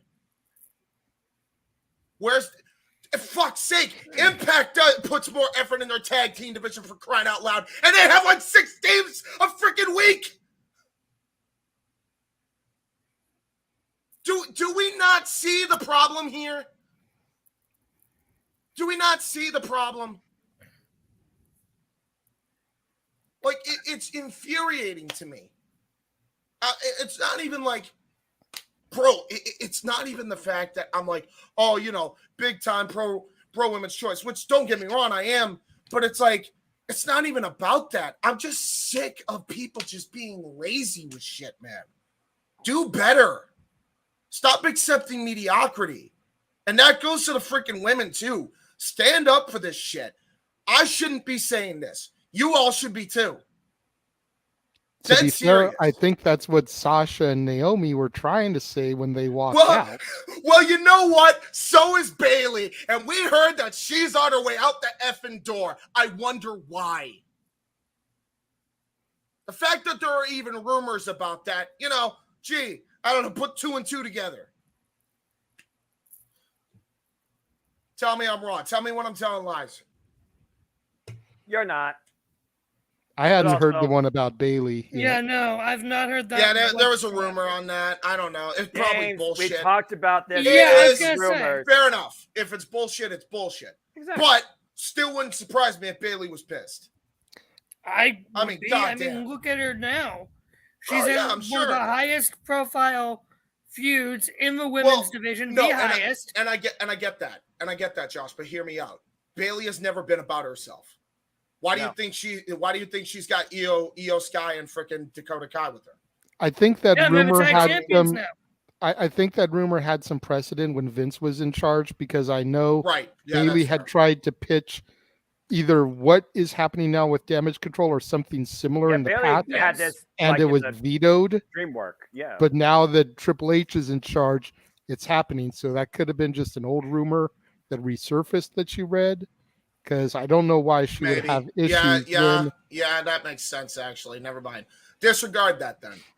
But the point of the matter, though, still is that we would not have a show format to even try and do if we didn't at least adhere to and utilize some rumors, because not everything is factual. Exactly. You know, we'd have no grounds to have open mic night every week like we do. So rumor, fact, irrelevant, you still make a very valid point when it comes to the fact that, as I said during the broadcast, between Shawn Hickenbottom, Shawn Michaels, Paul Triple H Levesque, and Paul Heyman, and Stephanie McMahon, there are 3 uber creative people right there. Yep. And I mentioned Stephanie in there too. I gotta include that in there as well, because I don't know, hasn't she been the one that's been quote unquote advocating for women to get a chance in the company? What do you call this? Supposedly, but we still don't really know how creative of a force Stephanie has been in the past. Yeah, we don't She know used to be in what charge of ideas creating. and storylines that have been implemented have actually been Yeah, we saw how that her went. vision. So, but we know the stuff that Heyman has done in the past. We know the stuff that Hunter has done in the past. We know the stuff that HBK has done in the past. So that's why I jumped to those three names. But again, as I alluded to, JJ, you're talking about three old men that are trying to guide women's creative divisioning. They don't have a female presence. That's why, as James alluded to, Impact Wrestling, with a guiding force like Gail Kim, that's why they're the standard in women's wrestling in depth, creative, quality, and quantity. They're just on the very smallest spectrum of the wrestling industry because of where they're at. Well, okay. But here's my counterpoint to that bit, which, yes, I agree with everything you're saying about Gail Kim. She's brilliant in Impact. What she's doing with Impact, brilliant, mwah, magnifique, right? But, like, it's not a gender thing. No, it's not. That's my point. It's a laziness thing. That's what it feels like to me. Now, well, I mean, when you there work is for some the biggest sexism company to in the that, world that but- can never go bankrupt, it feels like. You kind of Right. get a sense that there probably is some contentment from the higher-ups. Well, I mean, come on. Grow up. Random Yes, name Josh. generator brought to you by Apple. Right? Yes, I'm John. going to play a little devil's advocate here. Go ahead. Go for it. That's fair. You're assuming that some of these teams want to have a team name or they want to be recognized as this, by this nickname or something. But why not just go by their actual names? They don't need a special team name. Not then all don't- teams do, really. Well, then That don't do a tag might division. be part of what they're going with. Like some you just don't need. That I Okay. think might be part of it. That's Here's fair. the thing. I mean, Very fair. you think about like Arn Anderson and Tully Blanchard. It's like when they went out there in the NWA, they didn't constantly call them the Four Horsemen. No. They just called them Arn Anderson and Tully Blanchard. It wasn't And- until WWF that they were named the Brainbusters. Doug And here's Furnace the and thing, Phil too, LaFawn never Yeah. had a team name. Yeah, and here's the thing. You'd think, if these teams wanted team names, they'd just say to Triple H, hey, how about this name or something? And he'd That's go fair for enough, it. too.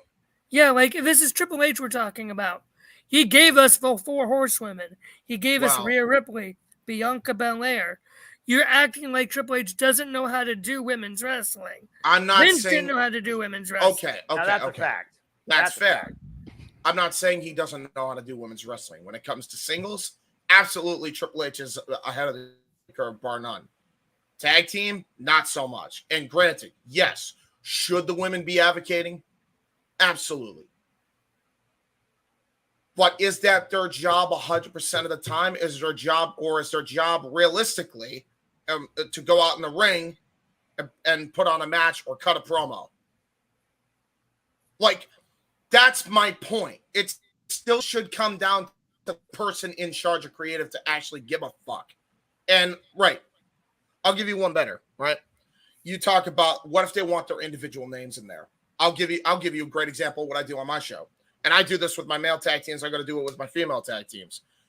I put their names in the nameplate graphic every time, along with the tag team name. No reason why WWE can't do that. Again, it's just laziness. Granted, fair point. Women should be advocating for themselves as well as, nobody else is going to advocate for you, especially in that company. But still, point being, they're still lazy about this, and it needs to change. That's my thing. I feel that's a fair conclusive statement because you definitely can tell there's been a sense of contentment to a degree, even under this new regime in WWE. Yeah, it's like Triple H couldn't even be bothered. Ever since the Sasha Banks Naomi thing, like even he doesn't care. Oh, no, I don't think that's it at all. No, I feel that. I feel that. No. Again, that's your take, and you're Yeah, entitled everyone's to that. entitled to their opinion. But That's fair. the thing But, is, like- when it comes to, let's just put it out there in perspective. This is about at the forefront tag team wrestling. It is still, in my opinion, the biggest flaw in the WWE, particularly in the women's division.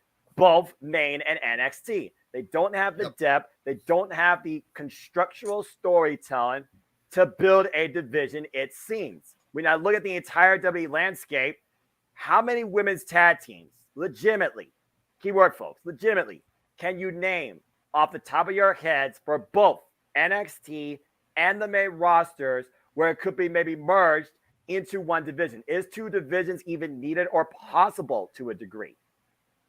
No. I rest my case, Your Honor. I think the biggest problem with WWE, and again, this is just my opinion, what I see. I think the women, more so than the guys, want to be solo stars as opposed to tag team stars. I definitely agree with that take. And again, that may be part of why so many of the teams seem so jumbled, seem so half-assed thrown together, seem like they have no direction, no name. You know, you look at just tonight on NXT backstage, we saw Zoe Stark and Nikita Lyons. Yep. Zoe Stark very easily should be challenging Mandy Rose for the women's title. I know she's had a couple of title matches for it, but it's like she came back, had a couple matches for it. Oh, I lost. Let me do this tag team thing. No, stay on Mandy. Chase her. Create a program. There you go. Nikita Lyons, not ready for Mandy by any means. Had a thing with Lash Legend for a minute. Wherever the hell that was over, done. Do this tag team thing. Right. Instead of pursuing the next person, moving up the ranks of the ladder, so to speak.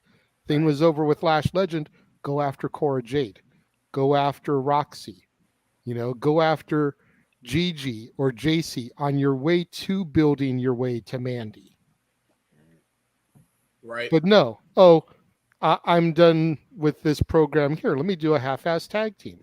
It's so and then I'm going to job to Caden and Casey, or Katana and Caden, whatever. See, even you can't get the names right. Exactly, because how often are they on my TV screen? Not enough, clearly. Thank you. And therein lies the fundamental problem. So they're going to go after these girls who I can't even remember the names to, but are the champions, and lose, and then what happens to them? Exactly. And this is why I stay away from watching weekly, because holy crap, it is so petty. If what you're saying is true, JJ, I'm then not saying why? It's true. It's just what I see. Right. No, but let's say it's like, hypothetical, whatever. Like, let's say it's true, right? Mm-hmm. What's the fucking point of having the tag division then? Just end it. You're wasting my time. You are wasting everybody's time. You're wasting the women's time at that point. Go ahead, Josh. Yeah. Here's the thing, and I'll get to putting aside NXT for a second. Yes. Right. When it comes to the women's tag team division on the main roster, Triple H is still having to rebuild it from absolute, complete scratch. Because there were no tag teams when Vince left, because Vince didn't have a plan to really put the tag titles back on. They announced a tournament, but then that went completely by the wayside. Vince just put it off on the back burner into the bin. Triple H is like, no, we need to make this mean something. He is still having to build it back up. He is still having to build back up the women's roster. You have 7 women on SmackDown, I think like 10 on Raw, and 2 are kayfabe injured. Kind of a rough spot, Josh. My point.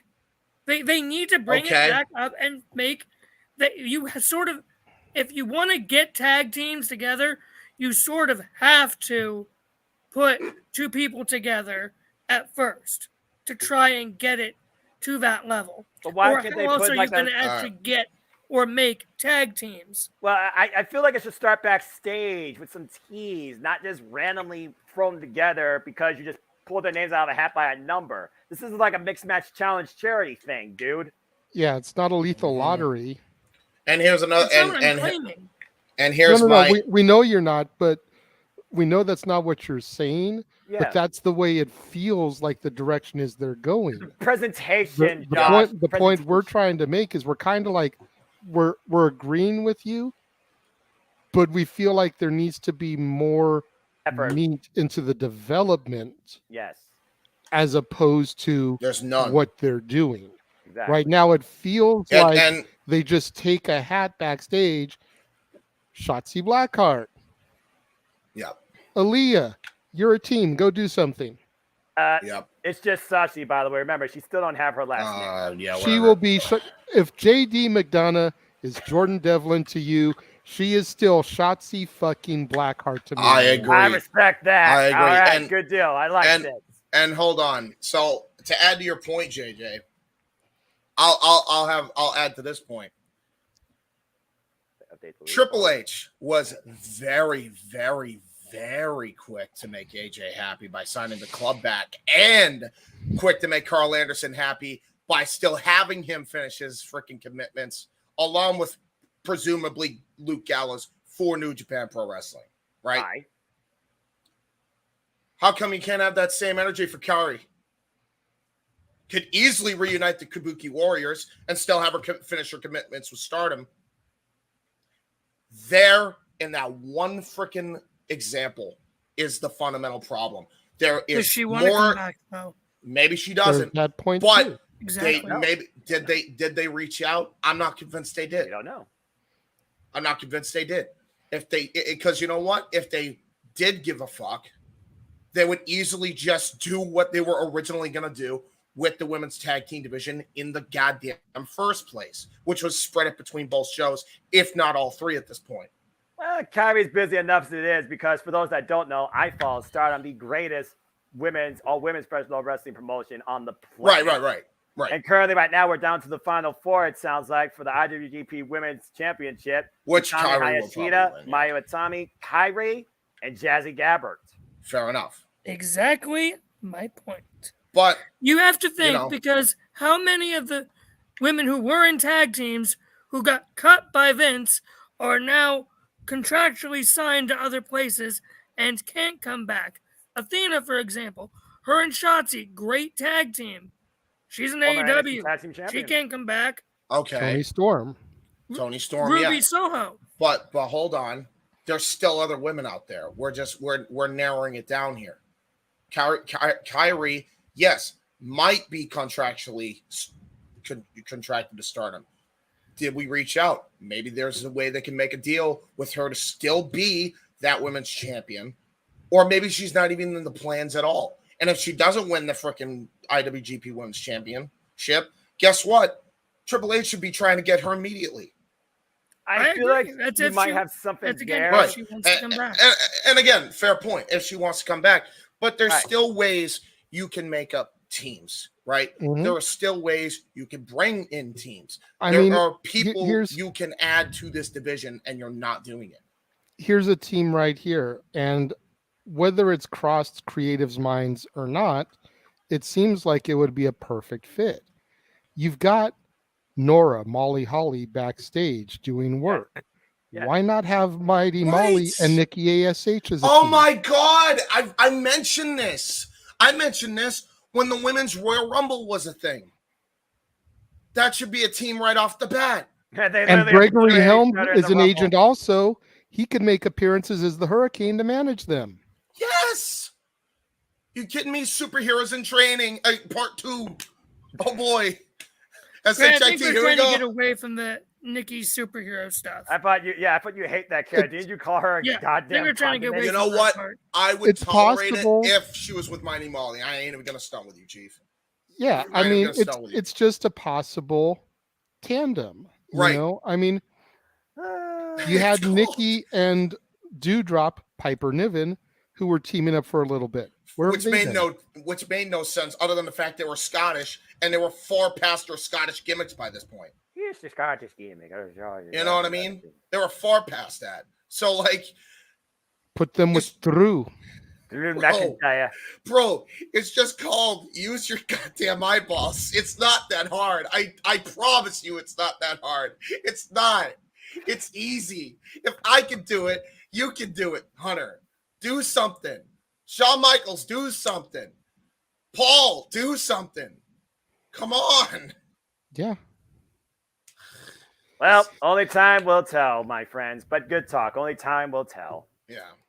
The big news that did come out of WWE this week, and it's still just kind of a rumor, we haven't gotten confirmation from WWE yet, is that Day One is being canceled. What? Until wait. They don't have a December show. What the hell are you talking about? You telling me that after Survivor Series, they aren't going to have anything to the Royal Rumble? As of right now. I was just about to say, until they announced this new NXT show that's going to be going head to head with Ring of Honor Final Battle, which was announced this week, and we'll get more to that in a little bit. Yeah, there was nothing that was going to be on the calendar from Survivor Series to Rumble. And I'm also hearing rumors that with this being canceled, Triple H is looking to scale back on some of the more gimmicky pay-per-views, PLEs, whether it's Elimination Chamber, Hell in a Cell, etc., trying to get rid of some of those Extreme Rules, get rid of some of the more gimmicky pay-per-views. I've been saying that for the longest time. When is a gimmick actually matter when booked? It is not a show that you literally have it named after. It is the point of a story when it makes fucking sense. Money in the Bank was always top tier, own draw, own expectation of opportunity at WrestleMania. Hell in the Cell was the ultimate bad blood and fucking game at shows like Unforgiven and No Mercy. I think about Steel Cage not as an end, but as a filler tool. And that pretty much you could skip in anywhere, whether it's friggin' Backlash, whether it's SummerSlam, whether it's insert premium live event or pay-per-view here. You don't need a gimmick premium live event every damn month of the year just because you think you can market it. And bring back the old Elimination Chamber, damn it. Anyway, continue. Well, no. That's a great rant and diatribe, because the schedule that I saw proposed basically only had 9 PLEs. But here's the thing with that. WWE is contractually obligated by Peacock to do 12 a year. Yep. Okay, that's where the NXT ones come in. We know that. No, I think it's specifically non-NXT ones, JJ. I think there is a point to what Josh is saying there. It's non-NXT ones. Main roster PLEs, there has to be 12. They are, from what I've seen, they are likely getting rid of Hell in a Cell. Extreme Rules probably too. Chamber they're going to keep. That makes just sense to keep.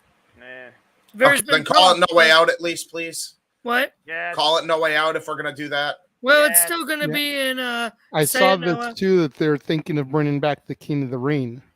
As a PLE. And Day One has been officially canceled. They have taken. I haven't seen a WWE press release, so that's why I still say it's a rumor. Well, the arena itself took it off and put a live event there, so it's official. What the? Okay, so they might not be doing a pay-per-view there at all. They might be trying to do it somewhere else. Yeah, but okay. I've also heard potentially this year. them doing a UK pay-per-view every year now. Yes, that was one of the other King things. of the Ring. That would be awesome to do King of the Ring in the UK. That would make so much sense. So would Clash at the Castle count as 12 then? No, it wouldn't be called. They wouldn't do Clash of the Castle. No, I know. So my question is, is that counting towards the final tally? That counts as a this year, main roster PLE. Yes. How many have we had this year? Well, according to my league, I can give you a more definitive number. Probably here. Yeah. Give me a second. Because if Clash we of the had Castle Day counts One, ones, we had Rumble, we had Chamber, we had Mania, we had WrestleMania Backlash. Let's see here. What was May? Hell in a Cell. Yep. Hell in a Cell. That's right. Money in the Bank. Money in the Bank. We had SummerSlam. Clash of the Castle. Extreme Rules.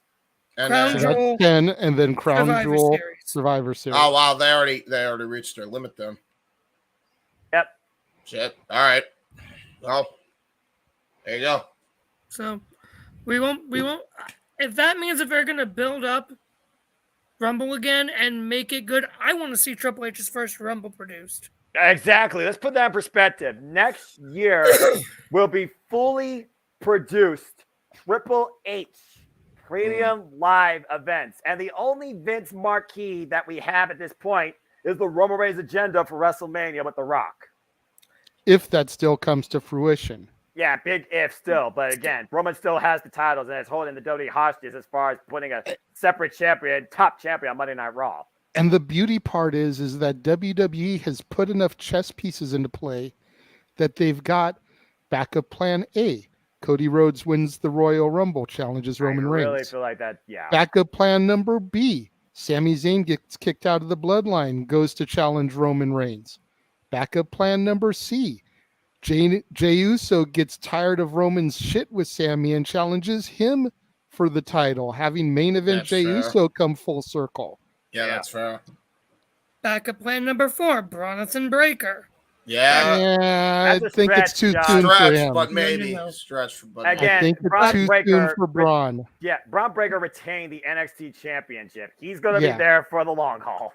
Yeah, I don't know if he's going to be there for the long haul, but even if he makes it up to WWE's main roster at the Rumble, let's say, I don't see him challenging Roman at Mania this year. No. WrestleMania 40? Possibly. WrestleMania 39 at SoFi? Too soon. Yeah. I still say Gunther or Sheamus should do it, but... Well, Sheamus ain't going to be able to do it anytime soon after what happened last night on SmackDown. Jeez. Yeah. Well, still haven't seen SmackDown. So.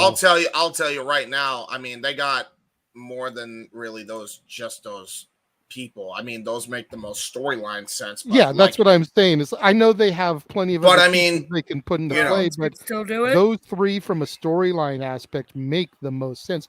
And then option 4, Austin Theory in his briefcase.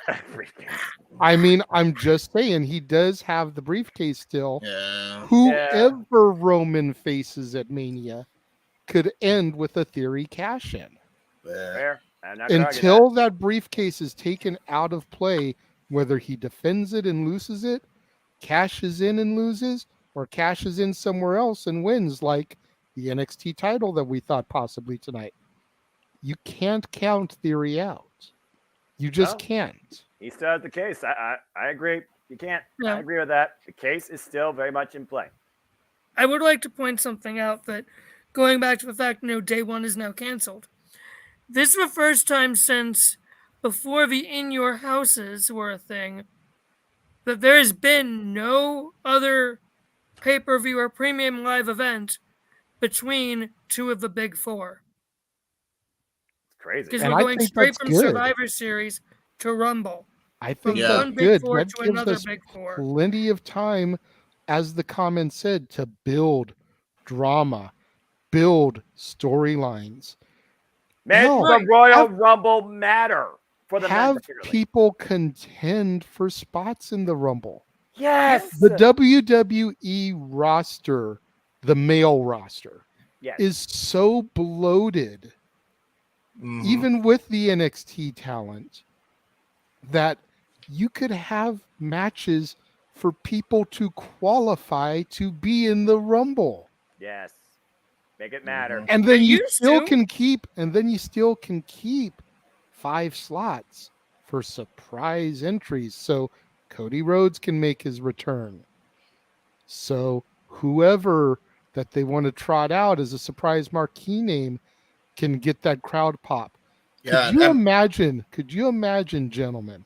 Close your eyes for a second and think this. And please don't laugh at how crazy this sounds. Considering the fact that the forbidden door has been opened, okay? You know, we all saw what happened with Mickey last year.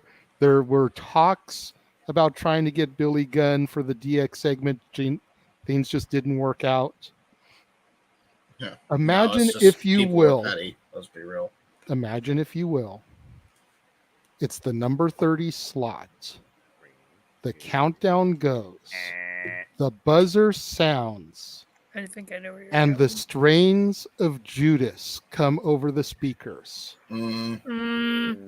You say no. I said don't quickly dismiss. Jericho has good relations with the company. Not Triple H. Not Triple H. Yeah. That's why he didn't return like they expected. Never say never. And I'll be real. Say never. We thought we'd never see Vince McMahon retire. I'm going to be honest with you, Chief. It's a long shot. I will give you guys that. But just imagine. I thought you were going with Omega. Yeah, I thought Punk. I was going to what? Oh, no. God, No, God, no. Okay, listen. Yeah, Jeffrey alluded to that. If I'm going to tell you this right now, and there is some pettiness to it, but there's also a point. Okay. As long as there's a point, go for it. There's a point. Well, there's a couple points. There is pettiness involved, but I'm going to go with there is a point in Triple H's logic, I think, as well. I'm going to just say it right here, right now. And this is going to be a controversial take, but fuck it. Anybody in that AEW locker room that isn't freaking Max or Moxley or Danielson is absolute cancer right now until proven otherwise. Don't at me. I'm sorry. Like, if I'm Hunter, I would not hire a single person from them because everybody has shown that they have their own agenda. They do. And granted, it's an ego-driven business. That's whatever. But you know what? It could be an ego-driven business where they could also get everybody else to the same freaking goal. The problem is that hasn't happened, not just in AEW, but also in WWE in some cases. Right? Both companies have that same problem. And quite honestly, it's an industry-wide problem. That's where the petty point comes in. Because if Triple H won't even say yes to a former running buddy because he's in the AEW locker room, I know he's going this. Then that is petty bullshit. Tony Khan was willing to give Billy Gunn to Triple H for no payment. Just wanted him to mention AEW on television. Couldn't even do that because he has an ego the size of freaking Hiroshima. All right? That's what it is. Damn. Gentlemen, very quickly, let's welcome Jeff to the show. We don't know how long he'll be able to stay there. About 5 minutes, like literally. Hi, boss. My one break. I'm my one break. So yeah. Hey. How was Havoc and Havoc? It was a good show. One match. It was I got a good show. one match right. Oh geez, Josh, terrible. Who? Very briefly, since everybody watching here, I assume watch the show. Who won the matches, really quick? Let's see here. Wesley is the new North American champion. Yep. Roxanne Perez beat Cora Jade. Julius Creed beat Damon Kemp fair and square 1-on-1 in the ambulance match. Apollo Crews beat Grayson Waller after a second comp was brought into play.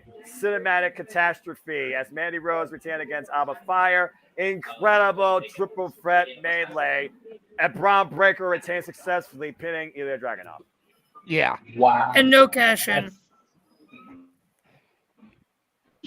Theory didn't even show up. Kind of a lame, kind of not predictable, but kind of lame. Sounds to me. I mean, I sound like a good match. No. The outcomes of the matches may sound lame and predictable, but you got to watch the show and watch everything executed. Especially the opening and the closing match. I just saw the main event, so I can't comment. I don't crap on the cinematic nature the way Noah does there. The Mandy Alba Fire thing started very much with a cinematic type of match. Think the Hollywood Backlot Brawl, Piper Goldust, and then how they came back to the ring later that night and actually had the legitimate match. Very similar type of things, although the feel, the texture to it was more the Boneyard match, AJ and Taker. Oh, okay. But it was solid in my opinion all the way around. Batted 500. I split the night. 3 wins, 3 losses. There you First go. half of the show was smooth sailing, and then the ambulance match came, and everything went to shit. Then the bell rang. Yeah. So really quick, I heard when I came in, I heard James talking about the whole Billy Gunn thing. It's so like I get it. I can understand to an extent. It's like, look, Triple H purposely and willfully cracked on AEW when he took over creative. Oh, the Bureau Developmental System, good for them. Like that, as egotistical as Tony comes off, and he does. I'm not even going to try to deny what he said there. And again, I'm catching the tail end of what he said, so forgive me if I'm overstepping or. Both of them are just as bad, yeah. But yeah. Oh yeah, it's one of those. Yeah. Did WWE have to mention AEW? No. But did Tony have to be a dick about almost demanding? No, he didn't. That's fair too. The whole segment, the whole DX segment kind of fell flat for me with or without Billy being there. And I think to an extent, a lot of the internet was correct in that had he showed up, it would have been all about the Acclaim, which again, for Billy and the boys, not a big deal. That's wonderful for them. But for it being a DX thing and the WWE, AEW fans would have turned it into an Acclaim thing, it would have been sour for DX. And I don't think that's fair, especially to Hunter, because if what we're hearing is true, that was pretty much Hunter's curtain call for his fights. In other words, what you're saying is not only is Tony Khan and Triple H petty as hell, but so are the freaking IWC fans. I mean, in a lot of cases. It's all about the level of petty and the fact that, DX is 25 and it's... Uh-oh. Jeff Meacham got booted. This is a freaking network. Right. Beep, boop. Mouse Mafia shut him down. All we see is blackness. There's the spinning wheel in the blackness. Oh boy. You weren't doing something on the Disneyland property, were you? Go ahead, Josh. Go ahead, Josh. So yeah, it is what it is with that. Yeah. I get it. Like, what reason actually would there have been to mention AEW? Mickey was actually the champion, so that made sense.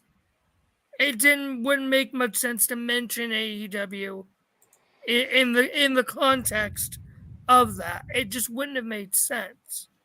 So well, I think what they really wanted was just a tag when he came out to the ring, like how Mickey James had. You know? Right. AEW superstar, AEW talent, Billy Gunn. Something like that is all that Tony wanted, I think. Fair enough, but I mean, it sucks that the AEW, WWE Forbidden Doors currently closed right now. Yeah. But an WWE Forbidden Door is about to open on Monday, because if what, pinch of salt, whatever, if what Uncle Dave Meltzer says is true, oh Lord, we are getting a Forbidden Door open between WWE and GCW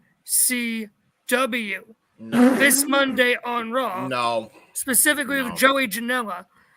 No.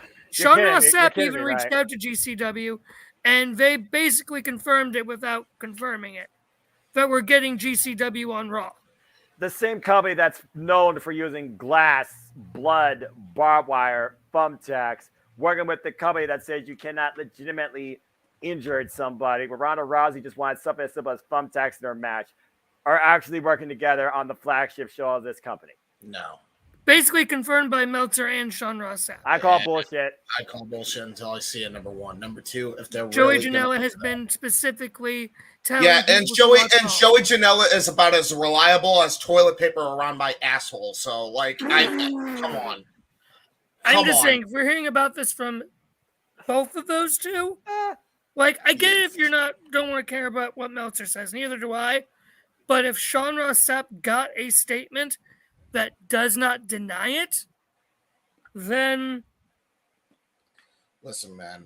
That's what I'm saying. When I see it. I think there is a very good chance we are going to be seeing GCW talent on Monday Night Raw.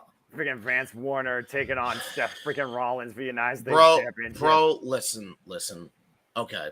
I genuinely, even if this is true, and I'm just going to say, okay, it's a hypothetical, and I'm going to stick with that for right now, because, again, my thoughts on Janela's side. All right. Why? And I'm not saying that to be an asshole. Why? Like, that is such a bad idea. Did we watch GCW versus the World, where they misspelled the World to look edgy and cool? That show was horrendous. Seriously, the only people that are honest to God worth a damn was Jon Moxley when he was there, and he's no longer there now. And now Nick Gage. Why do you think that is? Yeah, obviously. Okay, whatever. But then Joey Janela and Nick Gage. I mean, come on. Thank you. I'm just saying, why do you think AEW is not letting their talent work with GCW anymore? You know what? I would hope that they realize they just don't let anybody work with GCW. Personally. Well, let me ask you this, James, from a theoretical standpoint, because I'm not familiar with GCW at all. Okay, yeah, please. So I let got me a ask, lot I can say about them. Well, let me ask you this from a hypothetical standpoint. Okay. What would be so different about WWE today working with GCW as opposed to WWF in 1997 working with Extreme Championship Wrestling? A whole hell of a lot. Number one, regardless of how garbage brawly ECW was, okay? Most of them, keyword, okay? Because you can't really count Sandman, but most were trained professionals. None of these people are, or almost none of them are. Dead serious. The only people, there are a few that come through the doors of GCW. You know, you got your Briscoes every now and again. You got your Jon Moxleys. Vance Warner, I believe, had some training. But for all intents and purposes, most of these people, you know, unless you're Nick Gage and actually could draw eyes, like, most of them aren't trained. And they're not worth a dime. Dead serious. And especially after what I've seen, like, seriously, watch GCW versus the World. None of that undercard's going to come in. If they work with GCW, it's probably going to be with those names. Nick Gage, Joey Janela, you know, the Briscoes, if they're still there in any capacity. Like, those are probably going to be the names they get from GCW. None of those people from that ladder match on GCW versus the World, I guarantee you are not going to be on that show. Guaranteed. There's no, I don't, maybe they put Effie in there, but I don't know. I don't even know how you fit him in. Noah, do you echo that sentiment? It's one of those things where GCW is, again, one of those companies that really dedicates to its internal hardcore fan base. To a degree, I feel James has a very good point, because a lot of those people, you don't really know them for anything else outside what they do in unscripted, uncoordinated, violent, barbaric nature in GCW. It's pretty much the only realm you know them for, too. So right. There are, again, few marquee names. Maybe Allie Cash, another one, because she made an appearance on Impact Wrestling. I think her and Effie are actually the tag team champions, if that tells you anything. There's a couple of other, like, luchadors there to a degree. But, yeah, beyond that, there really isn't a lot to take away for the mainstream draw out of GCW that's recognizable to a degree. Yeah, it's... Hey, James. Go for it. I just DM'd you both the article about GCW and Raw and the statement Sean Ross Sapp got from GCW. That's fine. Honestly, with anything dirt sheet related, don't care anymore. Fair enough, just fine. Fair enough, but like... Yeah, I messaged JJ during the last conversation because I knew if he had this up for topic. So I figured that would have been a nice segue into this topic to see what everyone's thoughts are on the fact that we are getting another forbidden door open with WWE. I mean, again, New Japan, and they're letting Carl Anderson and Luke Gallows work. They have a lot of dates next year in New Japan, and they're letting them work them all. Yeah, until Wrestle Kingdom, yeah. So I wonder now if we finally get that NXT documentary finally put on the Peacock, because I think part of it was, some of the people were wearing New Japan shirts and didn't want to take them off. Darren Young being a prime suspect in that one. Right. Maybe now we'll get that documentary. Maybe, you never know. Well, the thing is, though, WWE is still the ultimate entity, and at the number one forefront, they are their own company that sells themselves on privacy. That's why everything there is literally rebranded to be only defined that WWE owns this, WWE made this, WWE crafted this. So the fact they are at least allowing Carl Anderson to finish out his New Japan dates, that may show something to a degree, but I would not put more stock into it than that. And I still haven't heard much more about the whole NXT thing. I don't even know if WWE still tries to work with All Japan Pro Wrestling, because I know that was their turf to try and plant NXT Japan. I still feel like there's a lot of suspension of disbelief to a degree as far as even putting the words Forbidden Door and WWE in the same sentence. Fair enough. We shall see what happens on Monday. Yeah, absolutely. I mean, if it ends up being true, there you go. I'm going to theoretically say great. Like I said, I don't know much about GCW, but if WWE is starting to be willing to work with other companies, then that's a good thing for them, in my opinion. So we'll just kind of see what happens, Exactly. If they show up, cool. If they don't, careful, then they don't. Right. And at the end of the day, nobody really, benefits more out of any of this stuff than literally the WWE, because, again, they are the ones with the most money. So, I mean, exactly. I mean, GCW will benefit in the small run because they'll be able to promote their guys as having appeared on WWE Raw. Right. And if any of those guys get bookings in other territories and other companies, as seen on WWE Raw, but other than that, I don't see them gaining too much out of it. Right. Exactly. So going on from there, I'm going to bring up somebody that everybody loves to hear speak. Jim Cornette. Oh, hell no. Yeah. Now hold on. I knew that was going to be the guttural reaction from everybody. I read a quote that he gave either this past week or the week prior on one of his podcasts, and I actually felt like it had some weight to it, which is why I'm bringing it up here, okay? Josh, stop facepalming yourself. You need to be able to read the quote here. Listen, there are points, but before you even continue, there are points that Cornette does make. A blind squirrel always finds a nut every once in a while. Continue. Exactly. Accurate. Tony Khan, should have fired him, Andrade, before. I can't believe that once a year at least, Tony has not sat down and looked at his talent roster and looked at the contributions some were making and look at the bloated nature of the nobodies that he just has everywhere. Now, whether you agree that Andrade is a nobody or not, that's up for debate. That's neither here nor there. That's subjective, as we like to say across the multiverse of media. Right. But we all can agree, at least, that Tony Khan's roster is even more bloated than WWE's in the sense that he doesn't have near the television time to utilize the talents that he has.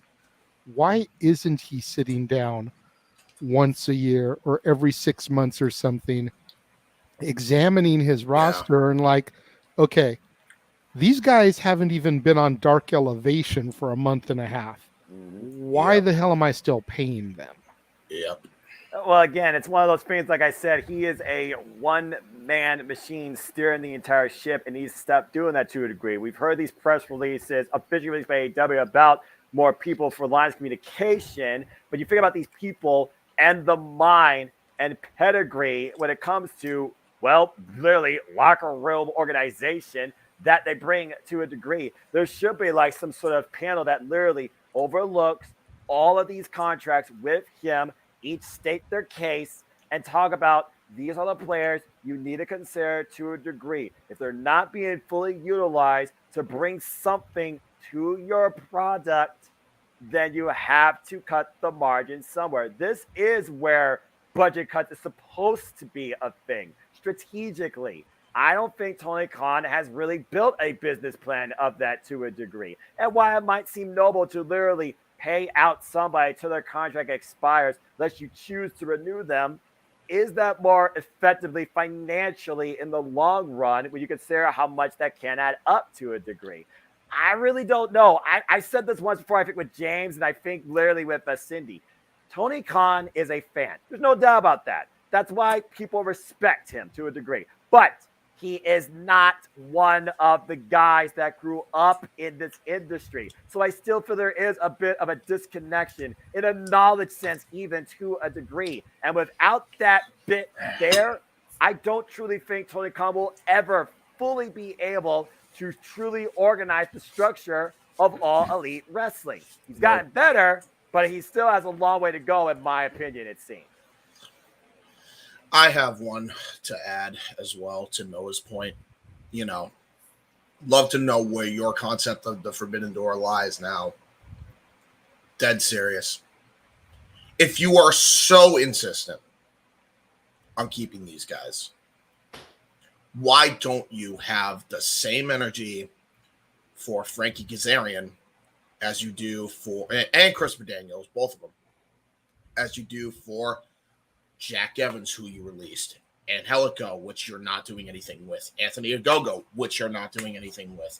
All of these people we are not doing anything with. Also, not to mention, you have a whole nother company with a whole other set of titles that you could be building new contenders around.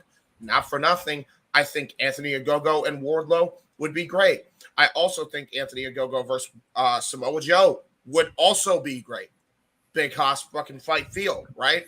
Yes. There are plenty of people that you could be doing stuff with.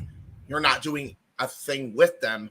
And you have so many titles at this point that there is, again, I we're going to talk about, I'm going to stay consistent. If Triple H is lazy for not being able to book a women's tag team division correctly, then Tony Khan's lazy for not utilizing his roster when he has enough titles, actually, scratch that, more, probably too many titles to do so. Especially with, no excuse. I'm sorry. No, again, what I say, James, you and I talked about it.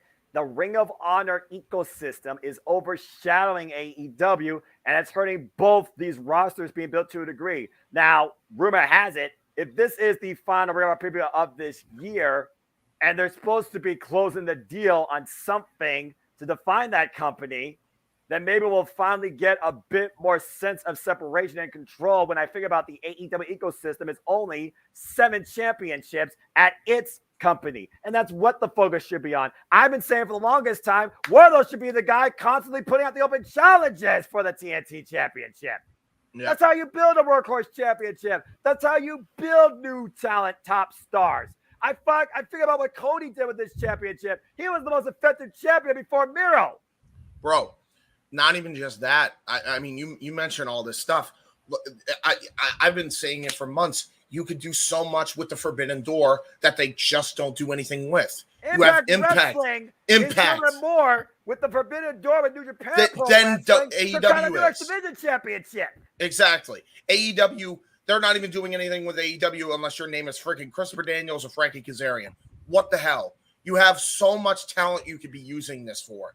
None are being utilized. You could easily send some people down there that you're not doing a thing with to go down to the X division or the Knockouts division. I've been saying for months, and you remember this, Noah, I mentioned this multiple times. You could send the baddies down to Impact as a team and win the Knockouts tag team titles and hold them for a couple months. Exactly. You have 3 women's world championships that you could build a faction around, a proper women's takeover with the baddies that you're barely doing anything with. It's just, I'm Jade Cargill, and I just want to be the star of the show. I'm a bitch.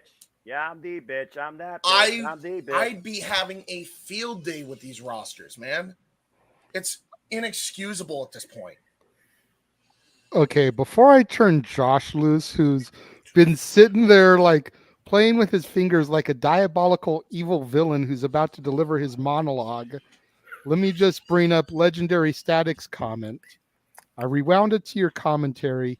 It's amazing you guys know all the moves. Impressive. Thank you. Thank you. On behalf of my main man Noah here and James, who tagged in for me when I went for dinner, not knowing what part you listened to, Legendary Static, we all thank you. Thank you, brother. Happy to do All my right, part as a Josh. fan of wrestling. I'm going to give you the solo shot here, the major shot, because, like I said, you look like a diabolical evil villain about to spout out his monologue about his rhyme and reason to why he's trying to take over the world. So let loose for us. Well, JJ, you basically are having me. I haven't even had a chance to write either of my articles yet, but you are basically. I'm going to be giving away basically the entirety of my one article here. Diatribe. In this one. This should be entertaining. Go for it. Well, you know, if you're thanking us for giving you material for your columns, I'll expect a super chat later to reward us for our efforts. Oh But no, this is continue, already my thing. I'm just explaining it now because of. Can you do me a favor? Put Corny's quote back up there. Yeah, absolutely. And read Give it me one more time. second. Sure.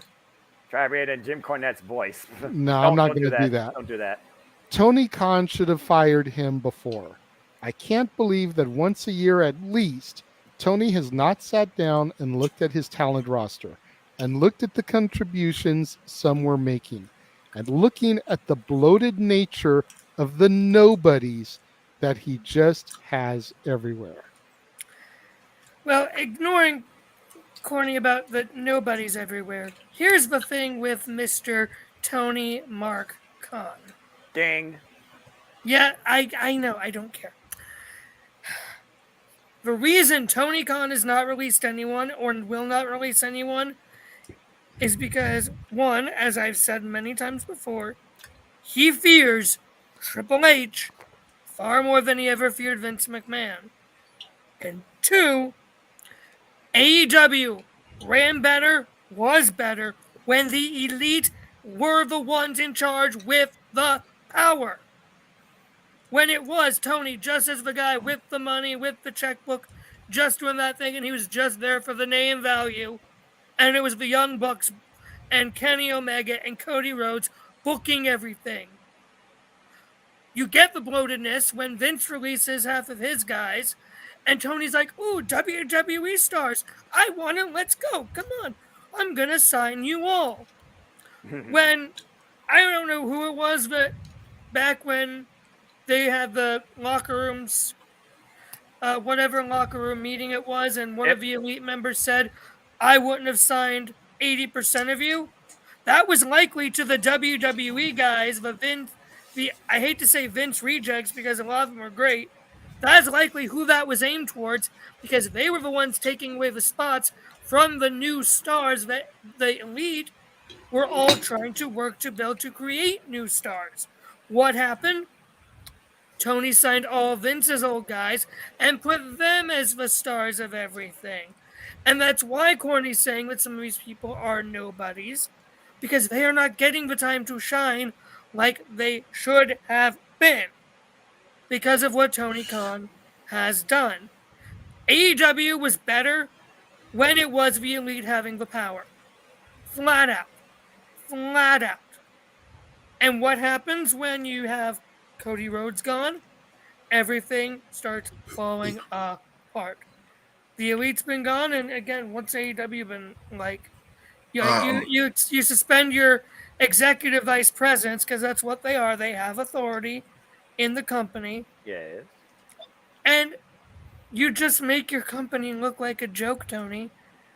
When you have this ex-AEW guy who was the voice of the voiceless, and you just have him running his mouth, and you let him run his mouth at a media scrum, and you just sit there and let it happen? Yeah. No. Like, Yeah. And you wonder why the Elite went in there when Punk called them out to do that.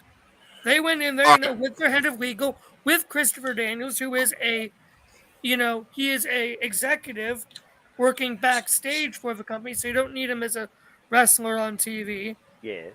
So, really, that's what it is. Tony won't let him go. He won't let anybody go because he knows exactly what will happen. They'll go to WWE. And Triple H, especially if they are former Triple H guys, will do something and make them big again like they were, because Tony Khan fears Triple H more than anything right now. Alrighty. Well, before James presents his rebuttal, the thing you got to keep in mind is whether it's 2022, 2023, 2024, contracts expire. Exactly. Yep. The odds that MJF is going to be in WWE in 2024 are still really good. Yep. Oh man, they've never looked higher. Whether he wins at Full Gear or not, yes, they'll look amazing for him right now. Mm-hmm.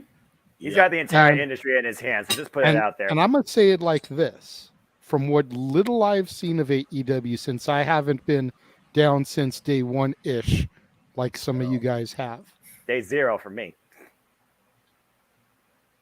If Tony Khan loses MJF in 2024, like everything seems like it's going to, and Wardlow has not become the face of the company by that point, AEW is dead.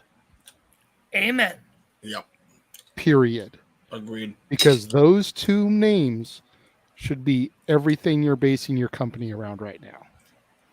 Yep. And MJF and Wardlow. And there it lies the reason I am done watching weekly. Right fucking there. Because you're right. Because quite honestly, it really shouldn't have gotten to this point. No. And you know what? You mentioned, Josh, that Punk, was completely wrong. Absolutely was. Tony was completely wrong. Absolutely was, from taking away the power from the Elite. But let's not just say the Elite don't deserve shit either. Hangman doesn't say what he freaking says on TV. Punk doesn't get pissed off at the media scrum. The Elite don't say whatever the hell they say to their dirt sheet friends. None of the dirt sheets would have said anything, and Punk wouldn't have gotten pissed.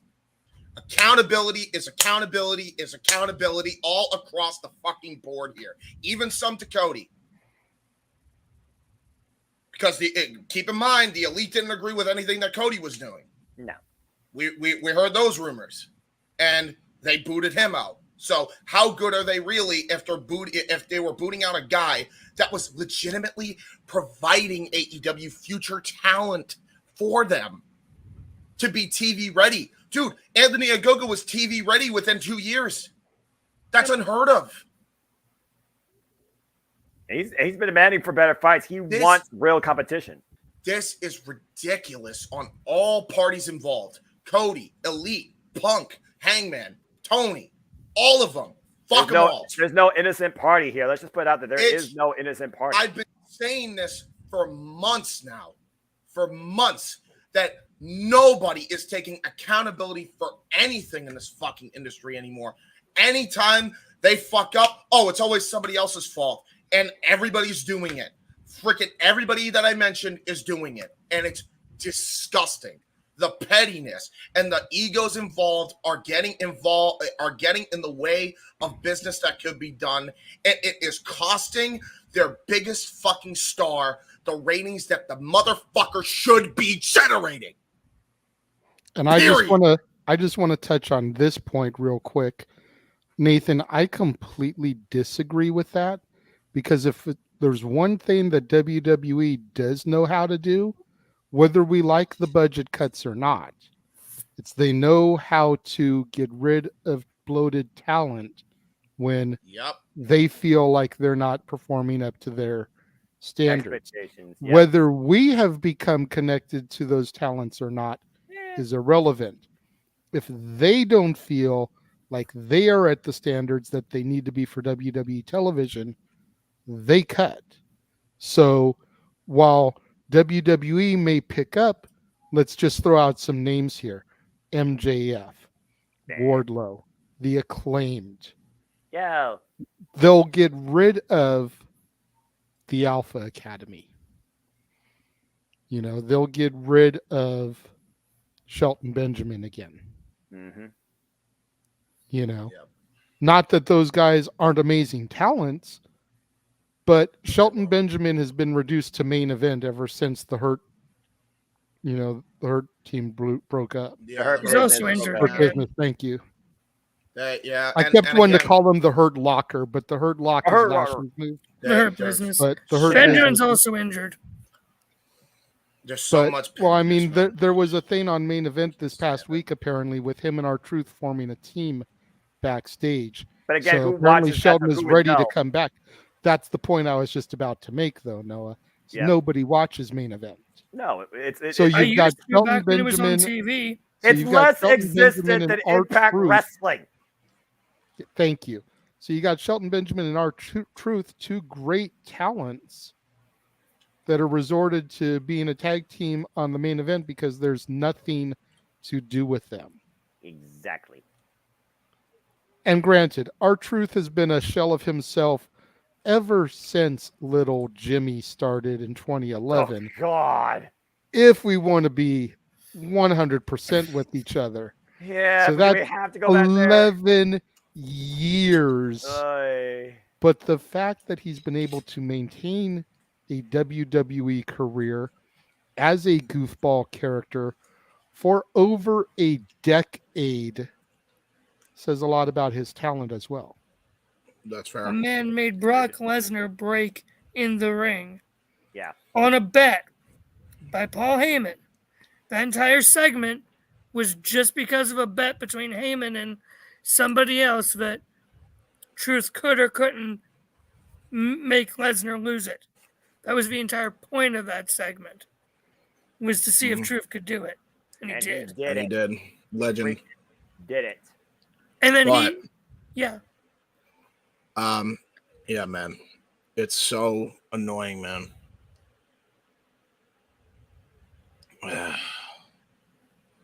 Wait, so hold on. I gotta read that comment again. That just completely threw me off. Let's be honest, WWE roster will lose people, not because it's bloated. Just what casual fans want, like Dolph, is done. Nobody cares about him anymore. Well, and you know what? Granted, fair point. There are people you can cut. There are people that don't need to be there anymore, that have had their time, that have had their moment in the sun, or that just aren't performing to the high standard.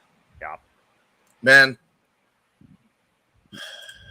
I've made nothing out of something with the WYW show, so maybe I'm biased, but there's something to be said for maximizing the minimality that you have.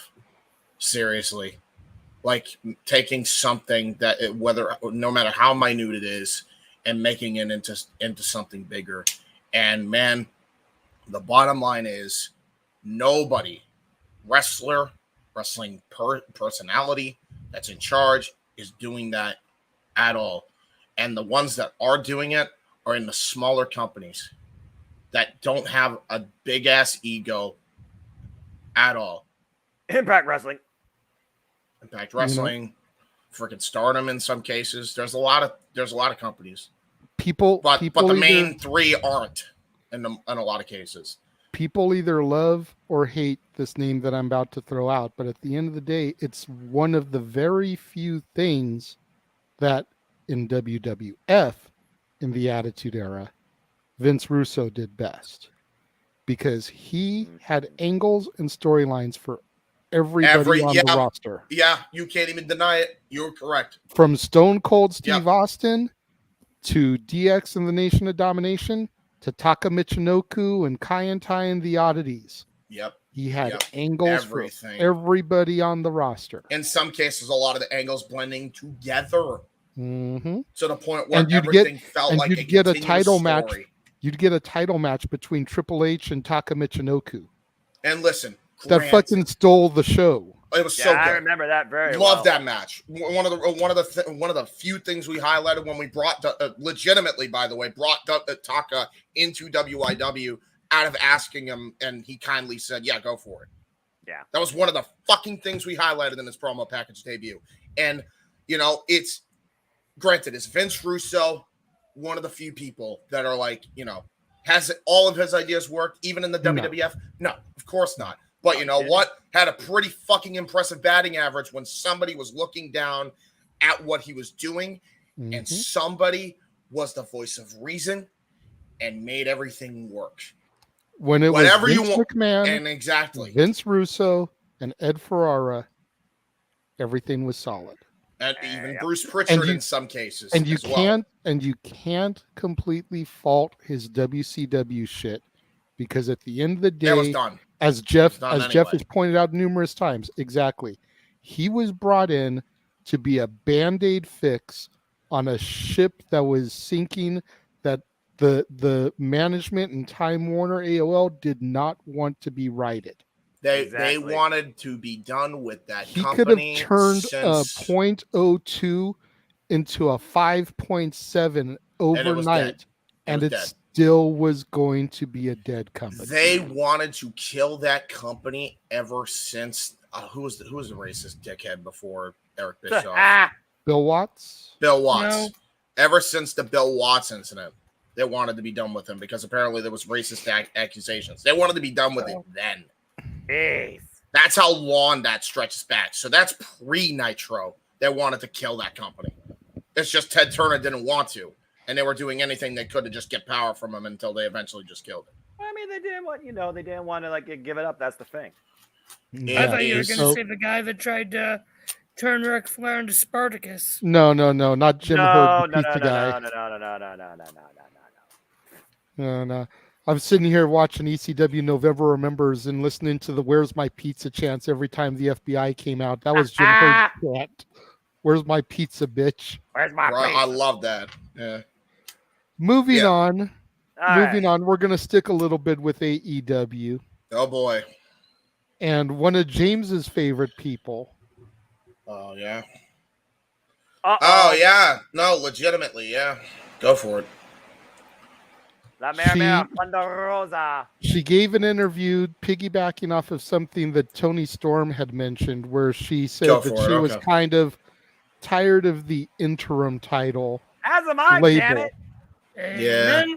You know, so Thunder Rosa replies and says, let me try and find the quotes here because it's basically the entire manuscript. Forgive me.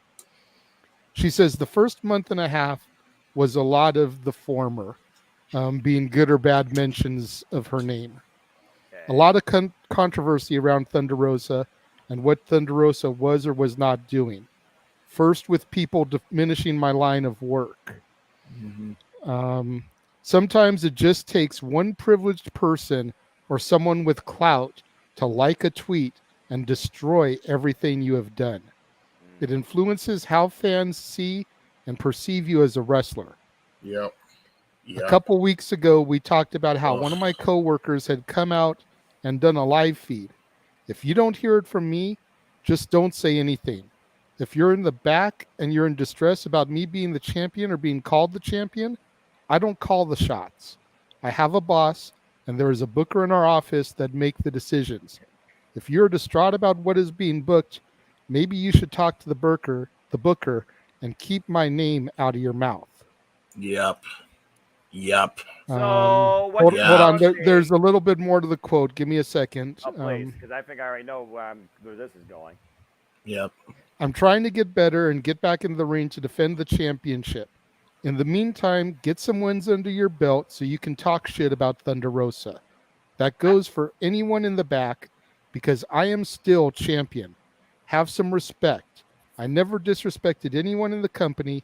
I had so many opportunities because I work for Busted Open Radio, and if I want, I could trash anyone. But what's the point? Man.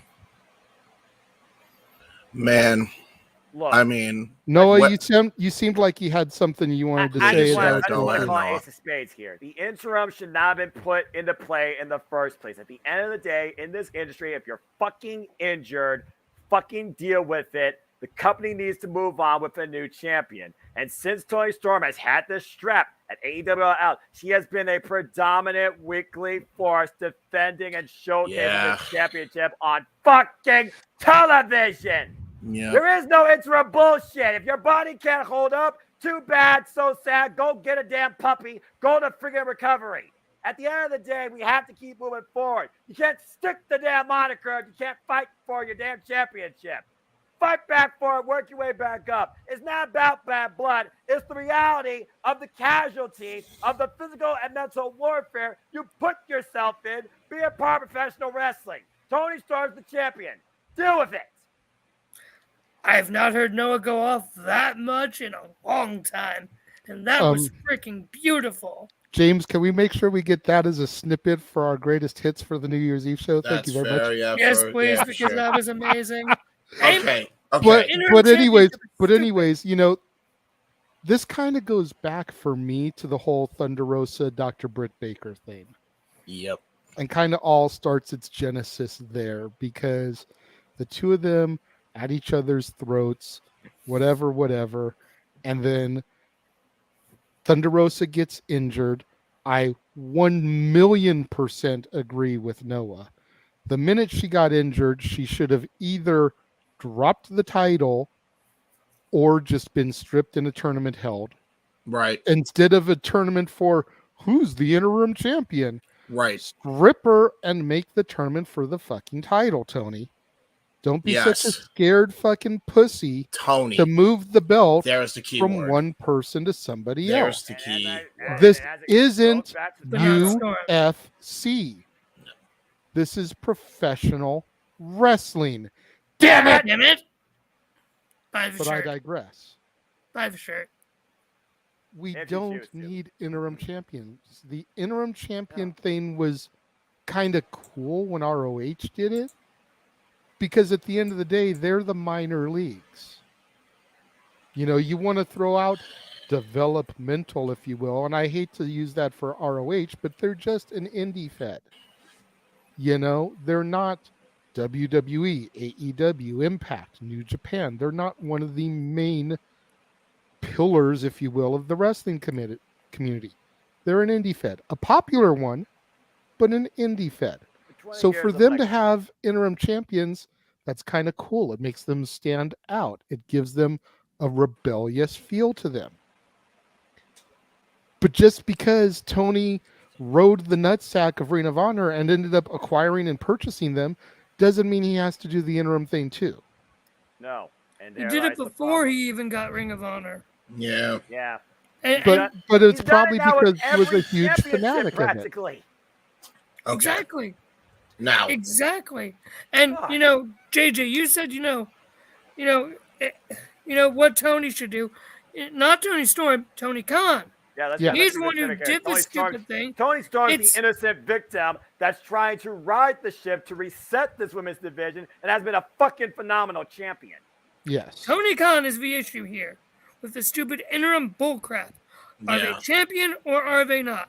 Does the title reign count for them as a world title reign or not? Wins and if you are losses matter. injured for 30 days or more, you are stripped of the title, period. Yeah, that's the way it used to be back in the WWF. You defended the belt every 30 days. If you couldn't defend it within 30 days, you were stripped. Next. Yeah, exactly. I do want to say that personally, I've been one of the advocates for this, the interim champion thing. Okay. Personally, I don't genuinely believe it's the fact they have interim champions. That I don't think is inherently the issue here. I think the fucking issue is Tony is not booking the interim concept well at all. He is so fucking botched this. It's unbelievable. Okay, and I'll tell you exactly why. When, we talk about this isn't the UFC, this is professional wrestling. Here's my counterpoint to this, though. When there is an interim champion in the UFC, do you see Dana White rushing to fucking make an interim champion the very next fucking pay-per-view? No. No! You know what one of the highest drawing fucking interim championship bouts ever fucking was? The one that fucking Jose Aldo won. You know what was the best fucking interim versus current champion fucking drawing matches ever? Conor McGregor versus Jose Aldo. He didn't fucking rush shit. Tony Khan is rushing these fucking things. Yeah, Instead of putting the fucking championship, immediate interim champion on the fucking line on pay-per-view with no build-up, no thing, whatever, and then you fucking do the same thing with the TNT title to a way worse degree. That was egregious. Why don't you do it with fucking CM like you did with Jon Moxley and Hiroshi Tanahashi? You build that up. You built that up, and it was great. The build-up was great. There was story there. There was actually intrigue. It was a money match. It's UFC 101, the way Tony Khan booked that. That was great. Why don't you do that for any of your other champions? It's ridiculous. Bottom line, Tony Khan is fucking wrong. Stop fucking using the word interim. Thunder Rosa even understands she's injured, can't complete. Still have to move forward in the company. Crown new champion. Tony Storm is that. She's the champion. Thunder Rosa earns her shot when she gets back. Reset your division from that point on. It's unbelievable. Yeah. And I also wanted to point out everything that Thunder Rosa said besides the interim thing. And I want to point this out before we get back to the interim discussion. The only fucking person that takes accountability for what they actually fucked up on, or one of the very few in this fucking industry, and still gets blamed for shit that's out of her fucking control. Sorry, motherfuckers. That sounds like a you problem. Continue. I just want to say. Okay, go ahead. I'm very much surprised that when the whole Punk Elite fight, whatever, I'm surprised Tony didn't say we're crowning new interim trios champions and another new interim world champion. I legitimately was, surprised that didn't happen. Yeah, if I'm being honest with you. Yeah, right. I'm really surprised that they didn't try and go that route and have another interim champion while Punk is hurt. Like, I'm sorry, Punk should have just been stripped of the title. There was no need for this bull crap with let Mox go on his vacation. Come on. Yeah, Moxley Not is, the guy. Moxley is overdue. A 5-year extension, good for him. He's a made man for life. He deserves as much downtime as possible with his family whenever this title run ends. Because Jon Moxley has literally been the light guiding out of the dark of Tony Khan's bullshit from AEW All Out. If it wasn't for Jon Moxley, this company right now would still be in shambles. Yeah, it is still in shambles. Yeah, you strip the Worse titles than what it could be. Yeah, that's fair. You strip the titles from your executive vice presidents of the company, without whom there would not be anything called AEW to begin with. The Elite started this, not you, Tony. They just brought you into the money, boy. You strip them of the titles, but everyone else, no, you can keep your title. We'll just have an interim person. Then when you come back, we'll have you in the title back, and then we'll forget about that other thing even existing.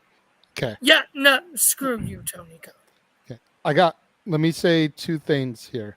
Number one, and he just walked out of the camera view, but let's welcome Mikey T to the show, joining us as he has been lately. Good to see you, my brother. Good to see Mikey. God help us.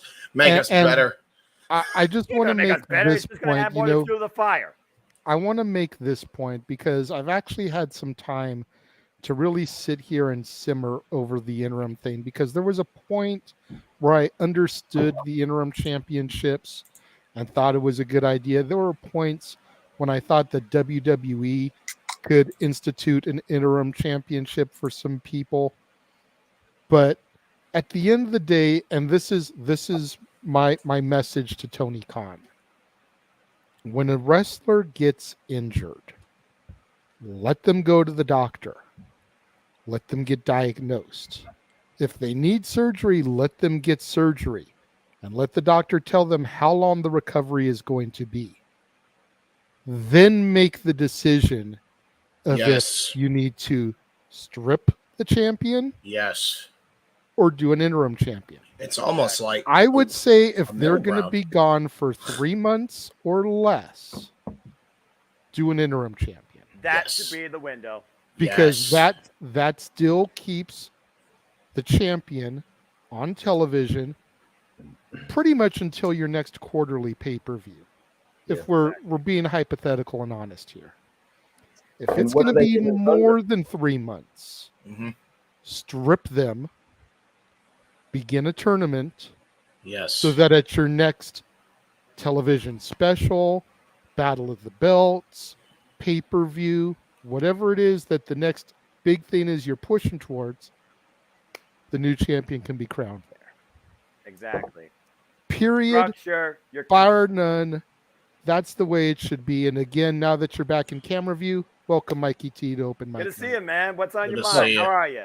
What's up, guys? Man, I'm sorry.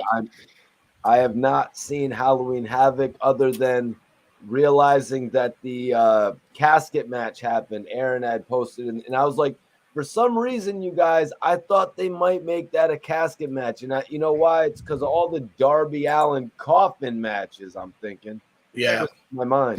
That's a possibility. I was telling Noah, I figured it was going to be buried alive or casket to keep with the Halloween spooky motif, you know. I was figuring based on that arena, you can't do buried alive because there's no way you could put a bulldozer. They couldn't even find a place to bring the damn ambulance in. Freaking. Hey, listen, you just bring the bulldozer in and just crash the set. I hope he is, Brock Lesnar Emmanuel. it. I hope he is, Emmanuel. I hope he is. So do I. See, And, that, and that was really, an really interesting. quickly before we get back to the interim, just to get to your question, they've had too many injuries for me to count. Yeah, and This was the unfortunately- summer of yeah. injuries, period. No, this has been the year of injuries. The last Yeah. half of the year of injuries, period. It And across unfortunately, all AEW companies. has It been the seemed biggest like- plague. And unfortunately, add another one to the list. Penelope Ford, she's injured. Again? I heard. Yeah. It's definitely It was been the announced all year over. of, but it seems like the summertime this year was just week after week, show after show. Like you'd hear somebody got injured on Raw, somebody got injured on Dynamite, somebody got Ruby. injured on Impact, somebody got injured on SmackDown. Somebody got Almost injured on New Japan. Almost every week this summer. Jeff Jarrett on Yeah. his podcast, My World, talks about the summer of no worries between when WCW ended and he began Impact. This was the summer of injuries, damn it.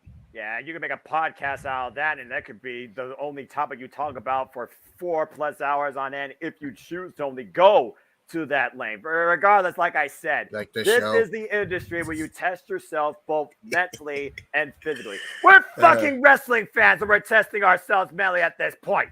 Yeah, But I digress. thank you. The bottom Thank- line is, amen, if you're Noah. injured, things happen. Get well soon.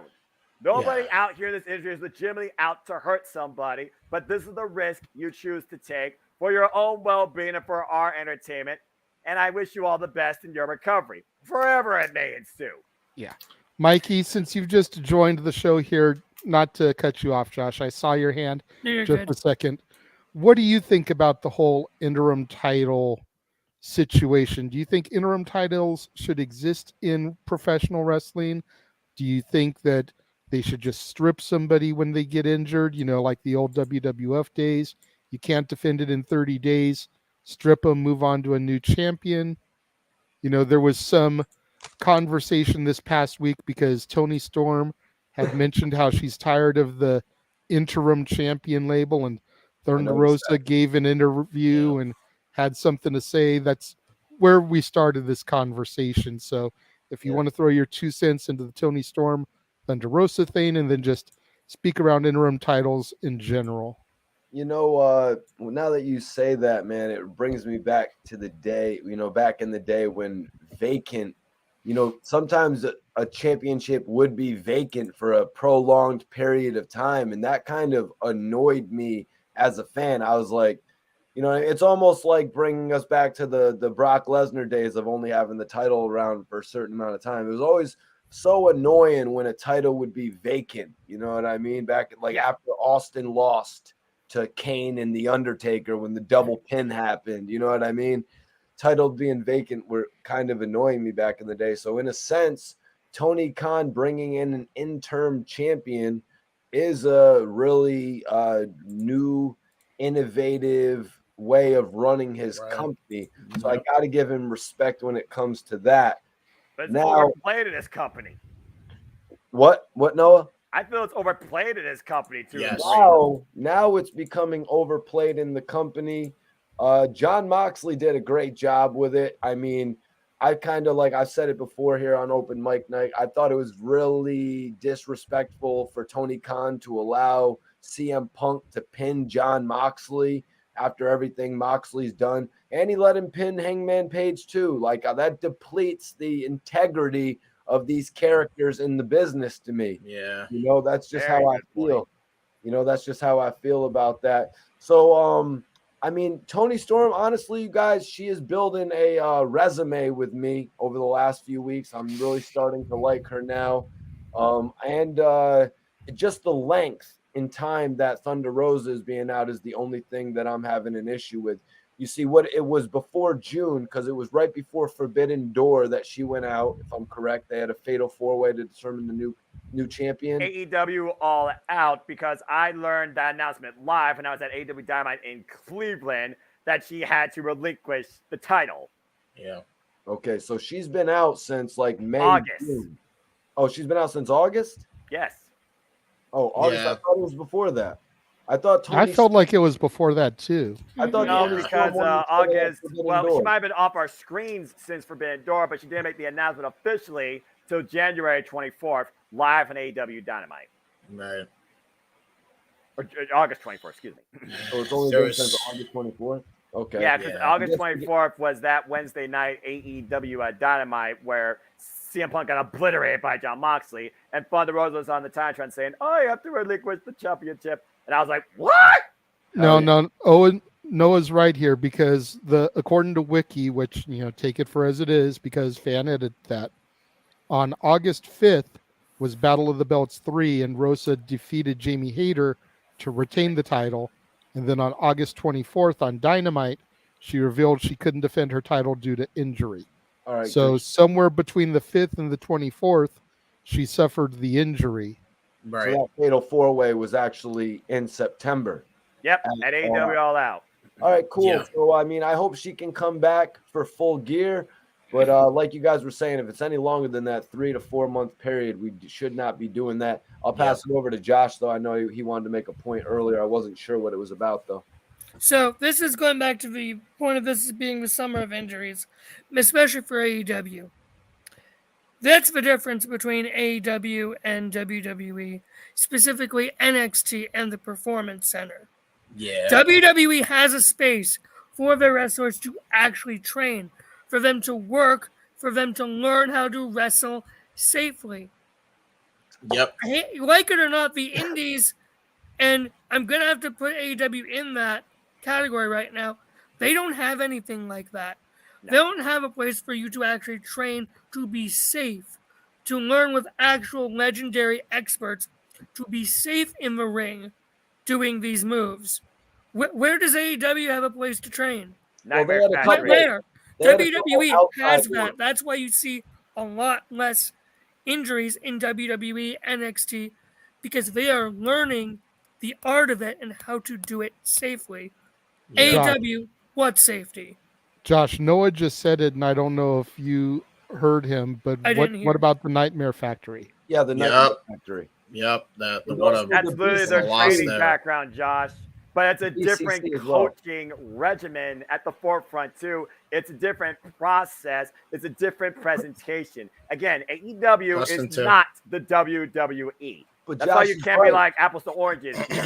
Both places still have injuries to a degree, but in AEW, a lot more of the talent there still very young in their careers too. That's why they need to be trained, Noah, in a real facility. And Tony Khan has hundreds of millions of dollars, and he's still got the Nightmare Factory doing the thing. And Cody Rhodes is gone now. So I don't know. Yeah, but QT Marshall's still there though. QT's running that. So then they got, I know Regal and Cesaro and Bryan, they all seem to be training together, but they really need a facility because Josh is right. They're coming off as independent by not having a facility like that. Yeah. So who trains then with QT? Is it Dustin? I would imagine there's like Dustin, Serena D. Madison Ray's now a coach for the women's division. I imagine the influence is there. Sanjay Dutt, I feel like probably helps to a degree too. I don't know their entire you only see so many coaches listed on AEW's page. You don't necessarily know the full on coaching staff for AEW. I don't know. They got a great bunch of coaches, though. That's my point. Yeah, to your point, Mikey, it's like they have a lot there. Like, and everybody that we just mentioned to QT. Hell, Cody's still helping people train, and if there's an opportunity for them to go into AEW, he's still making the calls. So it's like because Cody, at the end of the day, has no bad blood against what he helped create for AEW. One of the earliest promos Cody gave about AEW is that this is Ellis Island to a wrestler. This is freedom. Yeah. And by the way, I do want to add to all this and kind of wrap it up in a bow. I'm sorry if we sound like Debbie Downers, especially me. Like I probably am but it really just comes down to the point where it's like we've talked about this ad nauseum, I feel like in some cases, and it feels like we're screaming at a fucking wall half the time, man. It's just tiresome at this point. It really can be draining to a mental. We just want things to be better in the wrestling industry. Yeah, and AEW right now has a ton of room for growth, but you need to learn from your mistakes, not repeat them. And Tony Khan, you need to step up the gas and let others, besides Chris Jericho, now that you give him more duties, it seems, have some more control. I have my thoughts on that. I mean, at the end of the day, AEW has all the potential in the world. Exactly. However, instead of charting their own course and doing what works for them, they're following the paths set by WCW and NWA TNA, and they seem to be making a lot of the same mistakes. Mm-hmm. You know, you think about how WCW, after they got Hogan, started to grab anybody they could from WWF. You had Savage, you had Hall and Nash, you had Jeff Jarrett bouncing back and forth. You had DiBiase. You had fucking Virgil. Oh my God! You really... And he was an NWO member. Yeah, he was a deal, JJ. You had to go there, did you? They settled out judgments for probably what they paid Virgil. Remember how they always say they always settle out for $80K in WCW? You go to TNA, and while I will give the benefit of the doubt to Christian Cage and the Dudley Boys, I feel like it really kicked into overdrive with Kurt Angle. Yeah, that's a fair. As far as signing all the WWE cast-offs. You can argue me, Christian. You can argue me, the Dudley Boys. My counterpoint to the Dudleys is they were ECW first. And they worked. Yeah, they worked. You know, Christian, I'll argue, because he never got that opportunity to shine in WWE. Kurt Angle, yeah, you can argue. Angle was on top of the fucking world. Yes, he was. Even if he was really destroying his mind and body. So from Angle on, you know, you sign in all the ex-WWE cast-offs. And look what happened with the Hogan Bischoff administration. And Angle, and Flair. Yep. Not Angle and Flair. Well, they got those three. That whole administration, Impact Wrestling is still trying to salvage a reputation from that. And thankfully, the last 3 years, they've done quite a good job to a degree. But I still question what they did at Bound for Glory with the Call Your Shot Gauntlet. I think Power is better than Impact right now, though. I mean, right now, they have a pay-per-view built, And they don't have any injured champions. Trevor Murdoch defends against Matt Cardona and Tyrus. And Kylan King goes round 2 with Camille for the Burke. I'm liking what they're doing. I 100% agree with that statement. Bischoff has admitted as much. If WCW had left that garage door open and allowed DX to roll that tank into the arena, could have been a completely different game. Granted, Bischoff didn't even know. He was in the ring with a live mic. Exactly. Granted, though, we discussed earlier WCW was never going to succeed. It was a sinking ship to begin with. Yeah. But just imagine what could have been. Yeah. DX had entered the ring. Bischoff is already in the ring with a live mic, more than likely with the NWO, which means Hall and Nash, Click members for life. And you're rolling in there with Hunter and X-Pac. I mean, that's a hell of a life raft. That's a You hell know, of a life raft. forget about the Outlaws in China being there too, but the entire Click minus HBK would have been reunited on Nitro. Oh shit, yeah. Think about that. Yeah, that's a fair shout. That's a fair shout. The bottom line is this, for those that really want us to just try and sum it up simply put. We want wrestling to succeed all across the industry. Yes. And right now we're just pointing out the flaws, particularly with Tony Khan and All Elite Wrestling. Yeah, and are we for me. professional wrestling management? No. Are we No, businessmen? I don't have any stock in anything in this business. Are we businessmen? No. Well, I mean, I have 403B, that's we are just, as Noah claims, fans of professional wrestling. And you know, like he said, we all just want to see this stuff succeed. A lot of people, and this wasn't on the docket, but just kind of thinking about all this made me spiral to this. A lot of people talk about the Attitude Era as the greatest era in wrestling history. You know, you think about where WWF was, you think about WCW and the NWO, you think about how ECW was the little engine that could out there. Right now is pretty much the closest we're ever going to get to recapturing that, if you really think about it. The thing is, WWE is still the global juggernaut. AEW is the WCW role, and Impact is the little engine that could. They're the company that's been around for 20 years that no one would thought would survive 2 or 3 or 5 or even 10, and they're still fucking chugging along. They've still got their core audience.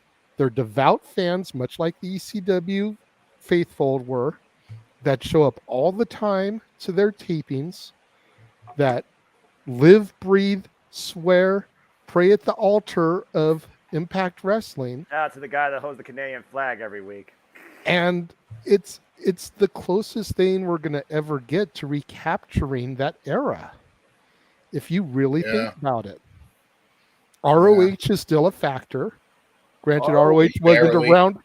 Granted, ROH wasn't around during the Attitude Era, but it came around at the demise of WCW and ECW. It was one of my first alternatives I looked at. Yeah, as a wrestling fan. You know, it came around in early 02, early to mid 02, and ROH is still around today. Like you said, James, barely, but everybody is anticipating that at Final Battle, Tony is going to finally make that announcement about a TV deal for 2023. I'll believe it. I'll believe it when I see it too. Seeing is believing. But it's heavily rumored. Separate from the AEW ecosystem. It's heavily rumored with everything going on with AEW and Warner Discovery, and how they're looking at AEW and how they see great ratings, and they're trying. You know, we talked last week about them trying to do non-wrestling production with AEW.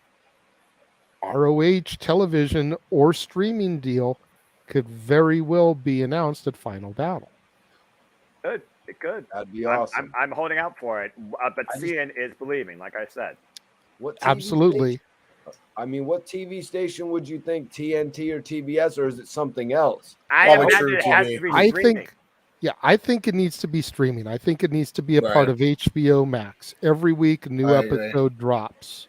Yeah. You know, they can film a bunch of them at a time, Yeah, true. You know, do like WWF used to do back in the day. Do like WCW used to do. Do what Impact does nowadays. Yeah. Just get an arena somewhere, have your home base, film a month's worth of shows at once. I went to and a then set of Impact allow taping. your guys to go and do other shit on the indie circuit. Exactly. You know, whether I don't know if I can get behind that. A single session of Impact Wrestling is a 3-hour taping combination of TV and monthly Impact Plus specials. In one setting, I saw Homecoming and 2 episodes worth of Impact Wrestling content. you think about it, if they're given to start a 1-hour slot every week on HBO Max, As they should. it's 4 hours of television. Okay, you're telling me that you can't do 4 hours? Hell, a PLE event is 3, and WrestleMania easily goes 4.5 to 5. I think it's got to be more than 1 hour. Rampage is not working, and I just don't know if Tony Khan wants to give up a 2-hour show for ROH. But you need to establish the Ring of Honor roster. About to say, you need to establish it. Think about NXT, Mikey. It literally, for pretty much all of our glory, was literally 1 hour, and then it ascended to the network for 2 hours. And while it looked like this has promise, it fell apart over time to a degree. Right, but I just don't know if they're gonna. I don't know. So I don't see where the money is in that as content. You know what I mean? I just don't see, because in order to bring in some money, they're gonna have to do some live touring. You know what I mean? That's why you do 1 day of taping. You do taping, and then you can do touring the rest of the month. You figure if you do tapings on, let's say, a Wednesday, like how TNA used to do the weekly pay-per-views, 4 hours on a Wednesday night, 6 to 10 o'clock, whether you're Eastern time, Pacific time, figure most people are off work by then, 6 to 10. Then you've got 4 weekends, theoretically a month, that you can be running spot shows. And you've got the gates from those. What is even the point of Tony Khan owning another company, you guys? Like, what is he's competing with himself right now?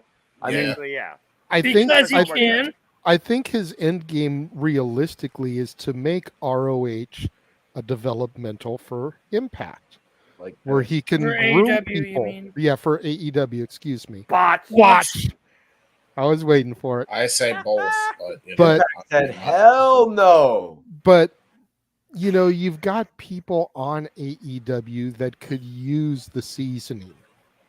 You've got people on the AEW roster who just aren't getting used. Absolutely. And can be sent to Ring of Honor to establish characters, to get over with fans, so that, much like NXT to the main roster, when they get pulled from Ring of Honor to come up to AEW, oh, this is so-and-so. They did this down in Ring of Honor. And to be fair, Ring of Honor also has their own Ring of Honor training system, the Ring of Honor Dojo. They can utilize that to further help safely develop wrestling and wrestlers. And that was something that we were talking about earlier. So there's another training ground for you, actually, to a degree.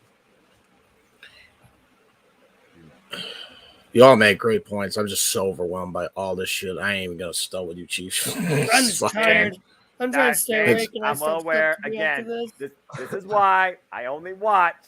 I don't follow, because at the end of the day, I still find myself more engaged with the difference in variety on the weekly television product, which is something Tony Khan still holds up pretty good to a degree on screen. That's why I still watch AEW. I've been saying this for as long as the show's been a thing, man. I wish I had your resolve. You are not me. It's all right, and I respect that. And I'm for real, because I've been doing the same method you're doing, and I'm still overwhelmed because we're talking about it on the air. And look, I guess it just can't be helped, I suppose, and shit. But it's like, seriously, man, it's the way you're wired. It's all good. Well, yeah, and that's fair enough. And it's fair enough. But I don't even read the dirt sheets anymore. I've completely avoided that, and it still pisses me off. I come on here, and it's like, dude, it's not that hard. How is this hard? You know, Jeff Like, always holy says it's shit. not hard to book it; it's just hard to finance it. Yeah, And that is and the you most got true fact about this entire world we live in as fans. Emmanuel, the way ROH can be different from AEW is to make ROH what AEW claims to be, but we all know deep down inside it really isn't. And that's make Ring of Honor pure wrestling again, not sports entertainment. Chris Jericho as your Ring of Honor World Champion. Exhibit A, Your Honor. And what is up with those titles, though? Are those new titles, or are those old titles? I new think titles, the original minted polish. I have no idea. They're the old school look, that's for sure. Which some is of them what are I old, love. Yeah, some of them are old I'm a school. fan, Some of them are new school. Like, I'll give it a. All of Ring of Honor's history are within the titles. That's all you really have to know. Like, they Pretty got much. a title representing every era. Hey, basically. they had CM Punk back in that montage. I mean, a few weeks ago they weren't mentioning him, but they did put Seth Rollins but that's only because Black. he Tyler owns. Black was involved in Ring of Honor. Yeah, that's because Tony Khan owns that footage. Right, exactly. Yeah. You That was think a about good this. time. Well, yeah, maybe. Owns all that tape footage, though. And again, as far as TK needs to figure it out, TK needs to literally plan it out. And I would think with the likes of Maria Kanellis, that's a pretty good start to try and plan out Ring of Honor. Yeah. What do we? I just want to say. There was a private chat message. So I was just responding to that real quick. We have two more topics. One I feel is going to be just a quick blow over. The other one might have a little bit more depth to it. How you holding up, folks? Yeah, the last one that kind of ties directly into AEW is no. This is actually interesting, James. Okay. Calm down. Do you need another drink? I'm with James on this one. Not gonna I need whiskey at this point, and I don't even drink. This is good. This is good, James. This isn't negative. This is good. Okay. Not all news is bad news. Yeah. I A hope certain somebody gave an interview this week by the name of Ultimo Dragon. Oh, I saw this. Saying that This he made me wants to smile. face Chris Jericho one more time during what will be his final tour of the United States. I'd love that. I ain't even gonna lie. I'll watch that just for him. That is just downright. Yes. If they just did Juventud Guerrero, they might as well do it. If multiple dragon we're talking about. Jushin Thunder Liger in WWE, so if he is anywhere near my area, I will find any way I can to go and see any match of his during his retirement run, because I don't want a chance to miss out on Ultimate Dragon, man. Yeah, I mean, that's he is gonna the be legend. that's wholesome. Thank God. He is the true one and only belt collector of the industry. Yeah, he Matt Cardona might have issue with that, but Matt Dragon said- Cardona's bullshit. Ultimo said, I am honestly not very familiar with AEW, but He's if I bullshitting have a the little bit, just a opportunity, I would really like to participate in one of their shows and end my rivalry with Jericho. That's dope. When asked if he would be interested in a WWE return, he stated, a lot of people always tell me I should go back with Hunter in charge, but to me it was an honor to work under McMahon. Even though he did not give me many opportunities, I learned a lot backstage about the business, but I am too old to work for the WWE now. I would like to see, depending on when his final tour of the U.S. is, he should. He would be an amazing surprise entry into the Rumble. Bro, yes. You know who we should work with in the WWE? Dominic, right? In WWE. Put him with Shut Ray. up, Mikey. You're fired, dude. Who'd you say, Mikey? You said Dominic Mysterio. No. All right, guys. Mikey, 1 second. Yep. You said the last name right, not the first name. Rey Mysterio. Well, let's let this play into the Rey Mysterio feud with Dominic, maybe I'm going a little too Undertaker Ric Flair here, but I think You might be. Dominic should destroy Ultimo Dragon on his way to defeating his father at WrestleMania. Hell no, man. Mikey, That's too far. you're fired. That is Oh my way God, too man. far, bro. That's Is that way too McMahon far. That, you know what though? That's actually I would be okay with that. It would be interesting. But here's the thing. Storytelling. Yes. But I don't know if I would Match-wise. be down for it. Yeah, me neither, to be honest with you. The Royal Rumble works, JJ, for his if he can fit that into his last run. And obviously, Josh, you're right. You're right. It should be Rey Mysterio. But I love Dom. I am probably Dom's biggest supporter and fan in this group of people on this video right now. Yeah. But it should not be Dom. It should be Rey. No, just destroy him. Just take him out. His last ever appearance on Raw. Let's take Ray out of the equation. I get what Let's take Ray out of the equation because I feel like that's too easy of an answer. Because they had history in WCW. You know, they go back for years. He owes Ray the win. I would like to see Ultimo put over somebody that's got some promise. Not a Dominic Mysterio, but somebody else maybe trying to make a name. I'd like to see Ultimo Dragon versus Montez Ford. Oh yeah, that would be good. That would be actually quite interesting. There's a lot of people you could pair him up with on a Carmelo lot of Anthony? places. Yeah, there's a lot of Carmelo? people. Carmelo Hayes, I think you're saying. Yeah. Okay. My comment on the Dom thing. If we're gonna have a match between Dominic and Ultimo, which I know that's not what you're saying, Mikey, but let's make sure that Dominic could actually hang with Ultimo Dragon besides learning learning what a fucking triangle choke is at the hands of Mama Ripley. All right, I'm just saying. I'm saying he's better than Dante Martin. Damn it. Or you could do Ray and Ultimo versus the Street Profits. Yeah. Not match out either. I guess we got nobody else for Ultimo Dragon besides Ray. And like I said, Carmelo Hayes or maybe one of the NXT guys would be good. I mean, Santos Escobar could be an interesting change of pace. Yeah, that's a good one too, no? The God of Fantasma. SmackDown. Watch, he beats him and then he fucking manages to Legado del Fantasma. That would be pretty cool. Or what about AJ Styles? Oh, AJ Styles can go with anybody. I mean, come on now. Did they never have a match together? Not that I know of. Huh. I'd love to see him match and for AJ. that. I have no idea. That's a good I'd question. love to see him and AJ. There's still a lot of matches that AJ could really have that are like, I want to see AJ face blank. And Ultimo Dragon, that's definitely one that I wasn't thinking about initially, but highly intrigues me now. See, James, something that ties to Thank AEW God. that's not depressing. Bro, well, that's the thing. It's not just AEW for me, but yeah, there are those moments, man. You have no idea how much I cherish that. When I saw that, it was so wholesome. So thank you.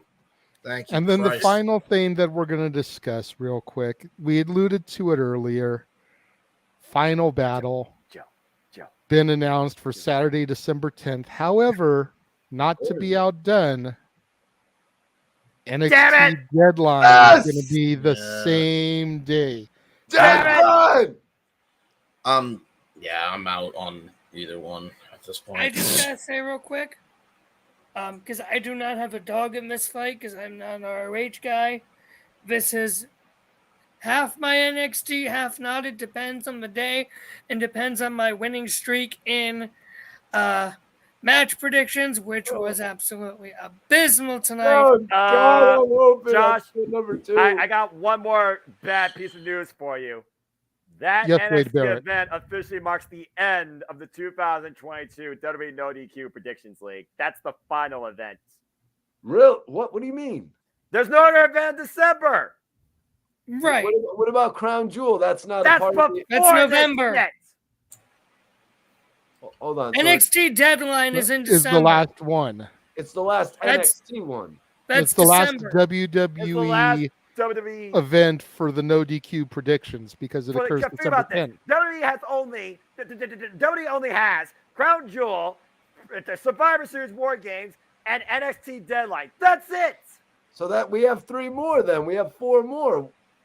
3 Where's more. the fourth? No, What 3 fourth more. you talking about? I gotta here? get going. Actually, my sister's calling me, so I will catch Josh. you on later. Appreciate you, Josh. Yeah, brother. Thank you again. Thanks for Look joining forward us, to you next Josh. weekend if possible.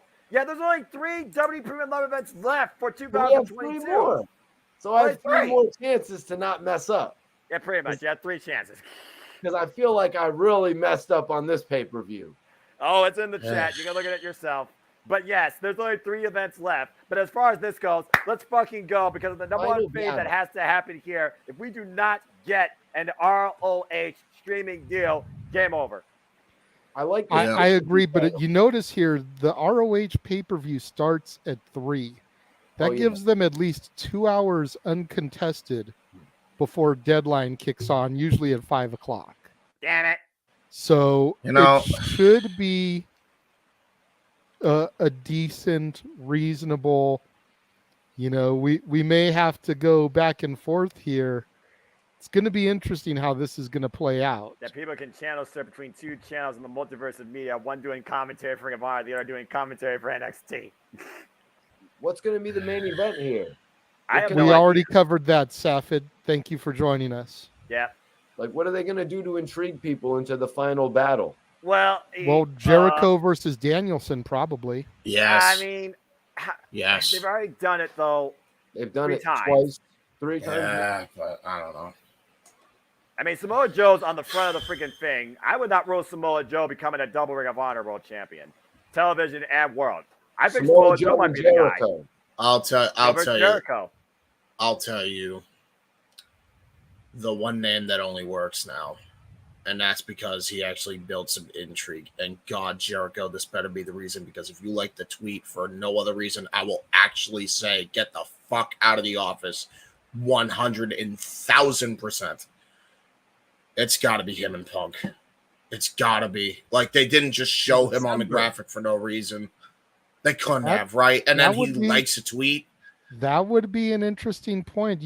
What if Punk's done with AEW, but he's not with going Ring of to Honor. be Reign of Honor's Right. fate? Because that is essentially where he made his name. Yes. Yeah, he had roots in IWA Mid-South and some other federations too before coming into ROH and being a part of NWA TNA back in its early days with Raven, It's and Ring The of Honor. Gathering, and Julio De Niro. But when people think of CM Punk pre-WWE, Ring of Honor. they think Reign of Honor. Yeah, and that's what I'm thinking. Like, they showed him there. They showed him on the graphic. I really do feel it's just Punk saying, I'm done with AEW, but sign me to Ring of Honor. I'll take even a lesser pay cut if you think that's what I deserve. Because honestly... And he could be helping training guys too, because he used to train in Yes. ROH back in the days. Yes, he did. He's going to be injured past December, James. Well, no, he might be. Well, that's the thing.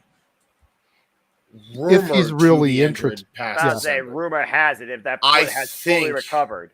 the injury he sustained was not that serious from what I remember. He's probably going to be cleared by December.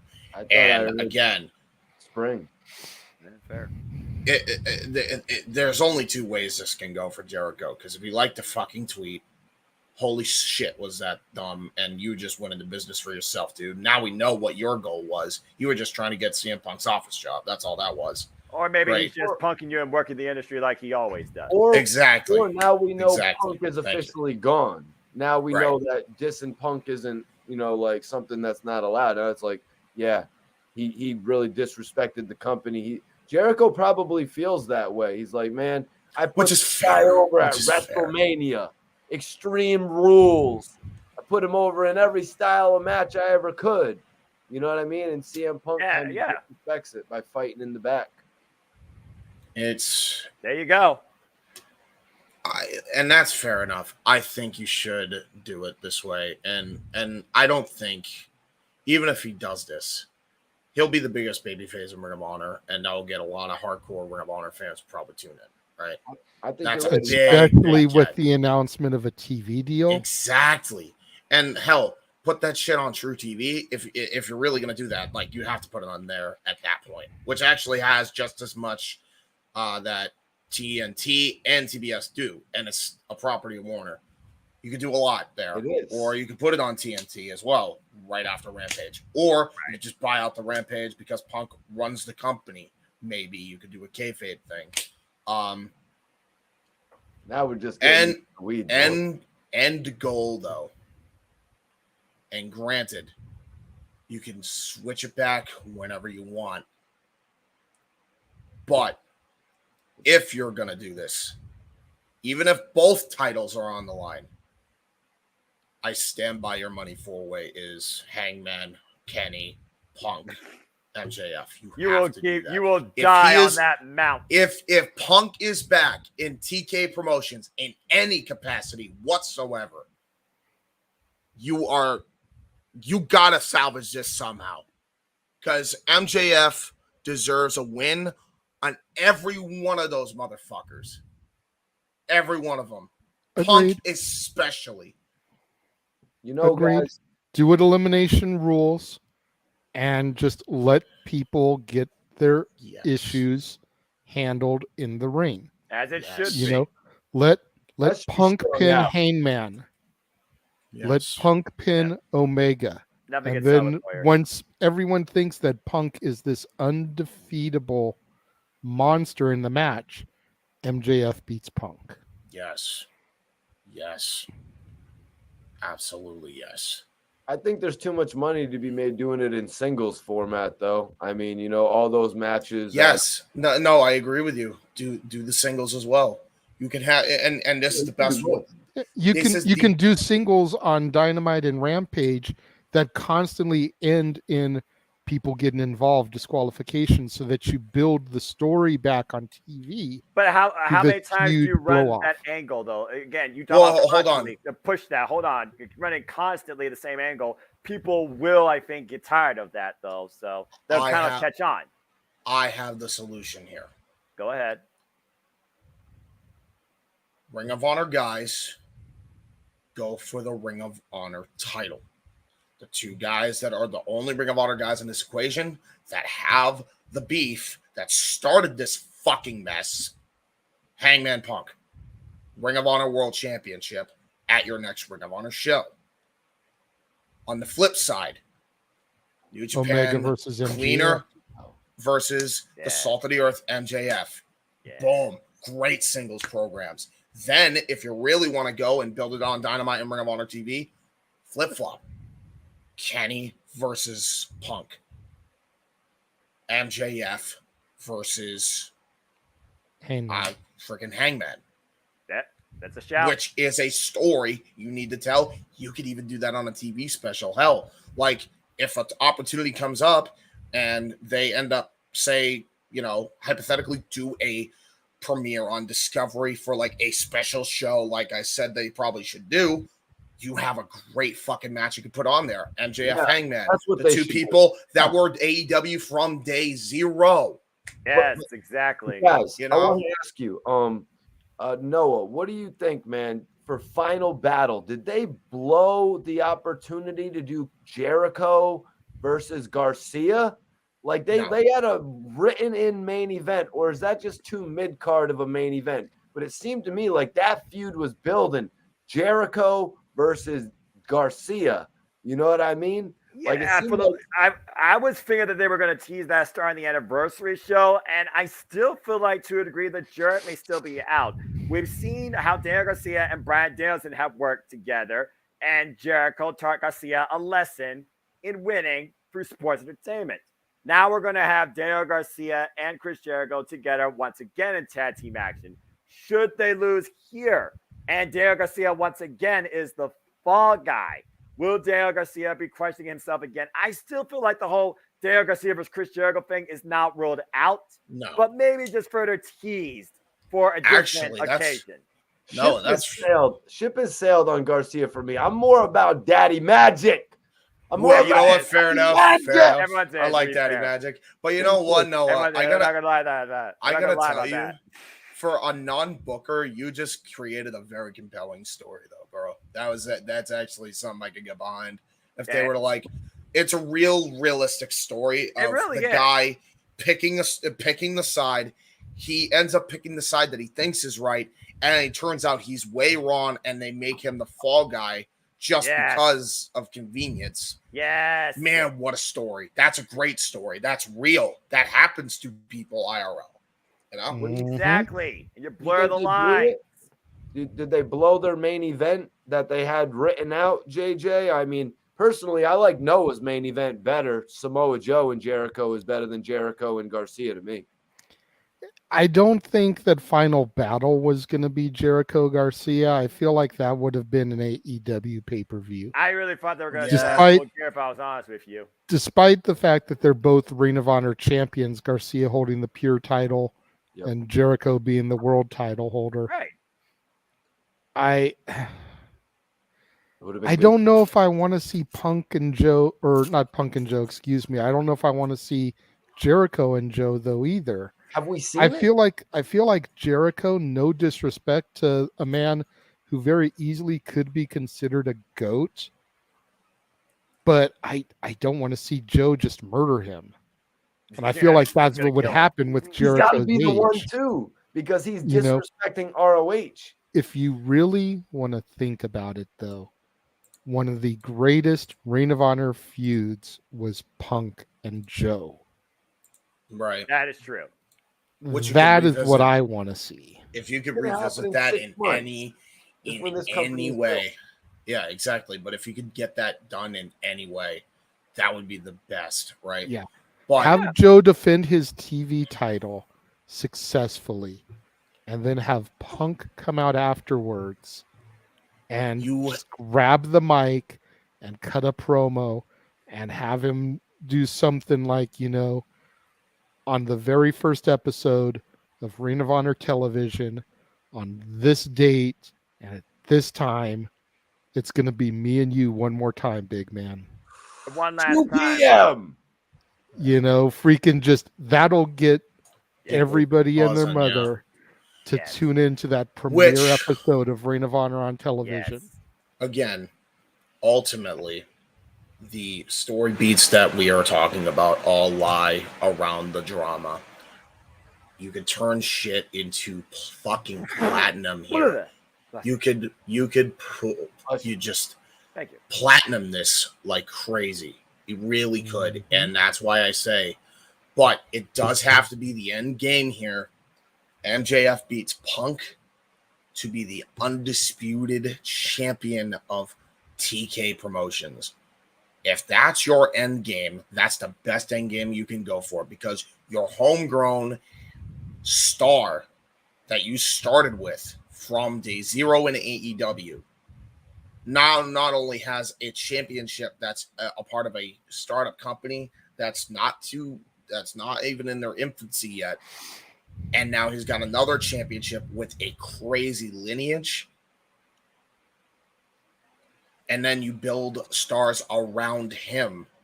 You build people around those people that were having the dramas and the beefs.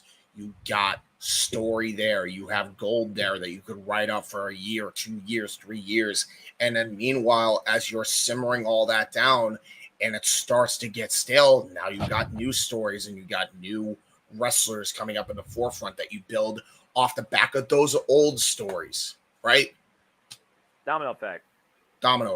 Here's the thing, James, and I'm Harvey Dent on this equation. I'm two sides of this coin, because I totally see where you're coming from, and I buy into it. I subscribe to it.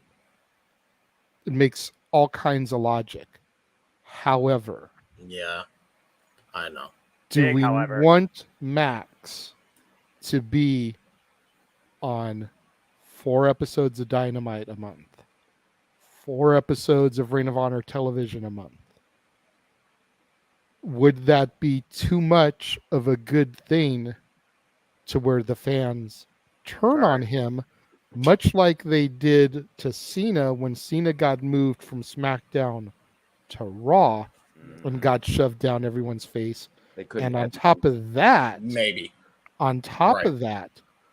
with working him that much, he becomes exponentially more prone to injuries. Right. Right. And if you're trying to build both promotions around him, is that something you want to risk? So, have the counter argument for that and my solution for that. Okay. Remember, I said not the whole time. Should not be the whole time. You only need the moment of him holding both belts. Even if he loses the Ring of Honor title the very next show after a month. And I say that because here's why I say this. Go ahead. Get a guy that he's feuding with in Ring of Honor to have him fight for the Ring of Honor title. Have the guy from AEW that he's feuding with cost him the Ring of Honor title. So that way, the new guy gets made and is the Ring of Honor champion, whoever you pick. And then the dude he is feuding with, whoever that may be, for the next pay-per-view, could be Darby Allin.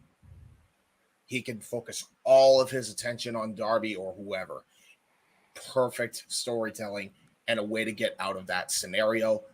That is, yes, a risk. And again, keep in mind, MJF does not work harder. He works smarter. That is very true. That is evident. The only issue I have with that is that by having Max win the belt for even one night, 1 week, whatever, you end up cheapening the 20-plus year lineage championship by having that short of a turnaround in a champion. Which champion's only good as its legacy, that's for sure. And that's now, totally now the way you totally escape that is if you do a month of tapings in one night, like I suggested. Right. Then he technically would, television-wise, be champion for at least a month. Only have to work one match out of the 4 tapings, and the other 3 shows that are taped, he can just do promos. So, my rebuttal to that, you make a good point, and that's valid. However, it's a very good point. Let's be truthful here. Does a casual fan really give a shit about the title legacy, or are they going to tune in regardless? It's going to be the person. It's not going to be the title. It's going to be the person. Exactly. And not to mention, here's a case in point that has proven that fact. Attitude Era. I will give you that. That was a different time and place, though. Right. People were clawing and fighting for ratings, and that doesn't seem to be as much of a priority anymore because ratings are determined different ways. Right. So, and again, and no, the casual fan wouldn't be turned off by that. No. But how many casual fans do you know that watch Ring of Honor wrestling? That's why you build it, though. There's going to be millions of people that watch it, JJ, but they're also going to realize it's more of a series, like how we watch all these other series on Netflix as well. Thank you, Mikey. Thank you. And as long as they're not disrupted by what's going on with on television, like they did on that one NXT episode where the guy had walked out or whatever. Yeah. Where the guy walked out in some other championship. But guys, can we talk about what they're going to do with the tag team titles at Final Battle? That's fair enough. I'm thinking FTR, they could go one of 2 ways. It could be FTR versus the Kingdom, or it could be FTR potentially challenging the Acclaimed. Anybody want to touch on that? I feel like FTR versus the Acclaim is something to come for them to become AEW Tag Team Champions. Could be waiting for the longest time for them to be challenged for those. But I feel like that's a Full Gear match. Yeah, it feels like right now that should be the way they go for Full Gear. Although I know that Butt Boys, Austin and Konigan, they want to put their names in the hat to go after FTR's spot.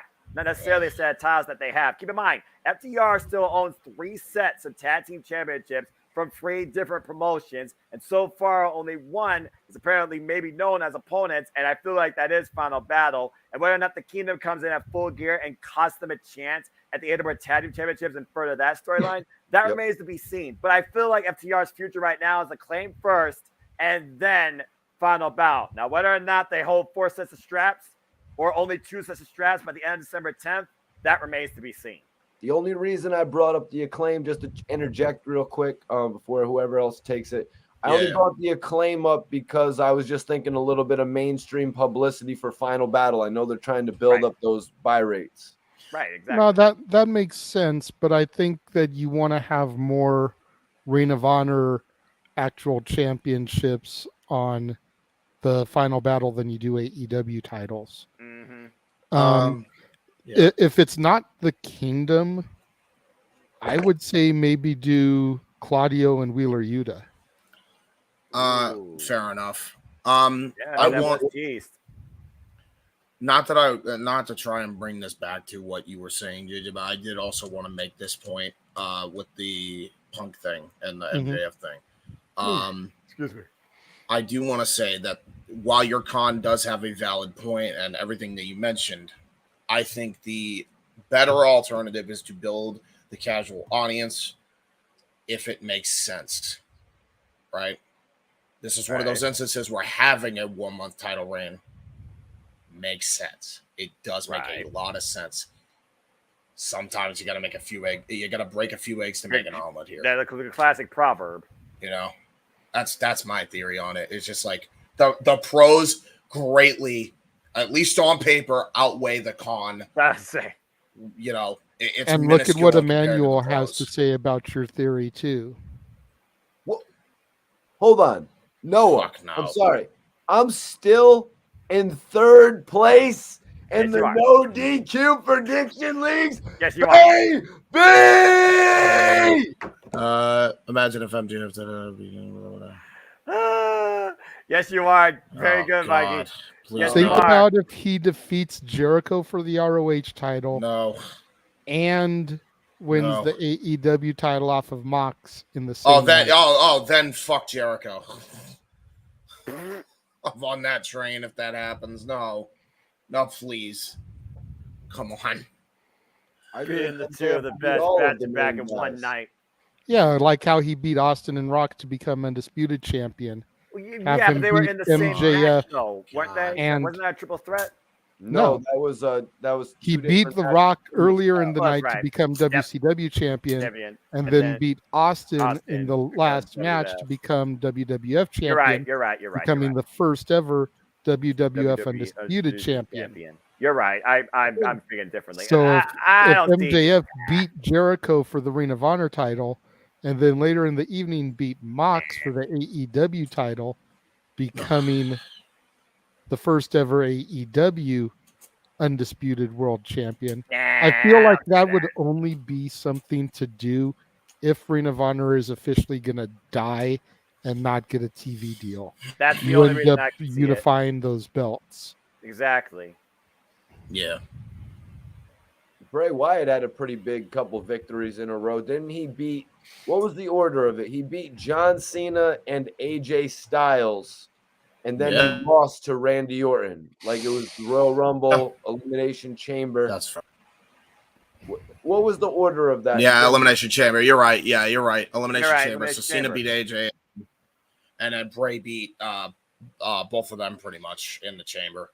Oh, he beat them both in the chamber? Yeah, he beat them both in the chamber on the same thing, I think. I think he pinned both of them too, actually. And then they jobbed them out to Orton right after, and then Orton lost them all. Right? They had a chance to make him a big star. Don't you fucking get me started on 2017 when I had that live championship. Hold on. James, hold on. Don't hinder the gender. No, fuck that. Fuck I'll that, hinder man. that damn gender all day long, all right? That was an India marketing strategy. No, that listen. fell belly up. Yeah, by the way, Adam Blampied booked it better. Just saying. Fucking hell. Did they give him the U.S. title? I can't even remember. I've blocked it out. Did they give him that damn run to the U.S.?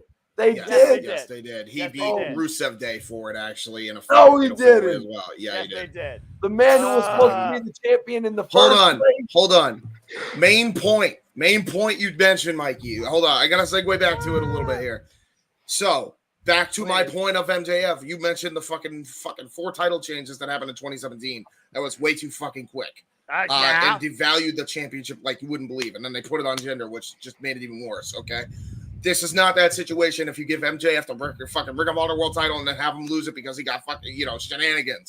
It's not the same thing, You're building a bunch of fucking stars at that point. There's a lot more pros than cons there. nothing was a pro about how they were switching the title back and forth all over the place in 2016. No, there was nothing pro about that. You kidding me? Yeah. Anyway. Exactly what Mikey said. Exactly. Yeah, thank you. That show that JJ was talking about, if that show was on for 4 weeks, that would be a means to make people tune in every week to see MJF, what he was going to say leading up to his title match. Exactly. And all he needs to would do watch is do like just any series. And he just needs to do a pre-tape every week. All he has to do is be on the fucking mic. He's got 30 days to defend the Ring of Honor title, and you can have him in a match. Do a tag match as well. Exactly. Like he doesn't have to work as hard. He works smarter, not harder. He's the fucking smartest man in the goddamn business. That's a lot why, of people should take advantage of that. Business. He's in the palm. He's got this generation in the palm of his hand. Yes. And why wouldn't he do another season of that, JJ? You know what I mean? This man is about to get a big contract in 2024. I bet you they're going to sign him for like, yo, we need you for 3 seasons of ROH where you kind of act like The Rock did back in the day and wear a silk shirt to the ring and cut a promo. Right. And then you defend it. And then we acknowledge you on AEW champion as the ROH champion. But, I mean, what's the point of that, James? They already got Jericho in that role. I mean, MJF is the younger version of Jericho. Well, I would like to go again, but I feel JJ's pain because I was overwhelmed, and I don't want the fucking poor guy to get any more overwhelmed. I can see the minute in his face, man. I feel it. Right. Go. It's your show, man. No. We're sorry. I don't have anything else to say on this topic, really. You know, We got another one. No, I get that. It's just like we can see, like you're eating. It's like you're eating a lemon, bro. Like I'm worried. Are you all right? I'm good. I'm just getting tired. I've been up since 8 o'clock this morning. It's right. Okay. Almost 11 o'clock here now. I feel for y'all on the East Coast where it's almost 2 o'clock. Yeah. I know got church in a few hours, but sleep. She right. Yeah, right. Yeah. Plus, I love for Mikey T to actually I don't plug have his any other shows for topics. once. Huh? I honestly don't have any other topics. Yeah, and honestly, I feel like at this point we're just trying to fantasy book the resolution to separating Ring of Honor from the AEW ecosystem while still making Ring of Honor mainstream to a degree. And also fixing AEW. Let's be honest, we're trying to book AEW out of this fucking mess. There's 3 people like this versus 1 damn mic. The only other thing I have is I have 1-starred comment from way back during the actual PLE saying that he hopes that's not a concussion for Ilya Dragunov. That's up there. Which, that is something I did want to get into and briefly touch on. I just didn't see the opportunity. Huh? Did you want to call me out? Did y'all want to call me out for saying Ilya Dragunov would beat up MJF? No. I just didn't see how to really work it into the conversation. Brilliant. But I mean, is WWE smart? And I know the answer to that is no, but should Ilya Dragunov even be attempting some of those headbutts after everything that went down with Chris Benoit, who did diving headbutt every night for years? And we know what that did to his brain, the damage it caused. Well, no, I feel like Dragunov is asking for problems down the line by doing those moves. His intensity is definitely there where he might need a little bit more self-control versus what he's done kayfabe-wise. But as long as nobody headbutts somebody to the length of Katsura Shibata nearly killing himself in the match with Okada back in 2017, I'm going to let that slide. And hold on. And I also have to point this out. This is on me. My bad, as R-Truth would say. And here's why I say that. Go ahead. I put the worry in people's heads. If you actually look at the footage again, and this is how much of a fucking nerd I am of this shit, I can actually just tell how moves are done safely. When he performed the headbutt, fucking Jordan Devlin was going with the motion prior to his head actually connecting. right as it looked like it was connecting. If you really take a look at it, he doesn't actually connect. He's not full on contact. He's like a hair length there, but he doesn't actually. It's that razor edge reaction time setup by both that they know this is coming. Here's how you exercise with it and against it. Very odd looking move. Now, exactly. I think that's what ultimately happened, and I only bring that up because I was the one that said, "Oh man, he must have a concussion." I don't think that's what happened. I think, we just got done talking about how the Performance Center makes sure the moves are done safely. They are very, very, very strict on that. I'd imagine that they trusted them enough to do that. I hope. I mentioned concussion. Right. I gotta watch this show. I mentioned the concussion with Ilya Dragunov in that match, okay, as a story element to what I was seeing. If that was commentator James. If I see something and I'm in my wrestling commentator mode, I switch it on. I'm going to call what I see. The man is an incredible seller. I think he was selling the fact that he had a concussion, but didn't actually have a concussion. But on TV, I'm going to say, if I'm in my commentating element, I'm going to bring up this man might have a concussion. That's fair. Because that's real. So if it's my fault, my bad, but I was just doing my job. Don't shoot the messenger. I don't know if he has one or not. Don't quote me. Just we'll wait and see what happens. Yeah, I'm sure we'll discover on Tag Title Tuesday or whatever the fuck it is they call it. Tag Team Title Tuesday. Tag Team Title Tuesday. Tag Team Title Tuesday. Quad team. I'm sure they'll give us an update on everybody. And just call it NXT squared. It's or NXT to the fourth power. It's easier. NXT Quattro. All right. If Jericho's the Ocho, this is NXT Quattro. Oh, you God. didn't answer the question, though, James. Okay, go ahead. You answered everything besides the question. Okay, well, my with answer Ilya, with Elio, what is it, Noah? Ilya Dragunov. What is it, Ilya?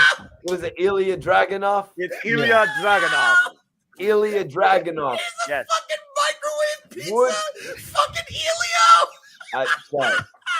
You broke James. You broke freaking James. James, has been everybody, broken. I need your reaction to this.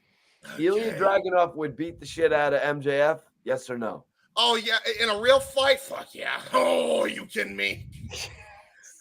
No, Elio will beat the shit out of both of them. No, but I'm telling you, man. Elio would choke MJF with that Burberry scarf. Elio would fucking cover Ilya Dragunov in pizza sauce.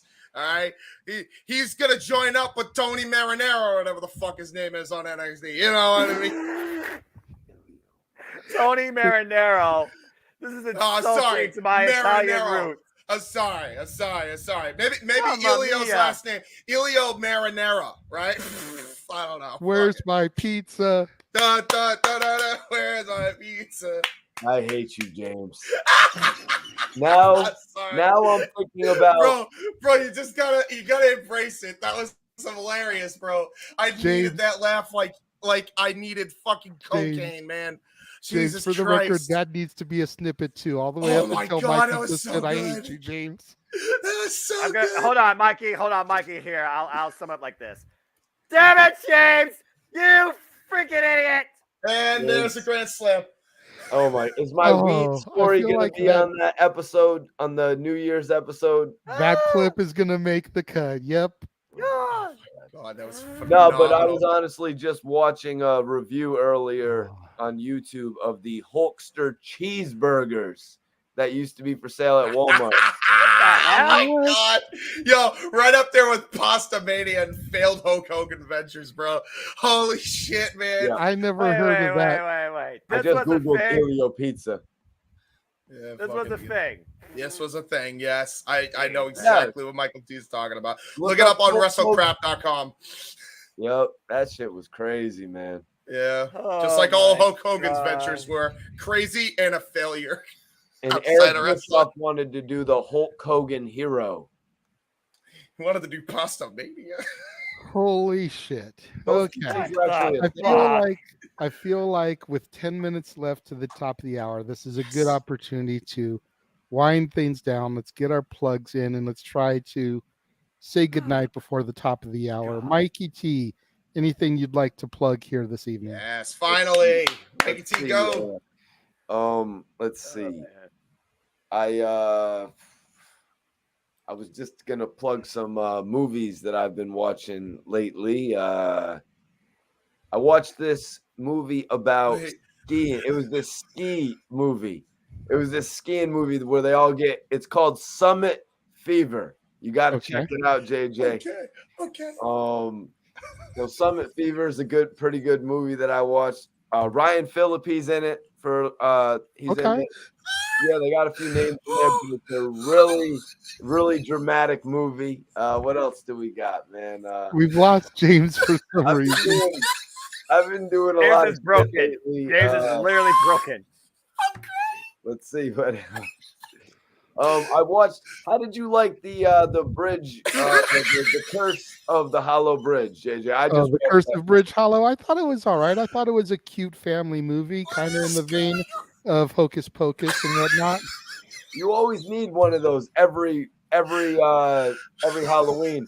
Yeah. But, I was thinking, What the hell is wrong with you? Hold on, Mikey. Also, there's shit on your channel. Yeah. That's what I mean by plugs. Oh.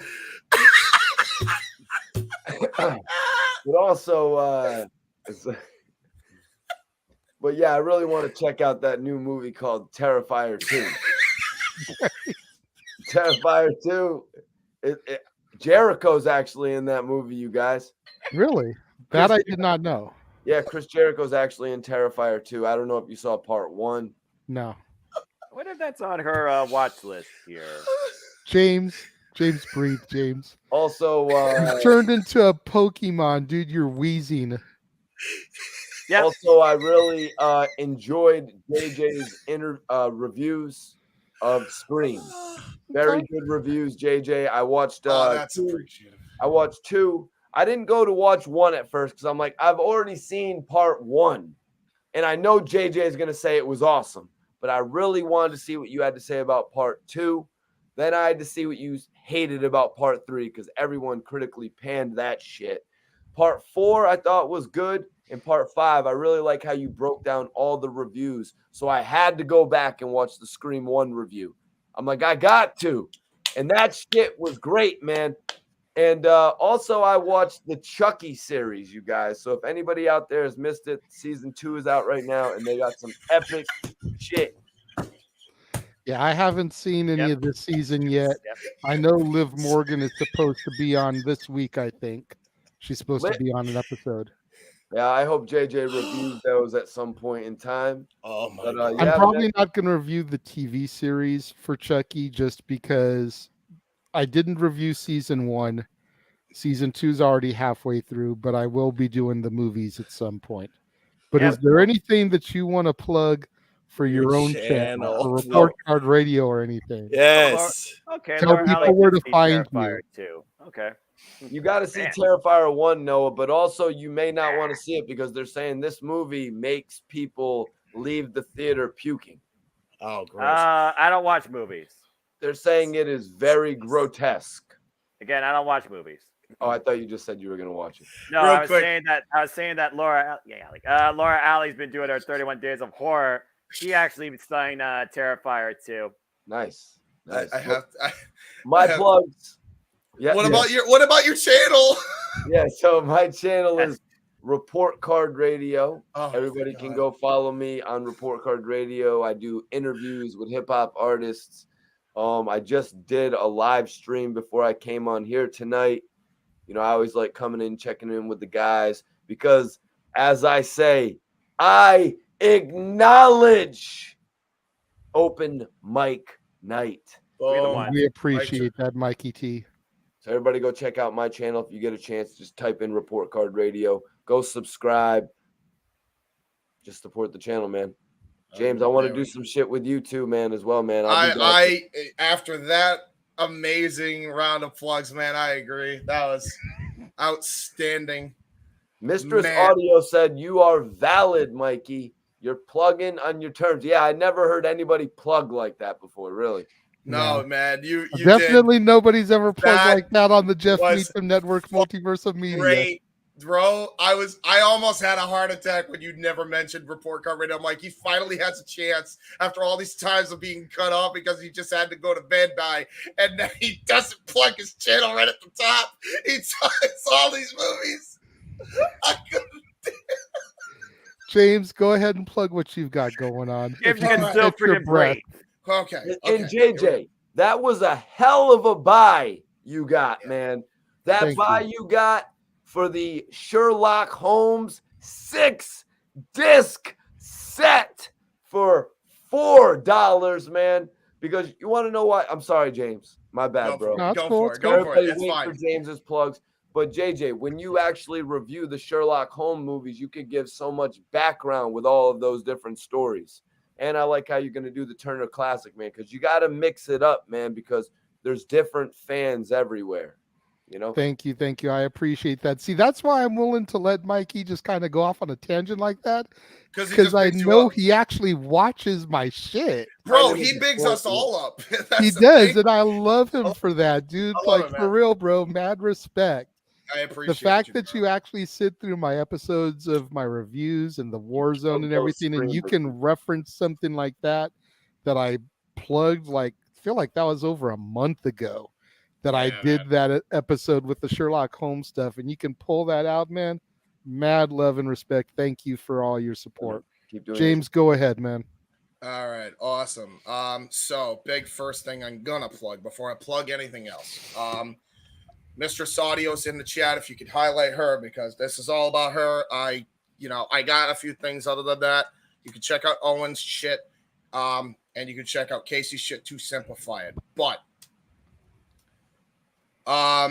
Mistress Audio and I did an audio story, and it's basically a ASMR type of thing, but it wasn't really ASMR. It was just an audio story. We just said ASMR because algorithms and that. And what is ASMR for those that don't know? You know what? Good question. Don't fucking help us out, Mistress. You know better than we would. Please let us know. But it was an audio story, and we called it that for algorithm. Whatever it means. Person really interact with something. Nice. Thanks, Noah. And no big. No. Although I've heard that certain ASMR is not child friendly. Yes, this is one of those ones, but not for the reasons you would think. I will say that right off the rip. But it is a story about brother and sister dealing with autism, being bullied for autism. What happens when a brother goes full vigilante Sting and defends his sister, and that's all I can reveal. Wow.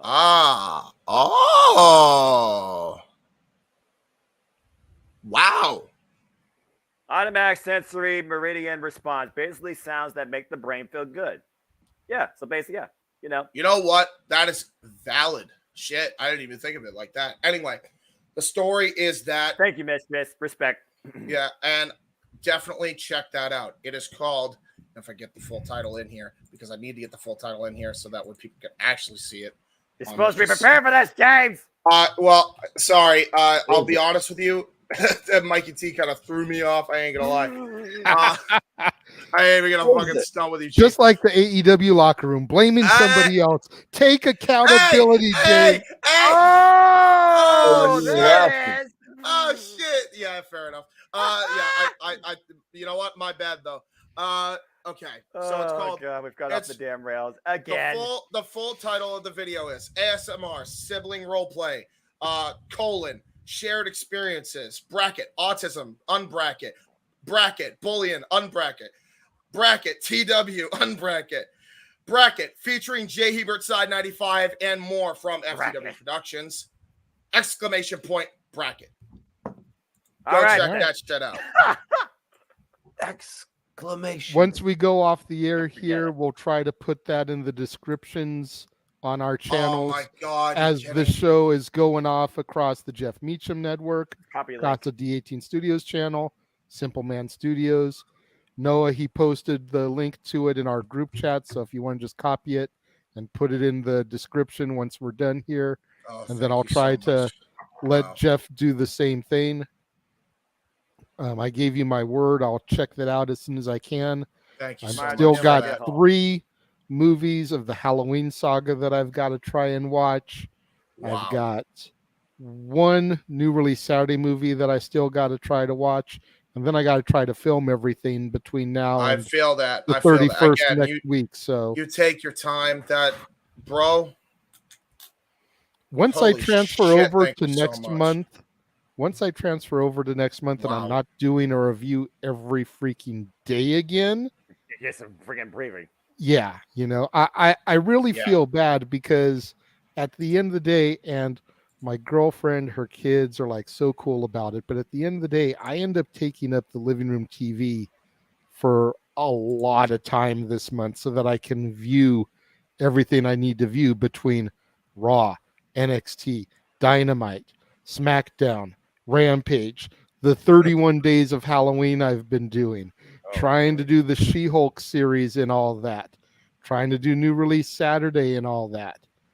And everyone has been so understanding. Like, it's going to be nice to go to a month where I've only got like 12 movies I got to do in 30 days. That's gonna be great for you. And I can actually, share the TV with the family, watch things that aren't part of what I have to do, only to then turn around and do 31 days again in December because I'm a glutton for punishment and it's Christmas.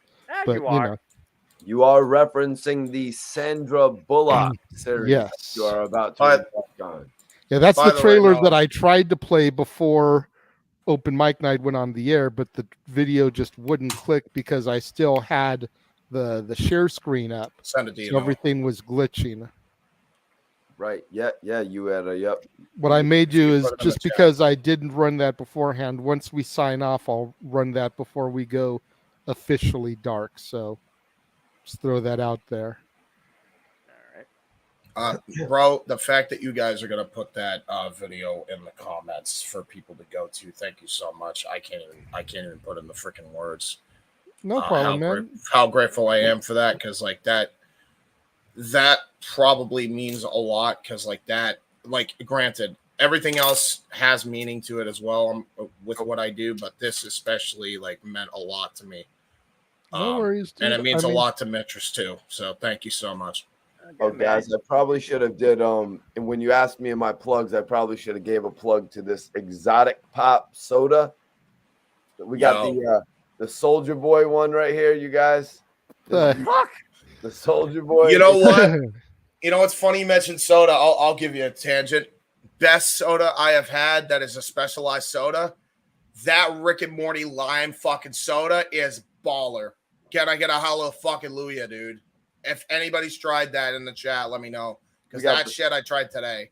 We got the throwback Mac Dre. Rest in peace to Mac Dre.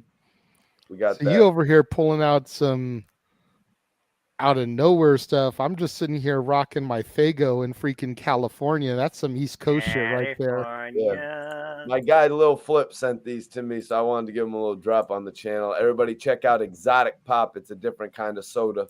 No it's actual soda. It's not like mixed with anything to like THC or anything like that. It's just soda. And they made it out of Texas, and it's in a lot of states now. This one looks good. I'm surprised I haven't drank this one. This is bubble gum. This is that bubble gum fizzle pop, man. What? I'll have to keep my eyes peeled.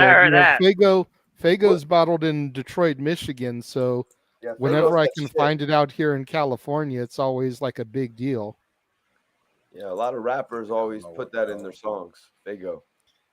I appreciate that, Mistress. Thank you very much. Open Mic Night is just that. It's just a kickback forum for a bunch of guys, friends, to shoot the shit about, as Noah Foster loves to put it, professional wrestling. Damn it. Yeah. Real but quick. we digress. So I figured out the problem that if anybody else has had this problem, apparently YouTube does not let you put in links even if you're a creator. So I got a way around that. Hang tight while we do our Yeah, it's plugs. called click the video when you're not actually in your creator suite and then copy link into chat. Yes. Yes, Yeah. you put it in the chat and then it could be pinned up. Yeah, that's what I'm. So, Yeah, that's anyway, fair enough. as you were. That's from earlier. anything else that you want to plug there, James? Really, that's the main thing I plug. Owen's And there you got go. stuff as well. It is but now that's- in my comments, and I am subscribed to Mitras Audio. That's that. Sounds fair good. enough. All right. Well, before I turn things back over to Noah, as I've mentioned, I am in the midst of my Halloween saga. Today, Halloween 5, The Revenge of Michael Myers went up, and then that is what is coming for the rest of the month. Tomorrow, The Curse of Michael Myers, the unrated producer's cut, which was the feature film debut of Paul Rudd. Oh, yep. Halloween H2O on Monday, The Haddonfield Nightmare, which is a fan film and a direct sequel following John Tate, Josh Hartnett's character in H2O. I'll be covering on Tuesday. Halloween Resurrection with Busta Rhymes on Wednesday. Thursday and Friday will be the Rob Zombie saga, Halloween and Halloween 2. And then beginning next Saturday, the brand new trilogy that kicked off in 2018, Halloween, Halloween Kills, and on Halloween night, Halloween Ends. Myself and Jeff will be together to review how the saga ends, 3 p.m. Pacific, 6 o'clock Eastern. Of course, in the midst of all that, you've got new episodes of The War Zone, the weekly acquisition report where I show off the latest additions to my ever-growing movie libraries. Today was Halloween Havoc, but across the Jeff Meacham Network multiverse of media, you will see us again for NWA Hard Times in New Orleans. I believe that is November 12th. The week after that is AEW Full Gear. And the week after that will be WWE Survivor Series War Games. War Games! 3 weeks in a row of pay-per-view and PLE coverage across the Jeff Meacham Network multiverse of media. This coming Monday, the top 10 horror movie sequels from The Dad's Not Always on Wrestling. Again, that'll be 3 o'clock Pacific, 6 o'clock Eastern. Of course, Tuesday, Stat Boy Sports Bar, featuring Dory Lou, back at its normal time of 4 o'clock because Jeff will be in the producer's chair this week. Yeah, boy. That evening, Jeff Meacham will return for an episode of Talk Wrestling. So make sure you guys tune in immediately following NXT for that. Of course, Wednesdays will be the Greg Cherry Show. And then make sure you tune in to NoDQ.com for Aaron Rift's Raw, Dynamite, and SmackDown recaps, as well as the No DQ review on Thursdays. You never know who may show up on the panel. It's usually Aaron, Virtue, and up to 3 other people. Sometimes it's one of us that pops in on there. So you never know who will be part of the festivities each and every Thursday on the No DQ review. Very true.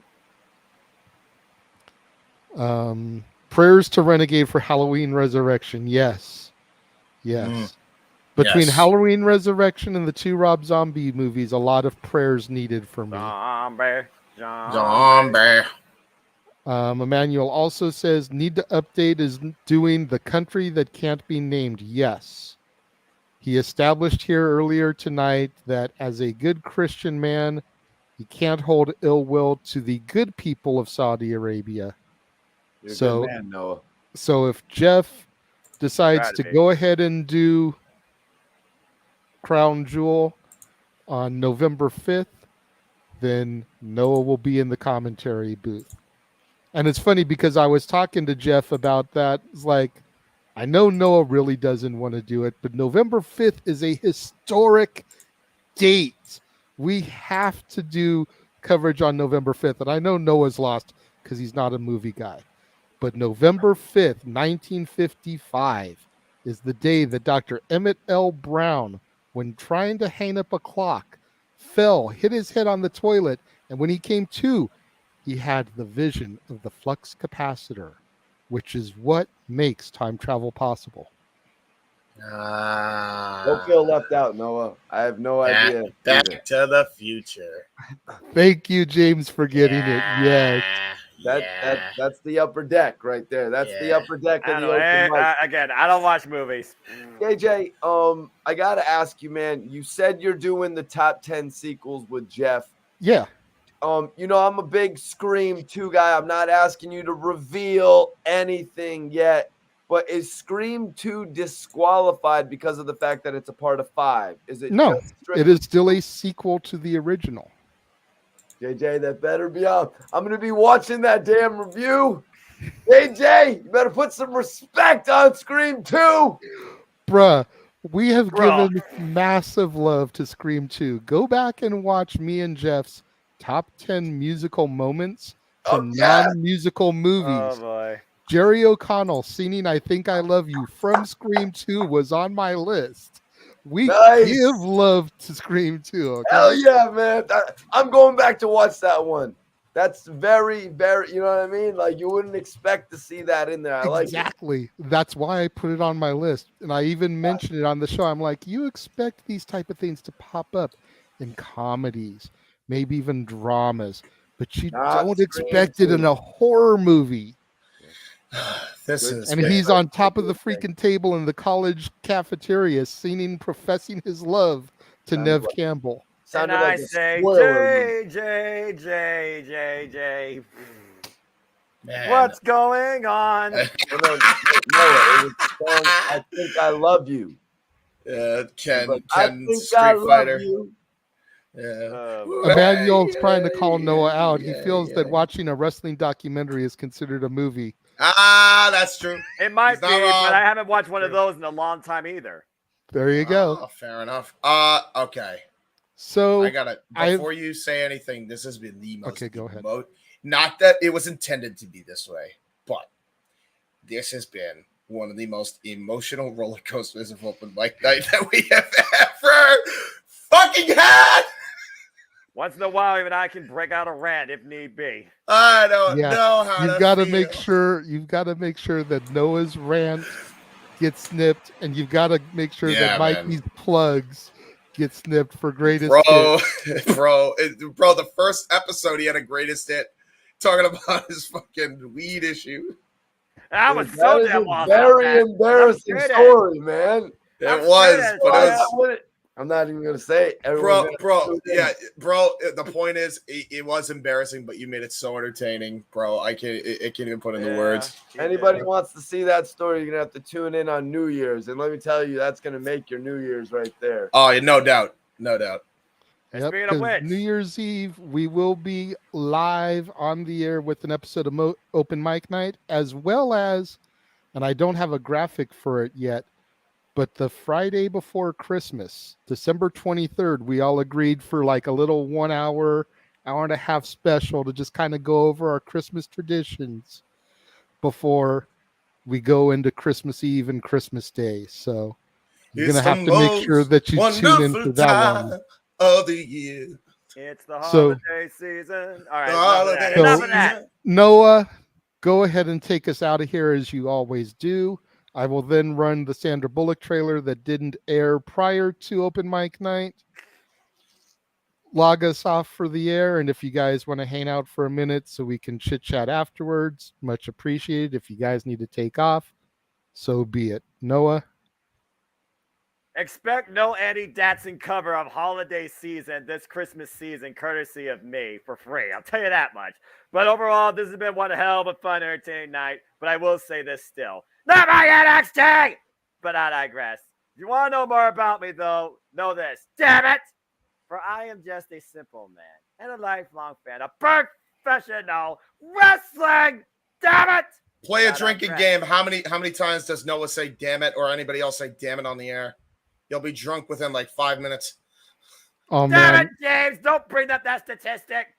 Anyway, 5 minutes to Trinity and you to man Foster in 1916 for all things wrestling. Shout out, of course, to my entire ACW family on the Twitter that, of course, me and James Hebert are proudly a part of. Stay tuned for my continued All Elite coverage on Steve Paul Loves Wrestling right here on YouTube. There will be an AEW Impromptu coming up. Maybe this Friday. We'll see how the gang's all feeling. And for the first time, I might cross Forbidden Door into Twitch. And we might do it across the lovely Cindy G, Sienna _Chanel's Twitch channel as part of a post-live chat discussion after AEW Rampage this coming Friday. And again, as far as this week goes, it'll be nice to just take it easy and relax too. But as always, I'd like to conclude, there are no winners, no losers, no betters. There are just fans with opinions for this passion we all share. At the end of the day, folks, support one another, respect each other, protect your mentality too, and just enjoy life and enjoy professional wrestling too. It's as simple as that. You're not going to give the people another drink? A dickery, Doc. You're not going to give people another drink? Stop it. So there we go. Now. So there we go, ladies and gentlemen. For the 8 people that are still watching us, we thank you from the bottom of our hearts. They want a drink, damn it! This has been a hell of a ride today. This has been a hell of a ride today. 7+ hours on the air, Noah. Epic show, guys. A hell of a night, JJ. Thank Absolute you. pleasure.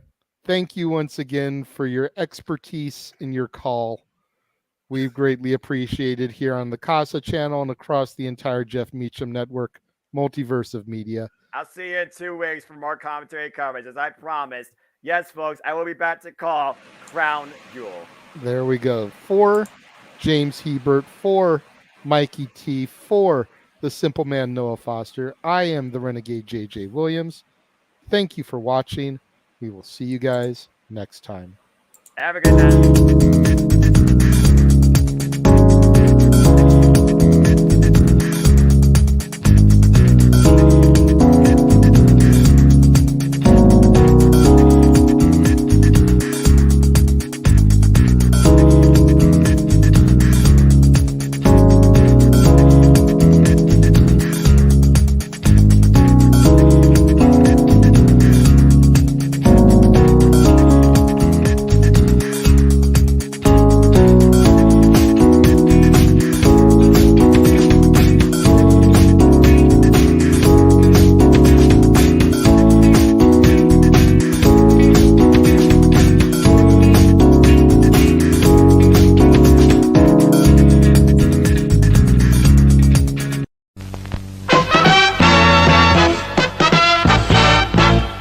And now, preview time.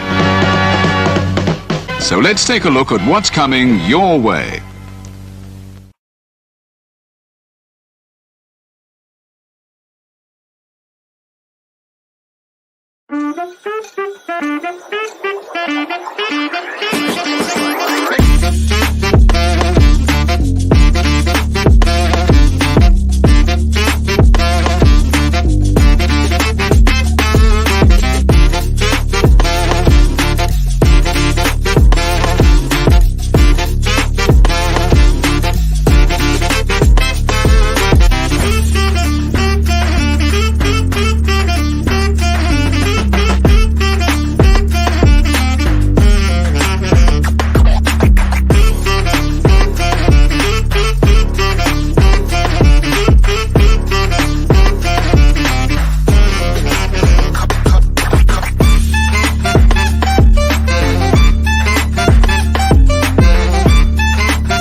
the sun's coming.